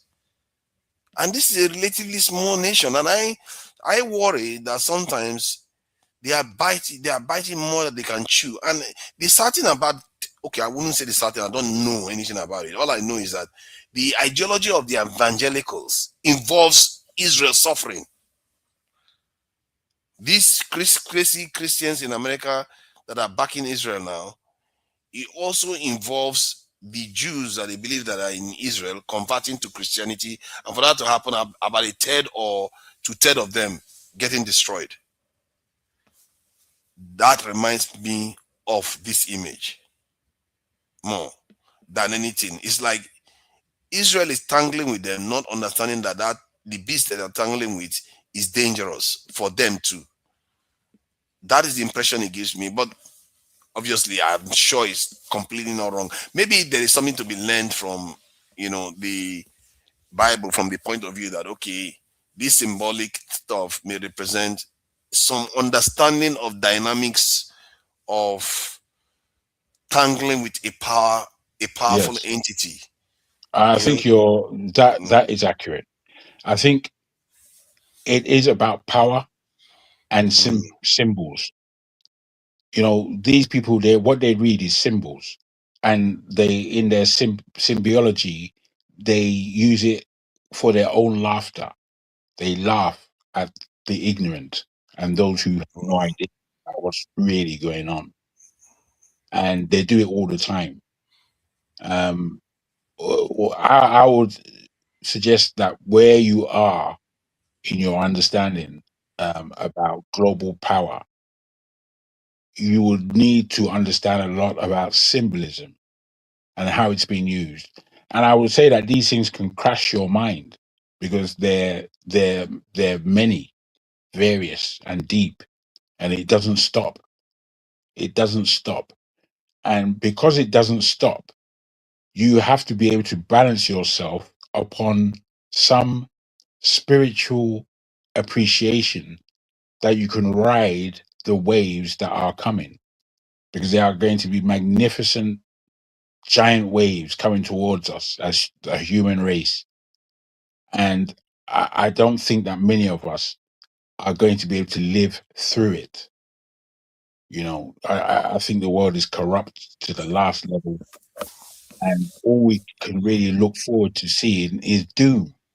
And because people like me don't really want to speak about doom all day long, we prefer to feel that there's something within the human biology, the human psyche, the human being. There's something with us that, if love is understood and shown, that there may be a way of getting over it. And when I say love, I don't mean uh, what do they call it? Love between man and woman, and no. I mean love in that the power of it. We hardly test the power of love as a human race anymore. Largely, what we do, we test our own individual powers of manipulation rather than power of love. So we, as a human race, we've got a long way to go in understanding that what is good for us in an entity called Nigeria, and what we have to show ourselves in an entity called Nigeria, and what we are basically not showing ourselves, is what we need for Nigeria, and as I said, to create for ourselves a safe haven, because it's going to get messy. Sometimes if you just take a look at what's happening in Iraq, Afghanistan, Palestine over the last 25 years or so, those people, they haven't really had a rest from bombs being rained upon them. None of us who watch it on TV have any idea what that is like. Now imagine the whole world is under that kind of tyranny, where you have no escape. You can't even run to a different country. Wherever you are, you're getting bombed to hell. It's not going to be easy. It's not going to be easy at all. It's not going to be a matter of me and you having this kind of discussion. So, Yeah, yeah. Jago, I've enjoyed you coming in today and having this easy level conversation. People like to think that it's always good to have a lot of people come in, but it felt more relaxed, more like a podcast actually. More like a podcast actually. And there was a time I was even saying that maybe it's not a good idea for too many people to be coming in, but clearly this is have your say. So maybe when one has the time, one can start doing shows where we can actually go more in depth. Maybe even if there are 3 people on the panel, 4 people, then it's just limited. Then the others can just watch. And when you finish the session, you close out. Then maybe if another show starts, another set might come in again later on. So I do enjoy when fewer people are around. It's not a bad idea. It's just the way it's organized, I think. Largely, I still see you as the number 2 compare after Rudolph. There's a way that Rudolph does his show that I think most people appreciate, and if they want to get involved, they do. I think if you were just to break your show up in a certain way, especially if there are things you see, sometimes it's been said and reminded about that to write down prior to you having a show, because it's obvious to me that you don't write it. You don't write what you're going to. It's very obvious. How could you tell? How could you tell? How could you discover my shame? Yeah, man. If you were to put pen to paper over 1 or 2 of the things that you actually want to do, you would achieve. I know you're right. You would achieve a lot more, and you would actually bring yourself out more as an intellect, as opposed to somebody who's grabbing information there, because you can brush yourself up as to whichever subject that you want to talk about. So when you put questions, to people, they have depth and they bring out more of what people have to say. You know what I mean? Well, me too. I mean, it was fair to do what we did, and I didn't come on to do this at all. I came on just to go against 1 or 2 things that we speak about. And again, I think your show in particular should be used more to enlighten people away from their Nigerianness.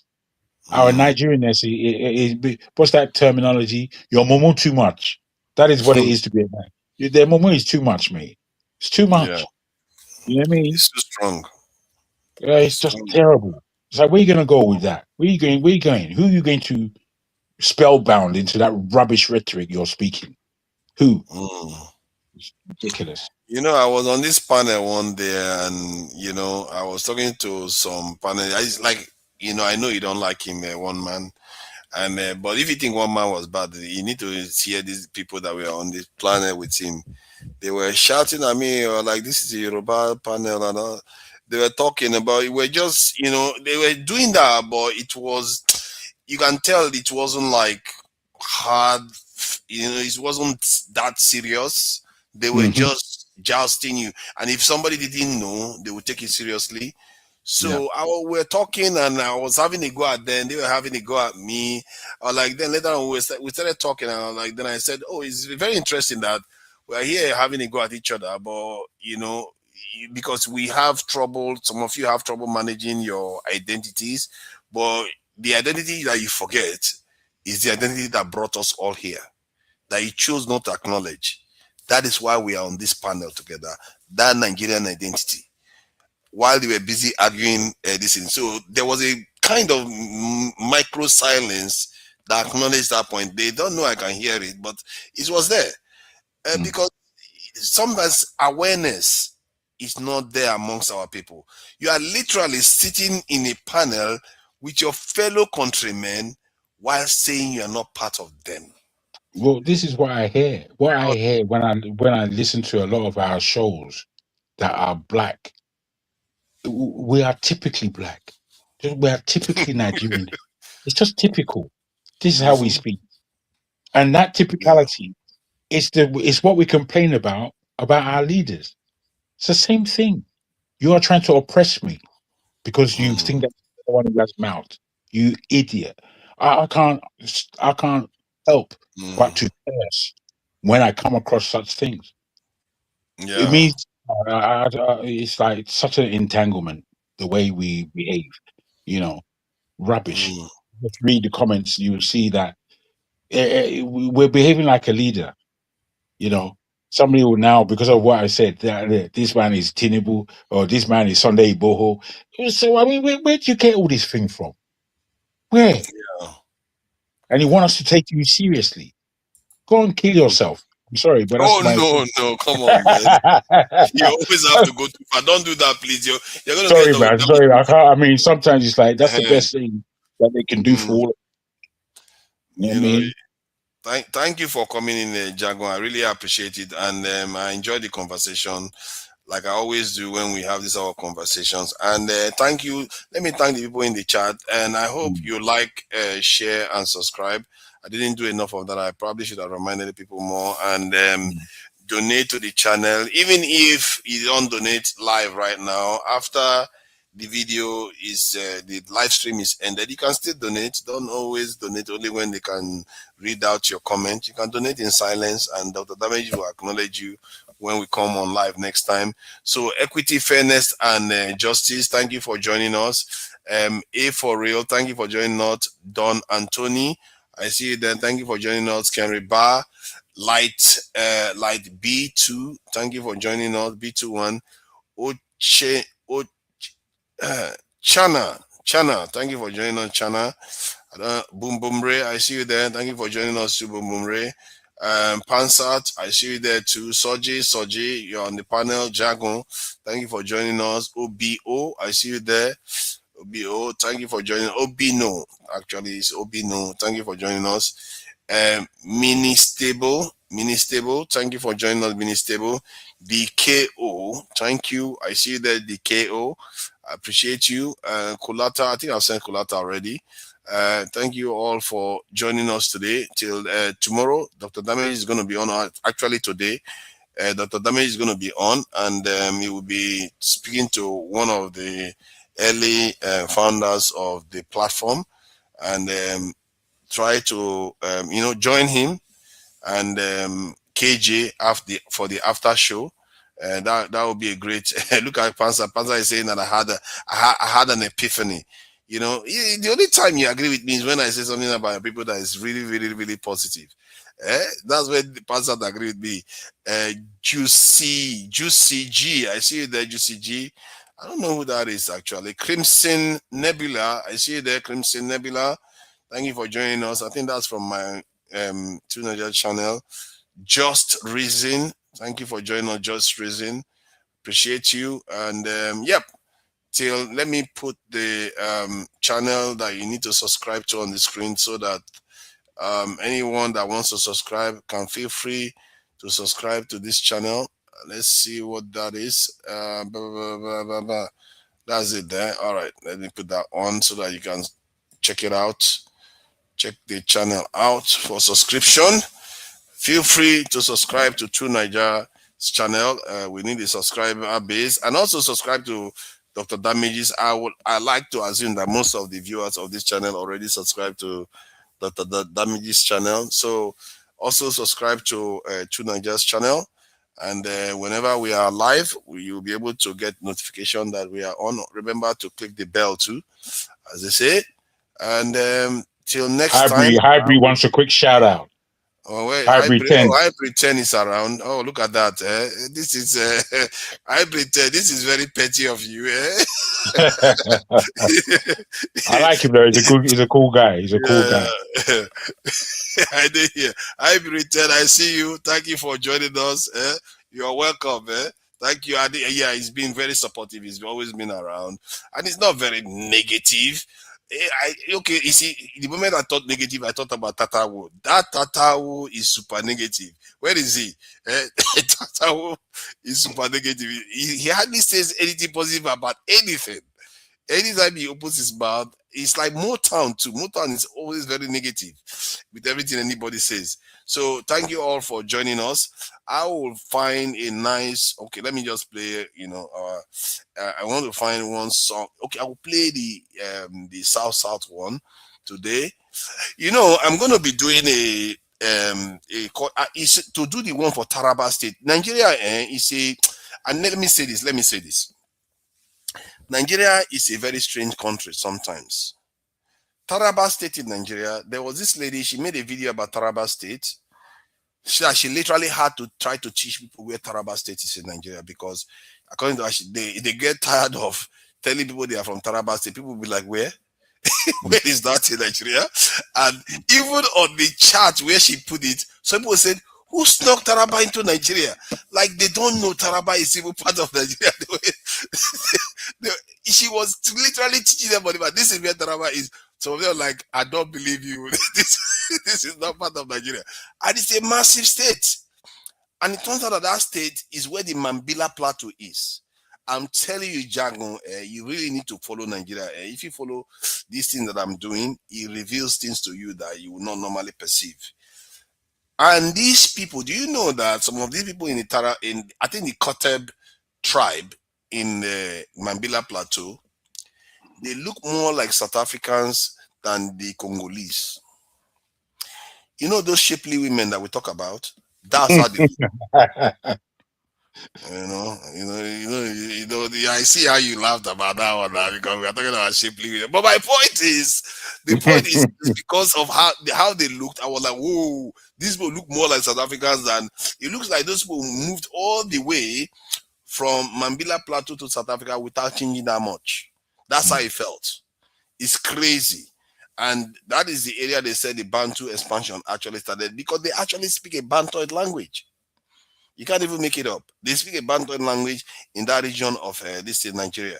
It's a very fascinating, and because of it, I couldn't do the cultural stuff, because it's so broad. They say they have about 80 tribes in that state. How am I supposed to start with that one? That is crazy. They have about 80 tribes, and they are so complicated, and their history is, they have quite a big history, but Nigerians don't care. Because of our politics, we don't value one of the most valuable parts of Nigeria. We don't value one of the most valuable parts, the homeland of the Bantus. Ross, this is why I almost want to say I know that Nigeria is more than an experiment of the Oyinbo. In that place called Nigeria, we've got a job to do. And for me, the job is obvious. It's because of we are so many and we are so foundational. We are so essential to Africa as a whole. And I think after Kenya and Ethiopia, in terms of what the beginnings were like, and Egypt, in terms of the obviousness of Egypt, we can speak about the three great nations of Ghana, or civilization of Ghana, Mali, and Songhai. But it's broken down into the new world for the past God knows how many years. And Nigeria is significant. And instead of us arguing and killing each other in the way we do, we're supposed to show a deep enmity of love, an enmity of manhood, and an enmity of grace and justice. And if we did that, we would have taught the whole world an awful lot. And I don't think we know that we're supposed to gear our boys and girls for that effect and to make the changes necessary. Because I don't really know why we bring our children up the way we do it. It doesn't give me any understanding as to who it is that we are. I don't know why our cultures are the way they are. Whilst they have so many good things, they have probably more bad things than good things within the cultures that we share. And I think we're supposed to do a job of distilling who it is that we are to our core and bringing that out to share amongst us, a real edification we're supposed to be sharing amongst each other instead of sharing all these idiotic insults and rubbish that we do all day long and expect someone to respect it. I don't know how somebody would expect me to behave in such a way when I have crazy people behaving rubbish around me. Who's going to behave himself? I'm not me. Not me. The thing I found also is that we as a people on a kind of optimistic kind of view, we are almost like a new species in the world.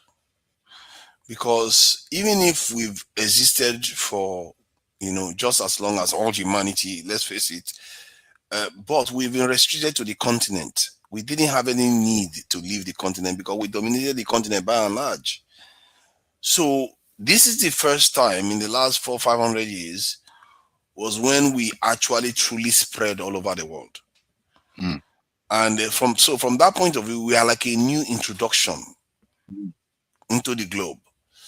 And that to an extent may also account for a level of amnesia and a level of disconnect compared to the way others behave. And but the optimistic part is that there's a reason why we dominated the continent, and that reason may come to fruition sooner or later. Either it was a fluke and we maybe go into the wilderness somehow, or we emerge and become what some people feel we could become based on projections today, that by the end of the century, Africans will be 4 billion. It will be at least 25% of the world population. So that is a significant shift. And if that happens, it means the fact that we dominated the continent could also mean we could dominate the world too. So it's just that we just never bothered to leave the continent. I think you're right. I think you're right. And I'll tell you this is why, for all the failures that I personally have had in life, the small successes that I've had, they've been quite powerful. And when I look at what Nigerians have been able to achieve outside of Nigeria, I also find this quite a fundamental thing. And then I look at history. I look at my father, my grandfather's generation, what they were able to do. And I see that we come from something. We come from something, man. And given all these things, we are able to offer our children a lot, our children and grandchildren. We're able to offer them a lot. And the more you can offer your children, believe it, the more powerful you are as a nation. And I want us to appreciate these things and stop all this tomfoolery, childishness. We should smack childishness out. So the more people speak in a childish manner, that more difficult it becomes. We're supposed to underline rubbish when we see it. We really are. We're supposed to underline it, man. Thanks, man. Yes, brother. Thanks. Until tomorrow. Till later, till later today, as people in the UK, yes. We know ourselves now. We are still here. We will. Now we be the real. Now we be the real giant of Africa in London here. I don't know why, man. We the UK people, there's something about those us. Americans. They don't weak finish. I'm telling you, and it's not even night for them. They are gone already. Like, let's go and rest, Johnny. This is too much for us. We can't stay as long as. That's right. That's right. We the UK people, I don't know why we have endurance for all these things. I'm not sure why actually. UK people, and then even the show will be back somewhere. It will be somewhere right now. It will be somewhere. Mm-hmm. It will be somewhere. And when show come on, he doesn't come and talk nonsense. He will come and clarify things for everybody, Joe. You know what I mean? Yeah, he talks with common sense now. Something people, I don't know how people survive in X. X is a very, very rough place. Oh, bro. I'm telling you, I don't like to stay there, man. It's a very, very rough. I don't even go. I've never been a part of it. I saw it because of one of my before. Yeah, don't get involved. I used to sneak in. And I was shocked. I was shocked at the level, man. And then when I saw them that they were doing porn on there, I thought, nah, this is not a serious thing. That is not the grisly images. It's terrible, man. I mean, I thought this traumatizing isn't. stuff that you see there. Nah, not for me, man. Not for me. I get one or two standards. Not many, but one or two or more. Exactly. Now, yeah. Me, I feel like I will become too visceral and very, very. I will be taking things a little bit too far. So, all right, then let's close out. Till next Nice time. one. Yeah, Look later. out, brother. Bye. Easy. Yep.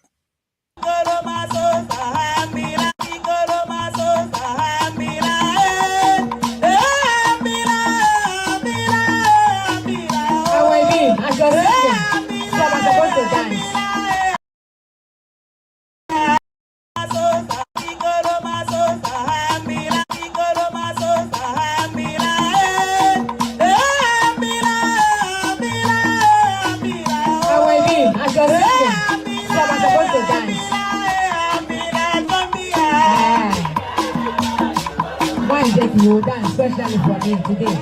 Yeah. Yes.